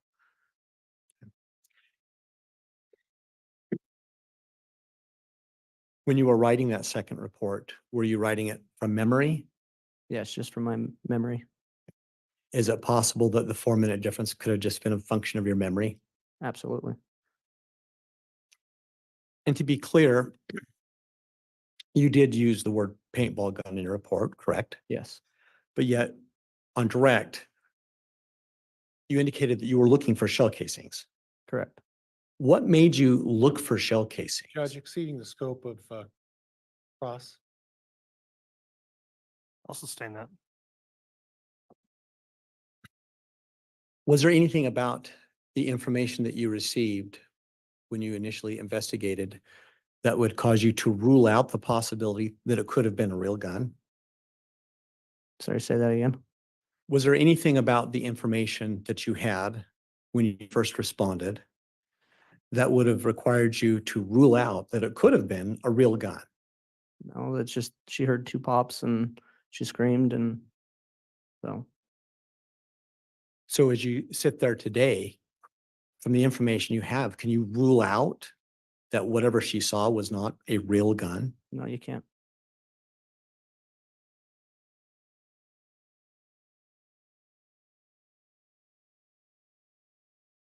You were asked a question about whether or not Joe Murray had said if he had heard a gunshot. Do you remember that question? Yes.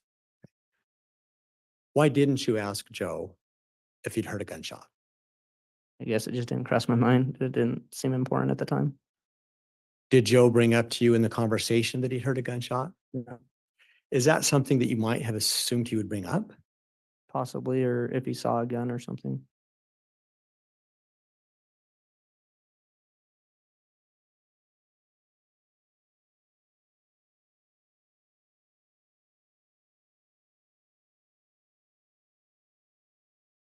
This is the last question, to be clear.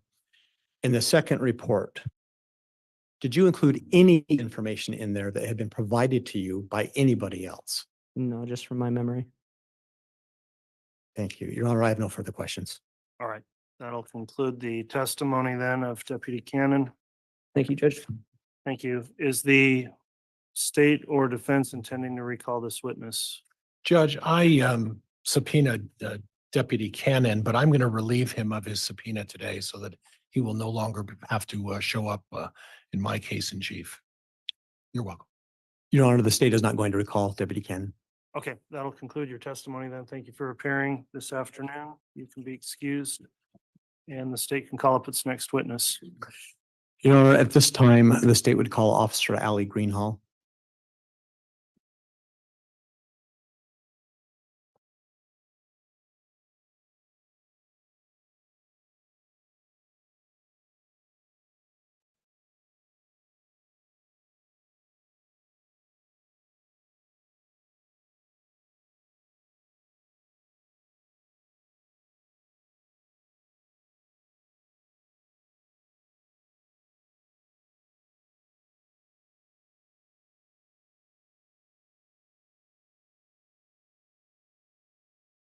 Swear or affirm the testimony you're about to say will be the truth, the whole truth, and nothing but the truth.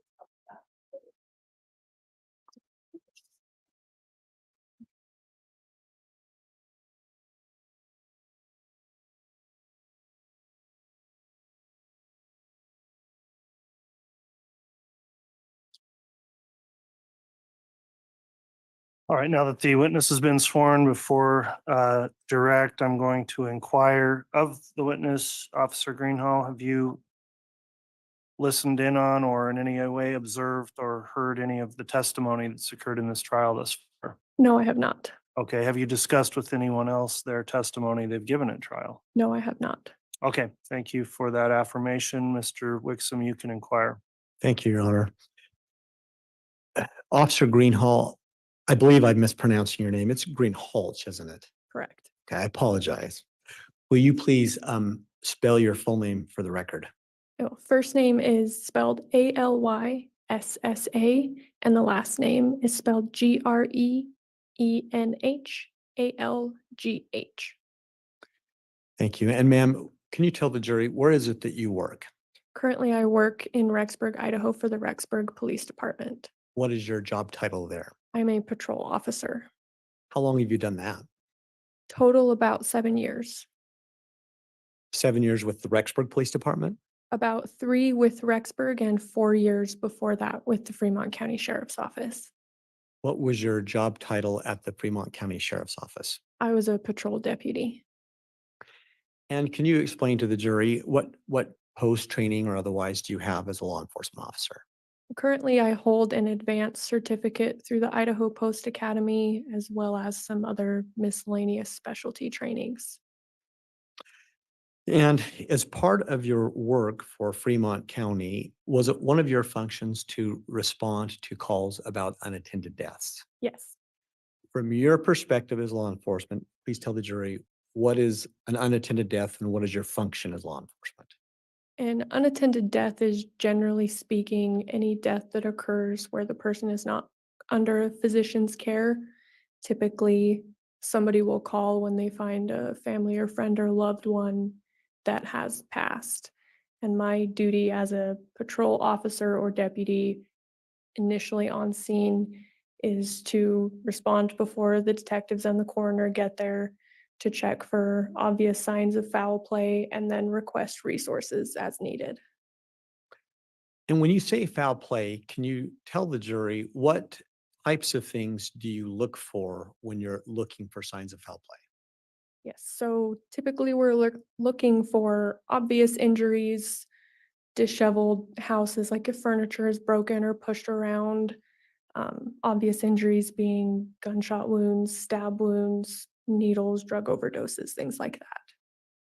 So with any given unattended death, is it fair to say that you respond with that role in mind, trying to either identify or rule out some foul play? Correct. I want to draw your attention back to October 19th of 2019. Do you recall responding to an unattended death call for a Tammy Daybell? I do. At that time, prior to your response to the scene, had you ever heard Tammy Daybell's name? No, I had not. Had you ever heard Chad Daybell's name? No, So you weren't familiar with either one of them? I was not. Who dispatches you to an unattended death? Whichever dispatch officer is working that day. So is it fair to say that when there's an unattended death, that someone will call into law enforcement and 911 or otherwise, and then they'll find an officer on duty and send them to the scene? Yes. Your Honor, at this time, the state wishes to request admission of what we believe is a stipulated exhibit number 233, which is a recorded 911 call made by Garth and Chad Daybell on the day of Tammy's death. Any objection? Okay, exhibit 233 then is the audio file of that call. It will be admitted by stipulation. Just make sure we have the correct exhibit submitted to the clerk, and then if you wish to publish, you may. Thank you, Your Honor. Would the court have me send it up now, or should I play it first? As long as you're convinced it's the right thing, you can go ahead and start publishing. Thank you.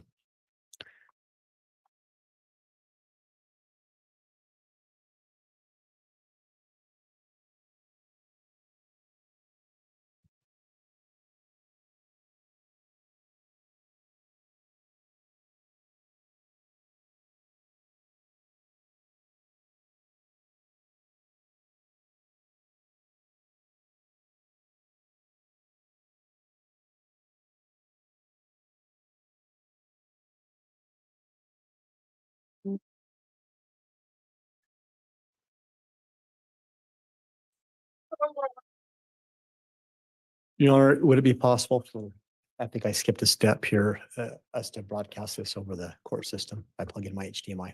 Sure.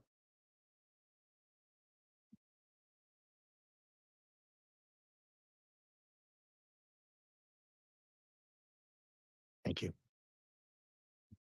911, where's your emergency? We're at 202 North, 1900 East.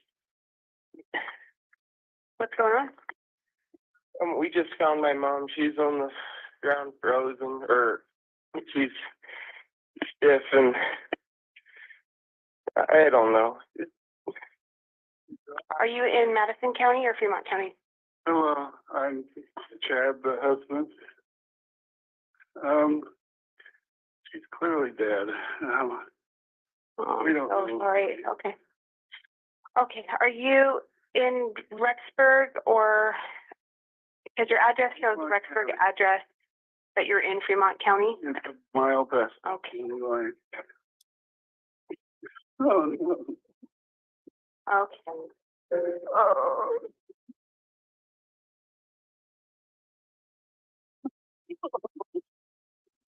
Yeah, she's not even, she's gross.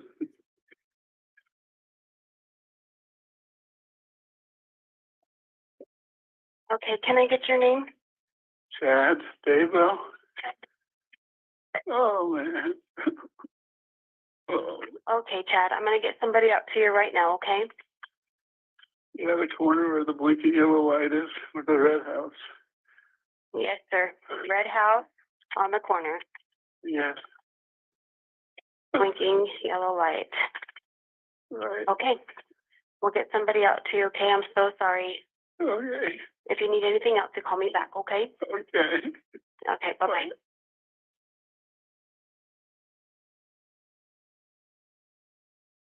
Ma'am, to the best of your recollection, was that particular phone call related to your response to Tammy Daybell? Yes. Prior to responding to this, let me withdraw that. To the best you recall, what time of day was it that you were responding? It was approximately 6 a.m. And was it light outside yet? I don't think so. Prior to your response that morning, approximately how many times had you personally been involved with responding to an unattended death? Probably 5 to 10. And when you did in fact arrive, what was the first thing that you observed? I observed Garth Daybell in the living room. He's the one that let me into the house. And then Chad came into the living room shortly after I arrived. And I just asked them what was going on and to show me where Tammy was. And did they do that? They did. Let me pause and ask, at that point in time, was anybody else at the home? No. Did anybody else later arrive at the home that morning? Yes. Who do you recall arriving at the home? The deputy coroner arrived, the coroner arrived, and then some family members also arrived later. And for the jury's sake, to the best we can identify those people by name. Yes, sorry. The deputy coroner, Cammie Wilmore, the coroner, Brenda Dye, and I'm not sure who the family was. I didn't speak with them after they arrived. Were you aware if there was a male or female family member that arrived? I think both. Several of his children showed up as well. So you were explaining that you arrived and you made contact with Garth and then Chad? Correct. Just to help the jury have a picture in their mind, what was the layout of the home, the best that you can recall? The living room is the first room that you come into, and then there's a hallway to the right. There are several bedrooms and a bathroom. Directly behind the living room across the hallway was the kitchen, and then to the left was the garage. Okay. And relative to the front door, did you come in the front door? I did. Relative to that front door, where is the room that you ultimately saw Tammy's body in? To the right at the end of the hallway. When you came to the front door, where do you recall both Garth and or Chad being inside the home? In the living room. So could you explain again, what was the first conversation that you had with either one? I asked them where Tammy was and what had happened, and then they walked me back to the bedroom where her body was. At that point in time, did either one of them seem to have any emotion or anything like that going on? Yes. Both, or which one? Chad was definitely more emotional than Garth was. He was sobbing and then would gasp for air. Garth was a little bit more reserved and didn't say very much. So when you got back to the room where Tammy was, what was the first thing that you observed? I observed Tammy's body on the bed, and her feet were hanging off the corner of the bed, and the mattress was pushed off the box spring just a little bit, and she was covered up with a blanket up to about her shoulders. In that moment, did you notice anything else about Tammy's body? Not from the doorway until I moved in closer to her.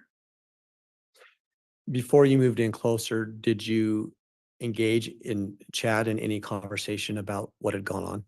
Yes, during the walk back and while I first entered the bedroom, he was kind of explaining to me the course of events that had happened that morning.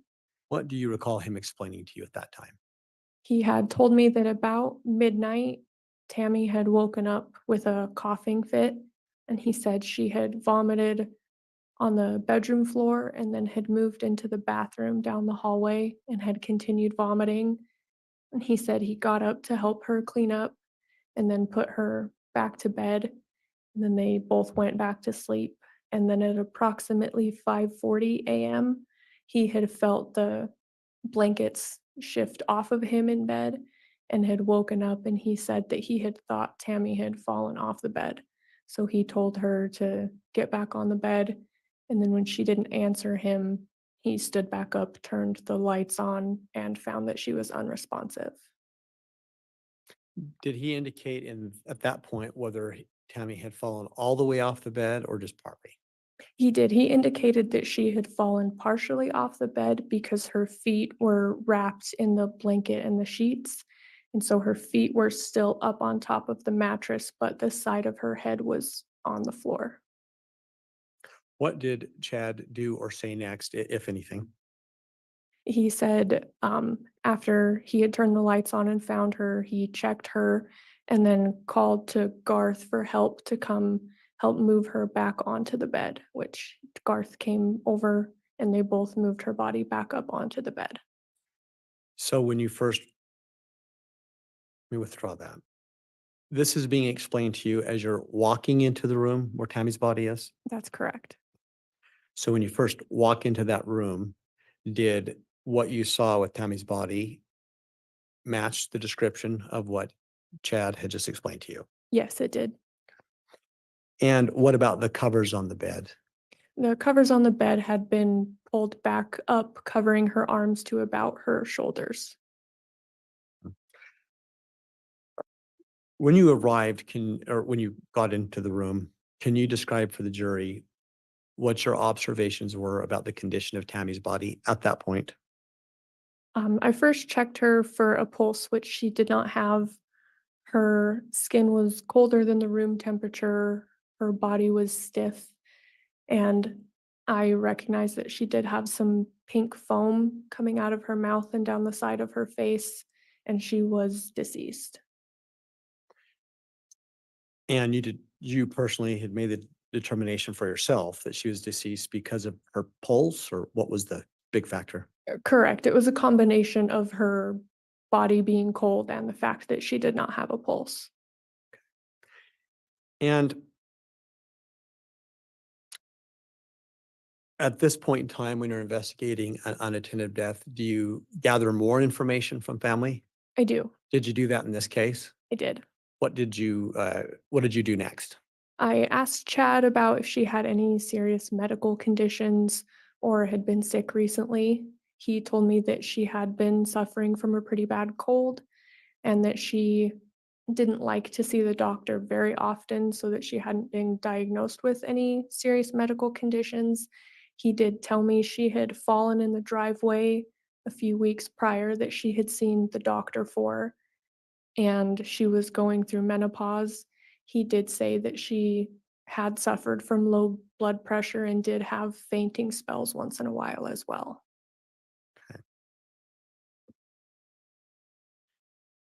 And based on your recollection, was this information that Chad had relayed specifically to you at that point in time? Yes, it was. Did he say anything else about whether he believed that Tammy had any other major medical issues or injuries besides what you just talked about? Not that he said to me. Did he mention anything to you about Tammy having shaking fits at that point in time? No, Did he say anything about Tammy's sleep pattern generally? no,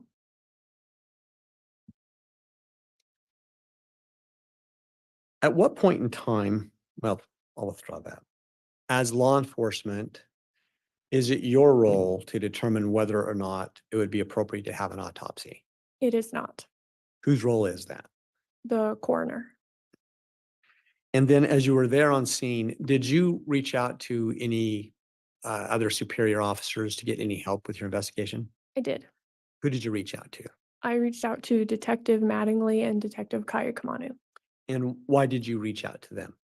It's standard procedure when there's any kind of death, especially an unattended death, that we notify detectives to give them kind of the basis of what we've learned in our investigation to determine whether they need to respond or not.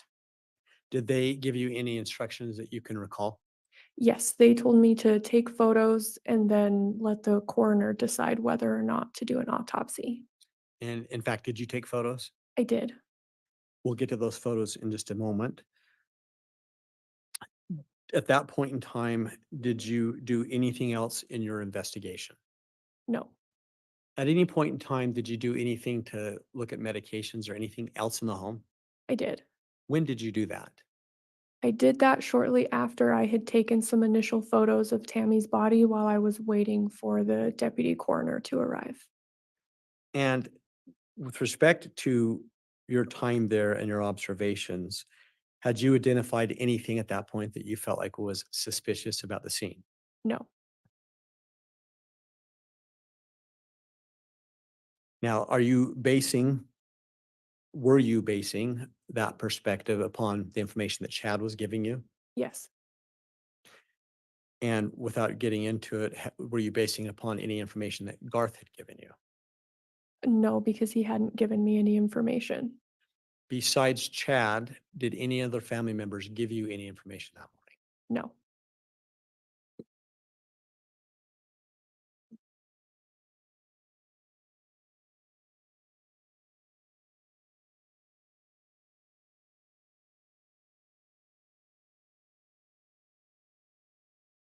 When you were talking to Chad that morning, was Garth within earshot of that conversation? yes, Did he ever voluntarily interject or contradict anything that his dad was saying? he did not. Did he try to add anything to the conversation? No,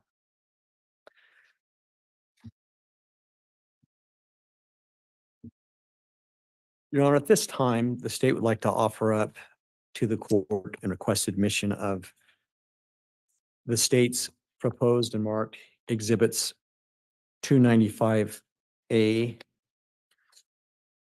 through. Sorry, Your Honor, 1 second.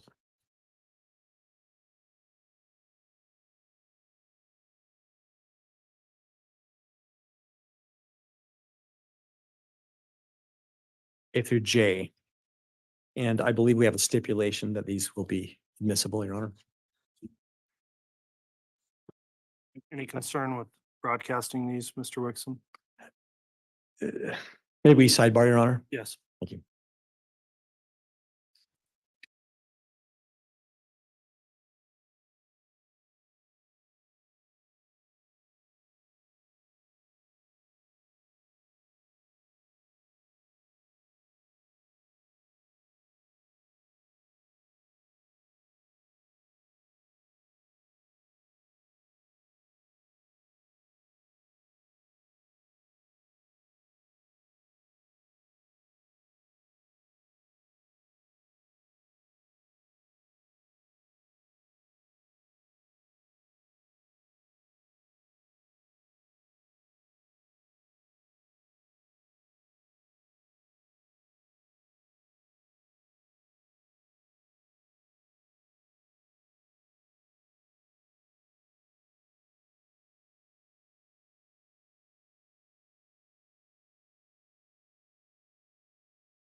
All right, thank you, counsel. The court will note in a sidebar, we just were reviewing these exhibits that are, as I understand, going to be admitted without objection.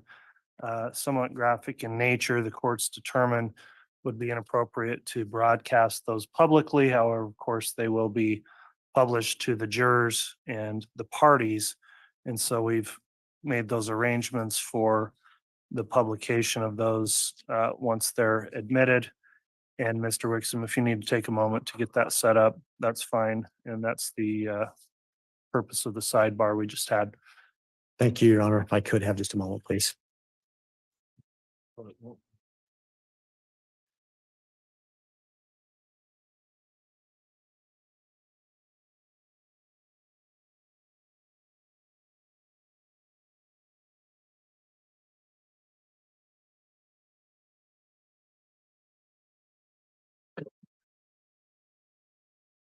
And Judge, as we attempt to get set up electronically, I need to clarify for the record, the state does not intend to admit the photos in full sequence that we gave, Your Honor. May I correct and let the court know now which exhibits we're talking about? Yeah, let's go through the admission process and then we'll go on to publication if you wish. So on the admission process, if you would set out in the record what you're being offered, and individually I'll ask defense if there's any objection. Thank you, Your Honor. All of these photos for frame of reference are death scene photos of Tammy at the time that this officer responded to the call. They're marked as states 295D, as in David, through 295L. Is it?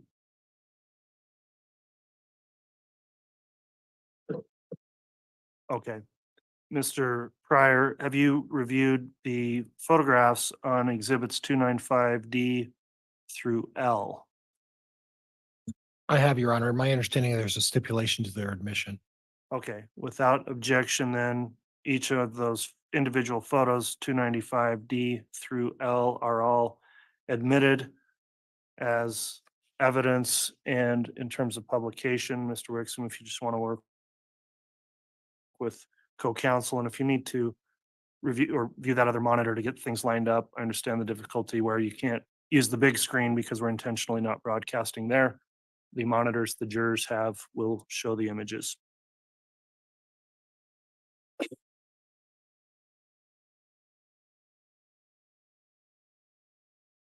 And Mr. Wixom, there's that light on the Elmo that I think helps with the shadow. If you could flip that light on.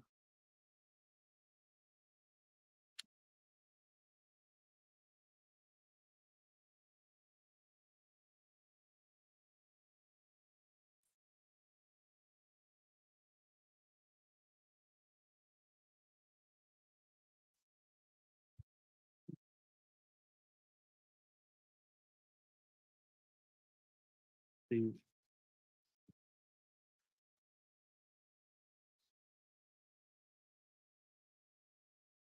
I believe I'm ready to proceed, Your Honor. Okay, go ahead. Thank you. And reference each one, of course, as it's published. Will do.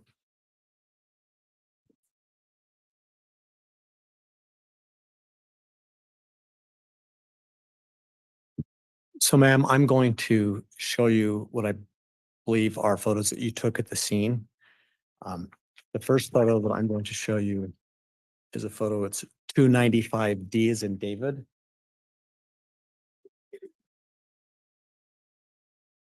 Can you see that, ma'am? I can. And ma'am, could you describe for the jury what is that a photo of? This is a photo of Tammy's body as she was lying on the bed when I arrived. As you look at that photo, can you recall what was it that you were trying to capture in that particular photo? The position she was lying on the bed, the positions of the blanket, as well as her face.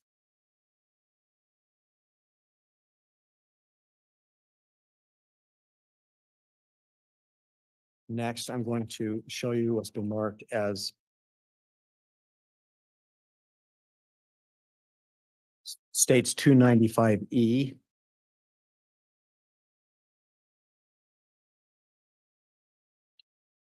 And ma'am, can you describe what you are trying to capture in that photo? With this photo, I was trying to capture a closer, more focused view of her face and the foam that was on it.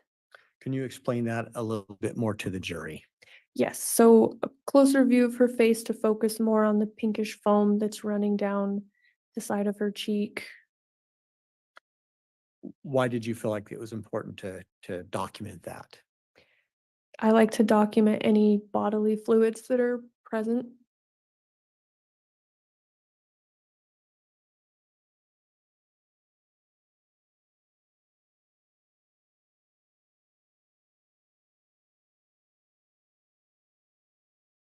Next, I'm going to show you what's been marked as states 295 F as in Frank.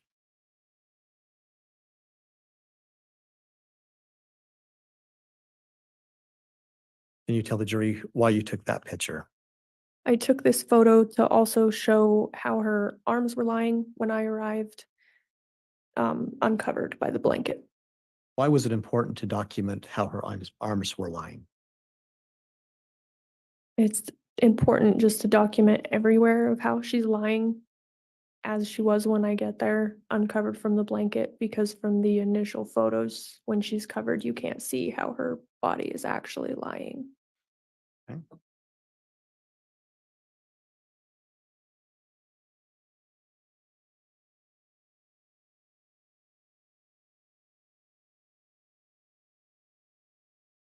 Next, I'm going to show you what's been marked as states 295 G as in George.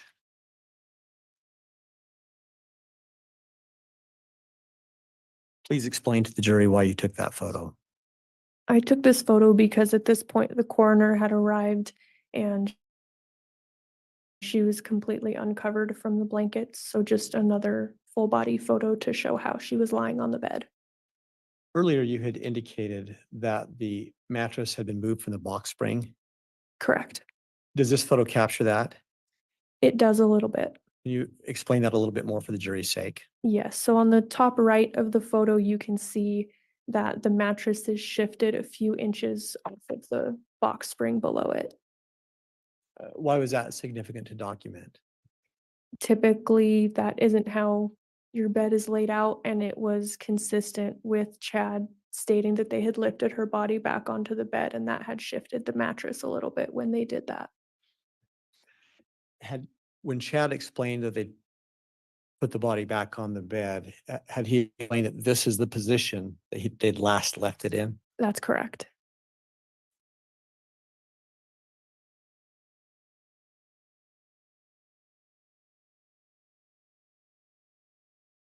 Next, I'm going to show you what's been marked as states Exhibit 295H.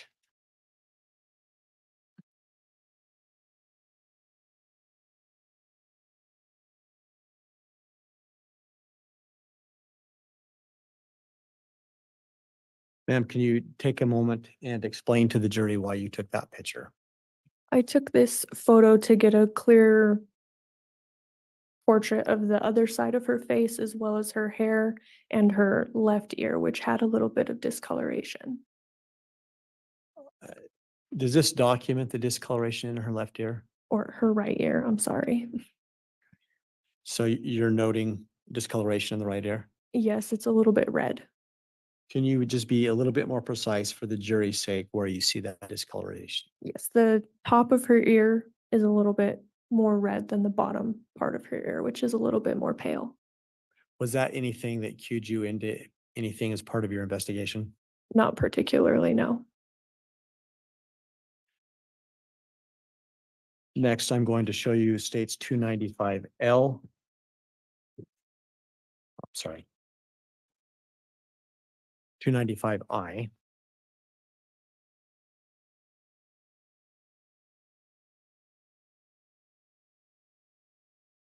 And why did you take that photo?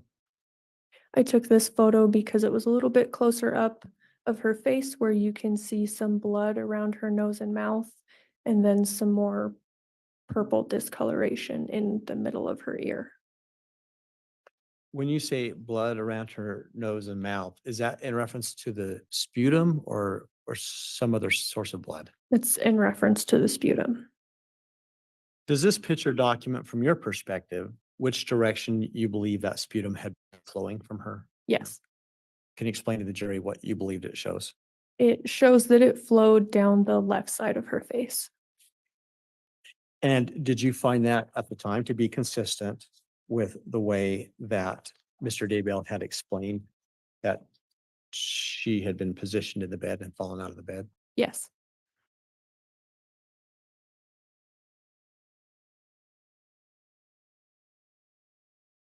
Next, I'm going to show you Exhibit 295J.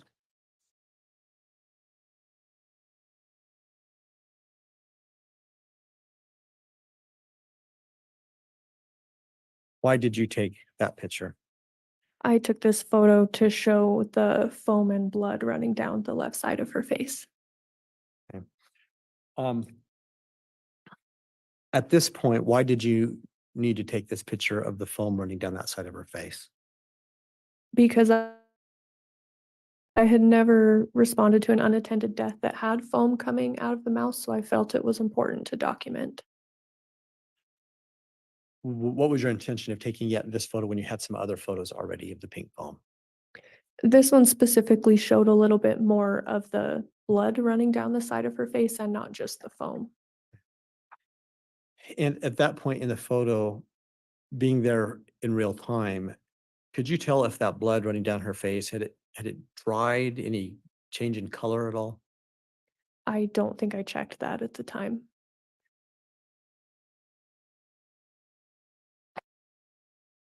Next, I'm showing you 295K.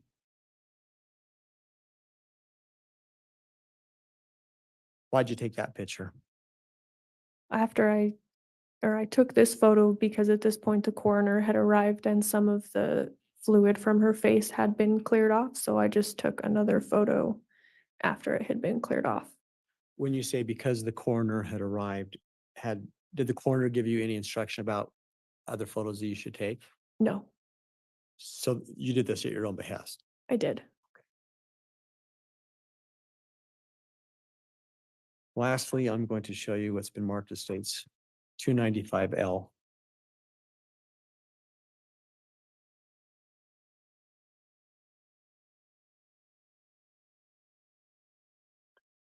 Can you please explain to the jury, please, why you took this photo?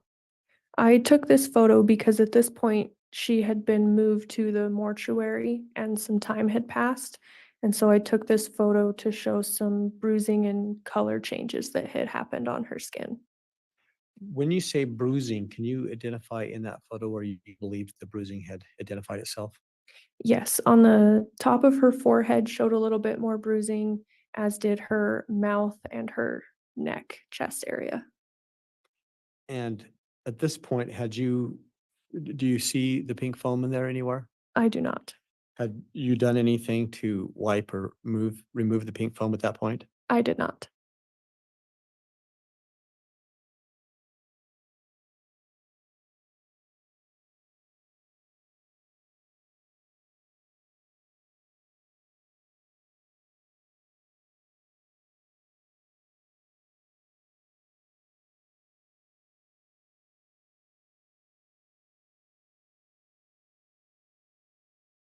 Based on your observations,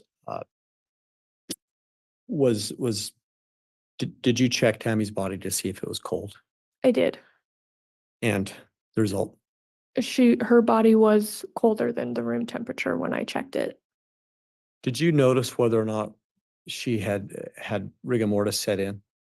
I did. Her body was stiff, which is consistent with that being set in from my experience. In addition to noticing the pink sputum and what you thought was bruising, did you notice anything else on her body at any point? I did. What'd you notice?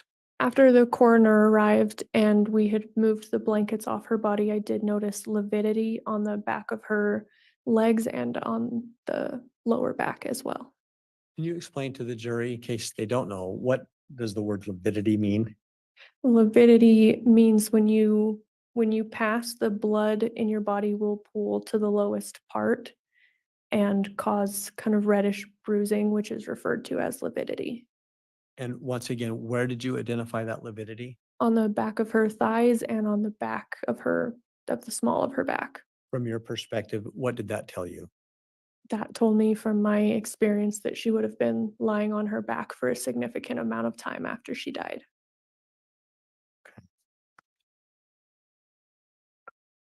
Now, at some point, I'll withdraw that. At some point in the interaction, did you go and have a conversation with the deputy coroner and the coroner? I did. And what was discussed there? The cause of death was discussed, as well as whether an autopsy was to be performed, and as well as things that were said to the coroner. Okay. And again, your role as law enforcement, do you have any role in determining cause of death? No, I do not. And do you have any role, as you understood it, to determine whether an autopsy should be performed? No. Did you ever discuss the potential for an autopsy with Chad? No. Did you ever hear him discuss that with anybody on scene? No. Mr. Wixom, are you done publishing the photos? I am, I'm sorry. If you are, go ahead and we'll turn the lights back up. We'll keep the audience seated where they are for the remainder of the day.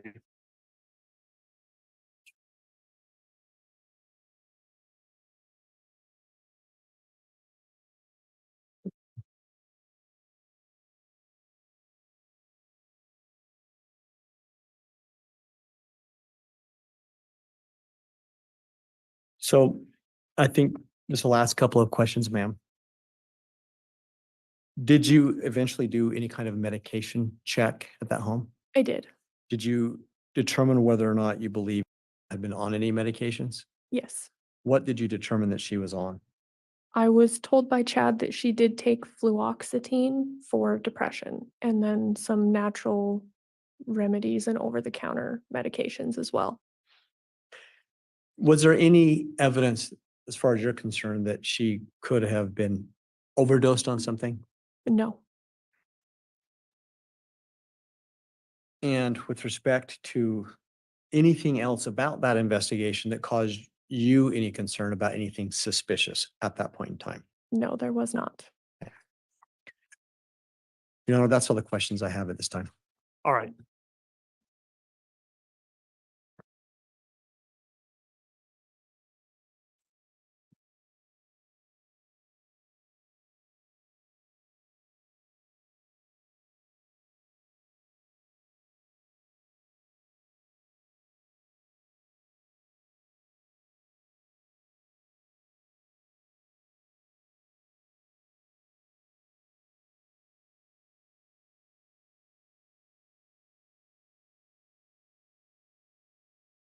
I'm going to do it over this. That's fine.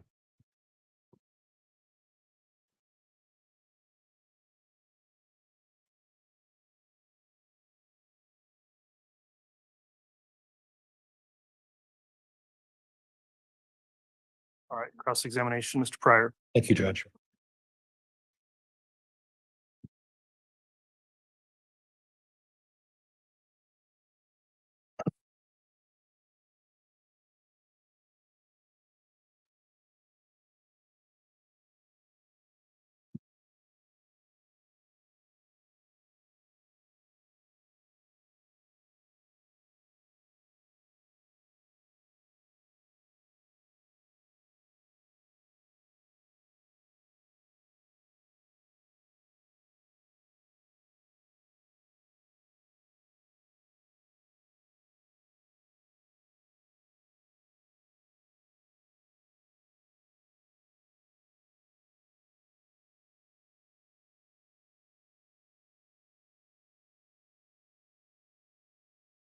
Officer Greenhalgh, you prepared a report in regards to this incident, is that right? Yes. And at the bottom of your report, you made mention that the coroner determined an autopsy was not necessary unless the family wanted one, which they did not. Correct. So from what I read from your report was that you discussed the option of whether an autopsy would be performed and the coroner determined that it wasn't necessary And then subsequent to that, the family decided they did not want an autopsy. Would that be fair? Yes. Okay, thank you. Now, I also noted, did you have a chance to talk to Brenda Dye and Cami and Deputy Coroner Wilmore about this case in detail? At the scene I did, yes. Okay, did you discuss the fact that there were some old bruises on Tammy's arms? Yes. And that, were you aware that Coroner Dye made note of that they were old, from some time before this incident, bruises on both of her arms as well, correct? She just testified to it, Judge. Overruled. Fact that Miss Dye noted in her coroner's report that there were old bruises on her arms, correct? I wasn't aware if she knew the age of them. Okay, but you are aware that there was a discussion with you folks about the fact that there were some old bruises on Tammy's body, correct? That there were bruises, correct. You were also aware that when you looked for the medication, you saw the it's Prozac, right? Fluoxetine? I'm not sure what the generic is. Okay. Acetaminophen, right? Some ibuprofen? Correct. Vitality extracts, which are, like non-traditional medication, correct? Correct. And like essential oils. Like essential oils that she would use. And then Chad talked to you a little bit about the fact that she was experimenting with essential oils as well, right? Correct. Okay. And then some extra strength acetaminophen. There was also some cough medicine that was found there as well, correct? Yes. And that's important because when Chad first spoke with you, he said that she was having coughing fits, right? He did. And you were able to confirm the fact that there was cough medicine as part of the medicine that was at the table at least at that evening, correct? Correct. You weren't able to tell whether she took it or not that night, but clearly on her side of her bed, there was cough medicine, right? Correct. Okay. And then again, some essential oil. What is essential oil respiratory blend? I don't understand what respiratory blend means when it applies to essential oils. That's what the bottle was labeled. Did you happen to look into what that's for? I did not. Well, the word respiratory implies to me that there has something to do with breathing. You didn't look any further than just noting that it was it was some respiratory essential oil. Correct. Okay. And then below that one, you put a note that there was also a supplement for bruising and sore muscles. Yes. So she was taking supplements for some bruising that she must have been experiencing and sore muscles, right? I assume so. Okay. Well, those are the ones that the family showed you that she was taking regularly, correct? Yes. Okay. Now, again, I'll go back to what he initially told you that she got up at about midnight, right? Correct. Military time always confuses me. So 0000, right? Yes, that's midnight. And then at approximately 5:40, he felt the bed and she slid off the bed. And that's when he realized that she had passed, right? Yes, that's what he told me. Okay. And he was pretty shook up about this, wasn't he? Yes. Far more shook up than anybody else in the house, right? Yes. He was more disturbed about this than his daughter who eventually showed up, right? I didn't see or observe his daughter after he showed up. He was far more despondent than his son who was there as well, right? Correct. Okay. And what you observed in terms of the mattress, in terms of the position of the mattress, was consistent with what Chad told you in terms of why the mattress was moved. Is that correct? Yes. Okay. So there's nothing unusual about the mattress, nothing there, correct?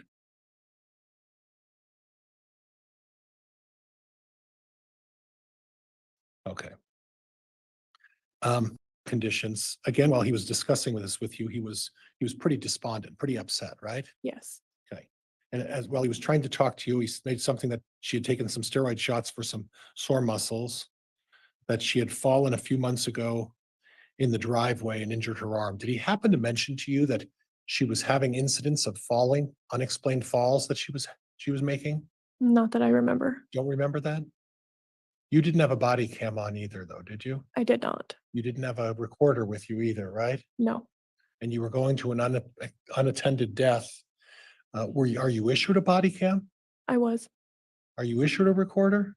No, Okay, so you are issued a body cam, it wasn't available, or was that one broken too? I believe it was charging at the time. Okay, all right. And then he mentioned that she had been feeling sick, had a cold, and that she had low blood pressure and that she'd been fainting occasionally. Yes, Okay. Now, did he ever mention to you the fact that Tammy Daybell suffered from anemia? not that I recall. Okay. When you looked at the pink foaming, did you happen to do some research on what causes that pink foaming? I did not. Okay, so you're not aware of the medical condition someone would have that would cause their mouth to foam at the mouth, right? I'm not. Okay.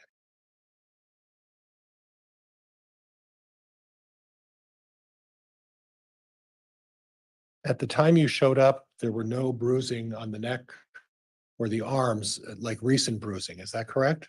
Correct. And there was no indication of a struggle, correct? Correct. And there was nothing in the position of the pillows or the sheets or anything in the bedroom that would indicate there was any sort of a fight, struggle, or altercation within that bedroom. Is that right? Correct.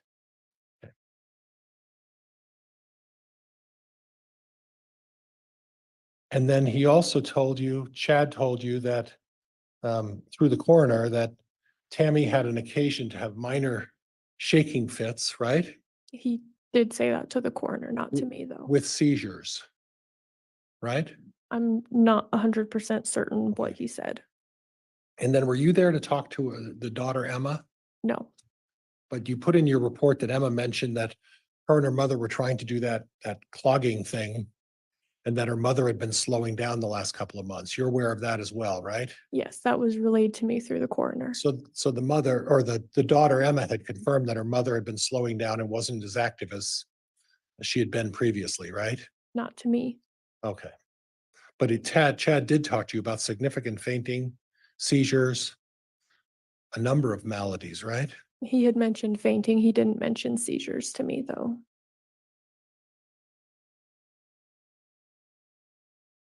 Chad told the coroner that sometimes Tamara had minor shaking fits consistent with seizure activity. That was what the coroner. had Oh, told I'm me. sorry.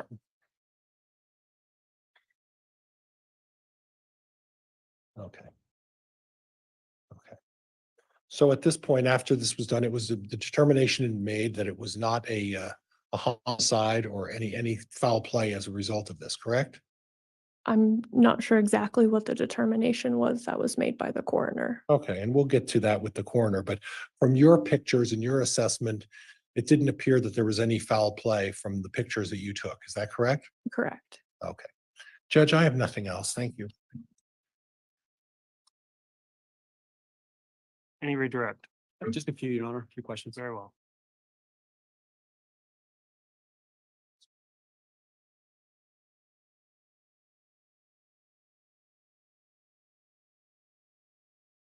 Officer Greenhalgh, you were just asked some questions about a body cam.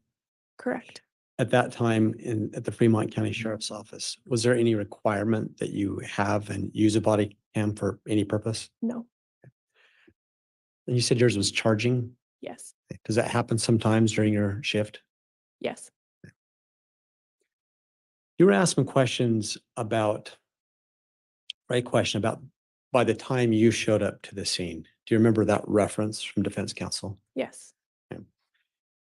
And you were asked questions about essential oils and some non-prescription items that were found. Yes. Now, did you have any information outside of what Chad had told you about whether it was Tammy who'd been using those things? Not outside of what Chad had told me. Did you have any information other than what Chad told you about how long those items had been in the home? No.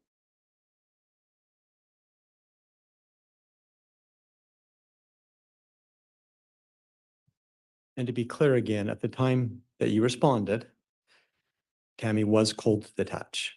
Yes. And as far as you knew, she had had rigor mortis set in. Yes.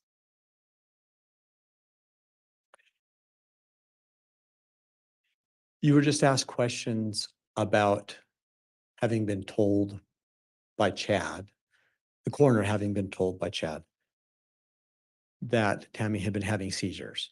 Remember that question? Yes, I do. But to be clear, that was never told to you directly. That's correct.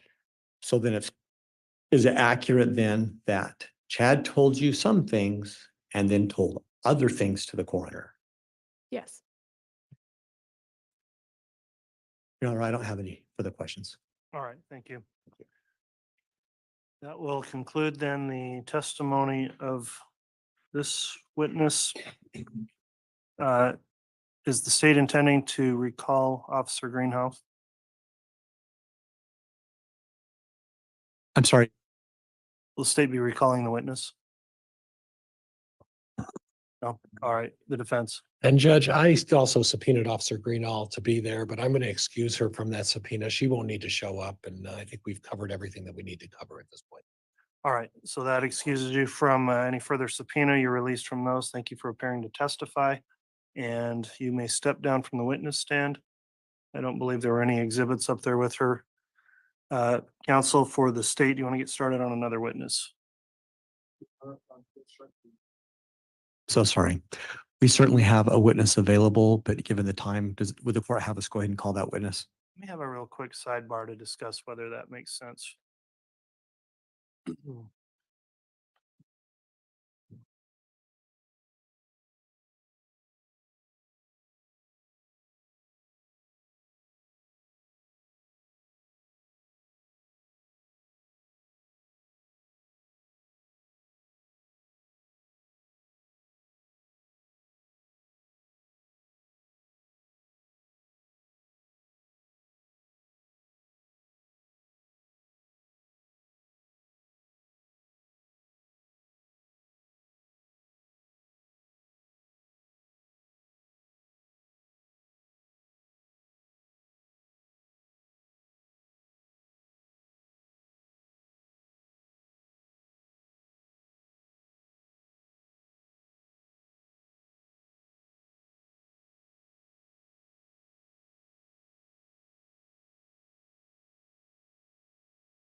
All right, counsel, we just did discuss scheduling, given the next witness that's coming up and where we are and where we would need to end for the day. I think it's a logical time to break for the afternoon and not divide that witness's testimony up over 2 days. So for that, we will go ahead and conclude for the evening a bit early. Thank you for going through without an afternoon break, ladies and gentlemen of the jury. We are going to conclude then. We'll continue tomorrow morning at 8:30 with additional testimony on the state's case in chief. I will admonish the jurors again as you break for the day. Please make sure to not discuss this case and the evidence with each other or with anyone else on this break. Please don't do anything to investigate the case, look the case up, or follow any news or media about the case until we reconvene tomorrow morning. Thank you, as always, for appearing on time each day, and we'll make an effort to get started on time tomorrow at 8:30. With that, then, anything further we need to bring up this afternoon before we break for the day from the state?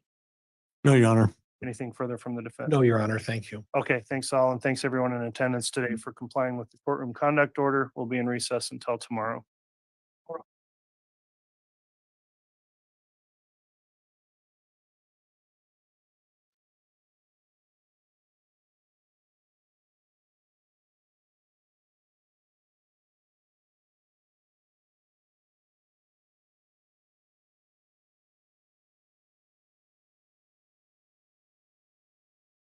What's up, everybody? On today's video, we're going to break down the judge's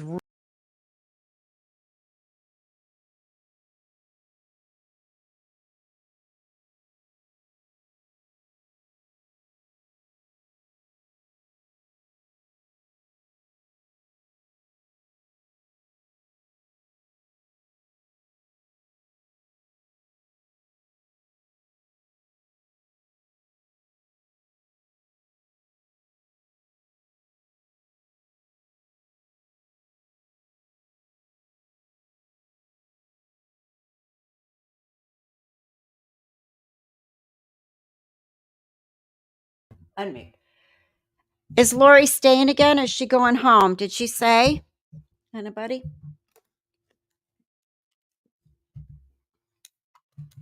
So I'm assuming we're going to get a lot more information. I'm assuming we're going to get a lot more information when the medical examiner.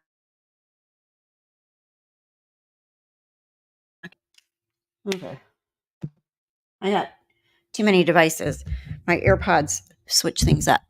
So anyway, I got to work tomorrow and the next day. So hopefully my mods can run the show, Ruby, tomorrow.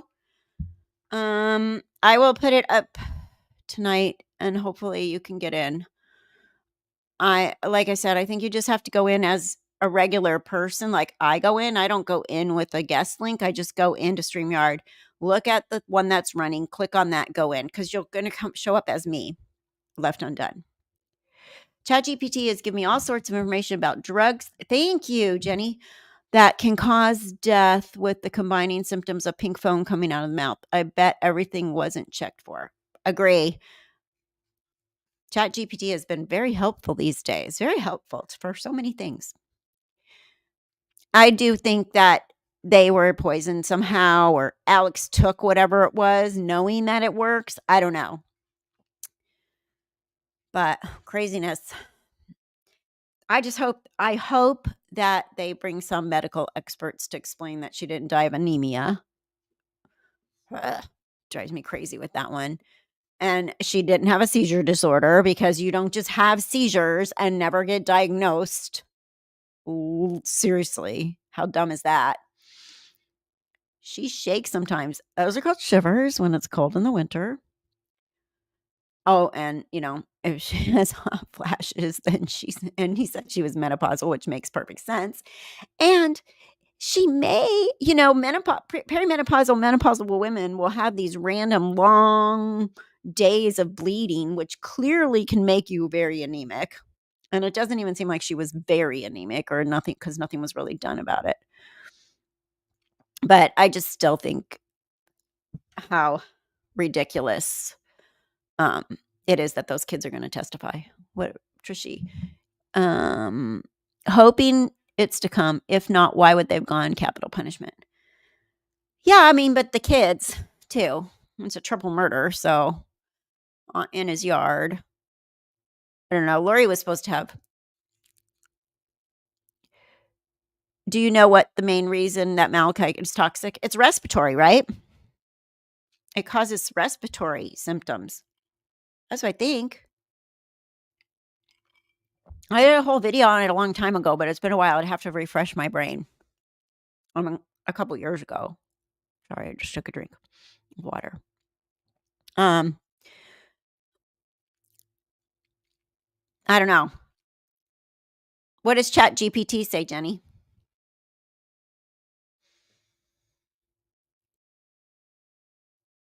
There was.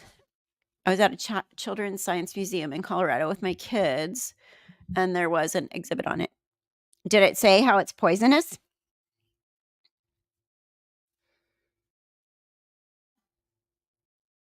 Respiratory, yep. Main thing it is copper. Yes. Oh, I know. Menopause isn't causing the problem, but you can become anemic when regular normal periods, you'll become anemic. But if you have those, like I never did, but I went from normal to nothing. But my friends had like weeks and weeks of, long periods when they were going through it. So it can cause anemia. So it's just stupid. If it gets wet and you inhale it, it'll cut up your lungs, basically. Okay. Bye, Diana. I know I got to be productive too.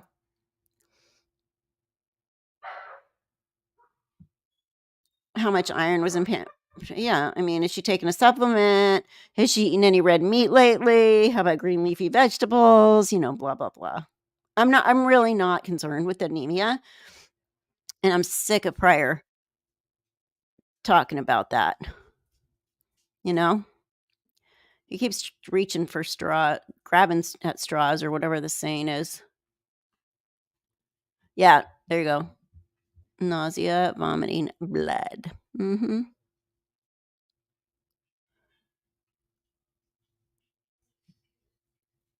Right?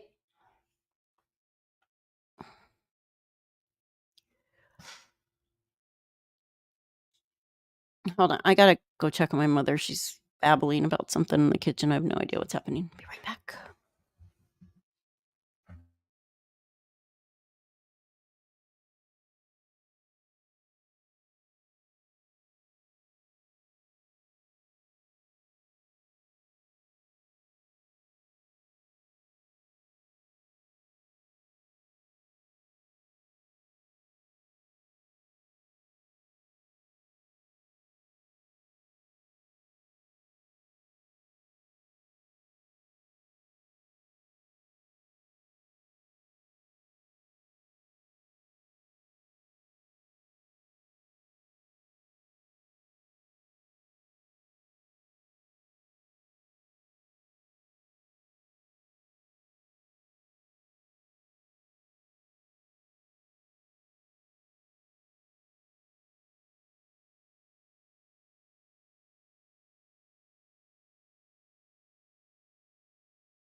All right, sorry. She's hinting about wanting pizza. I'm not getting pizza. I can't eat it. So anyway. All right, well, everybody. Halls. Does that mean holiday? Holiday? You going on holiday? We call it vacation here. Okay. So I will set up the stream tomorrow, you guys. I will check in when I can. I'm gonna be at work. And probably not gonna be able to check in too much because it's my actual real first day. Tomorrow and Thursday I'm working, and hopefully they'll have court on Friday because I'll be around on Friday. And okay, we will end. Thank you guys all for being here. Appreciate you all. Stay safe and stay well, and I will be back soon.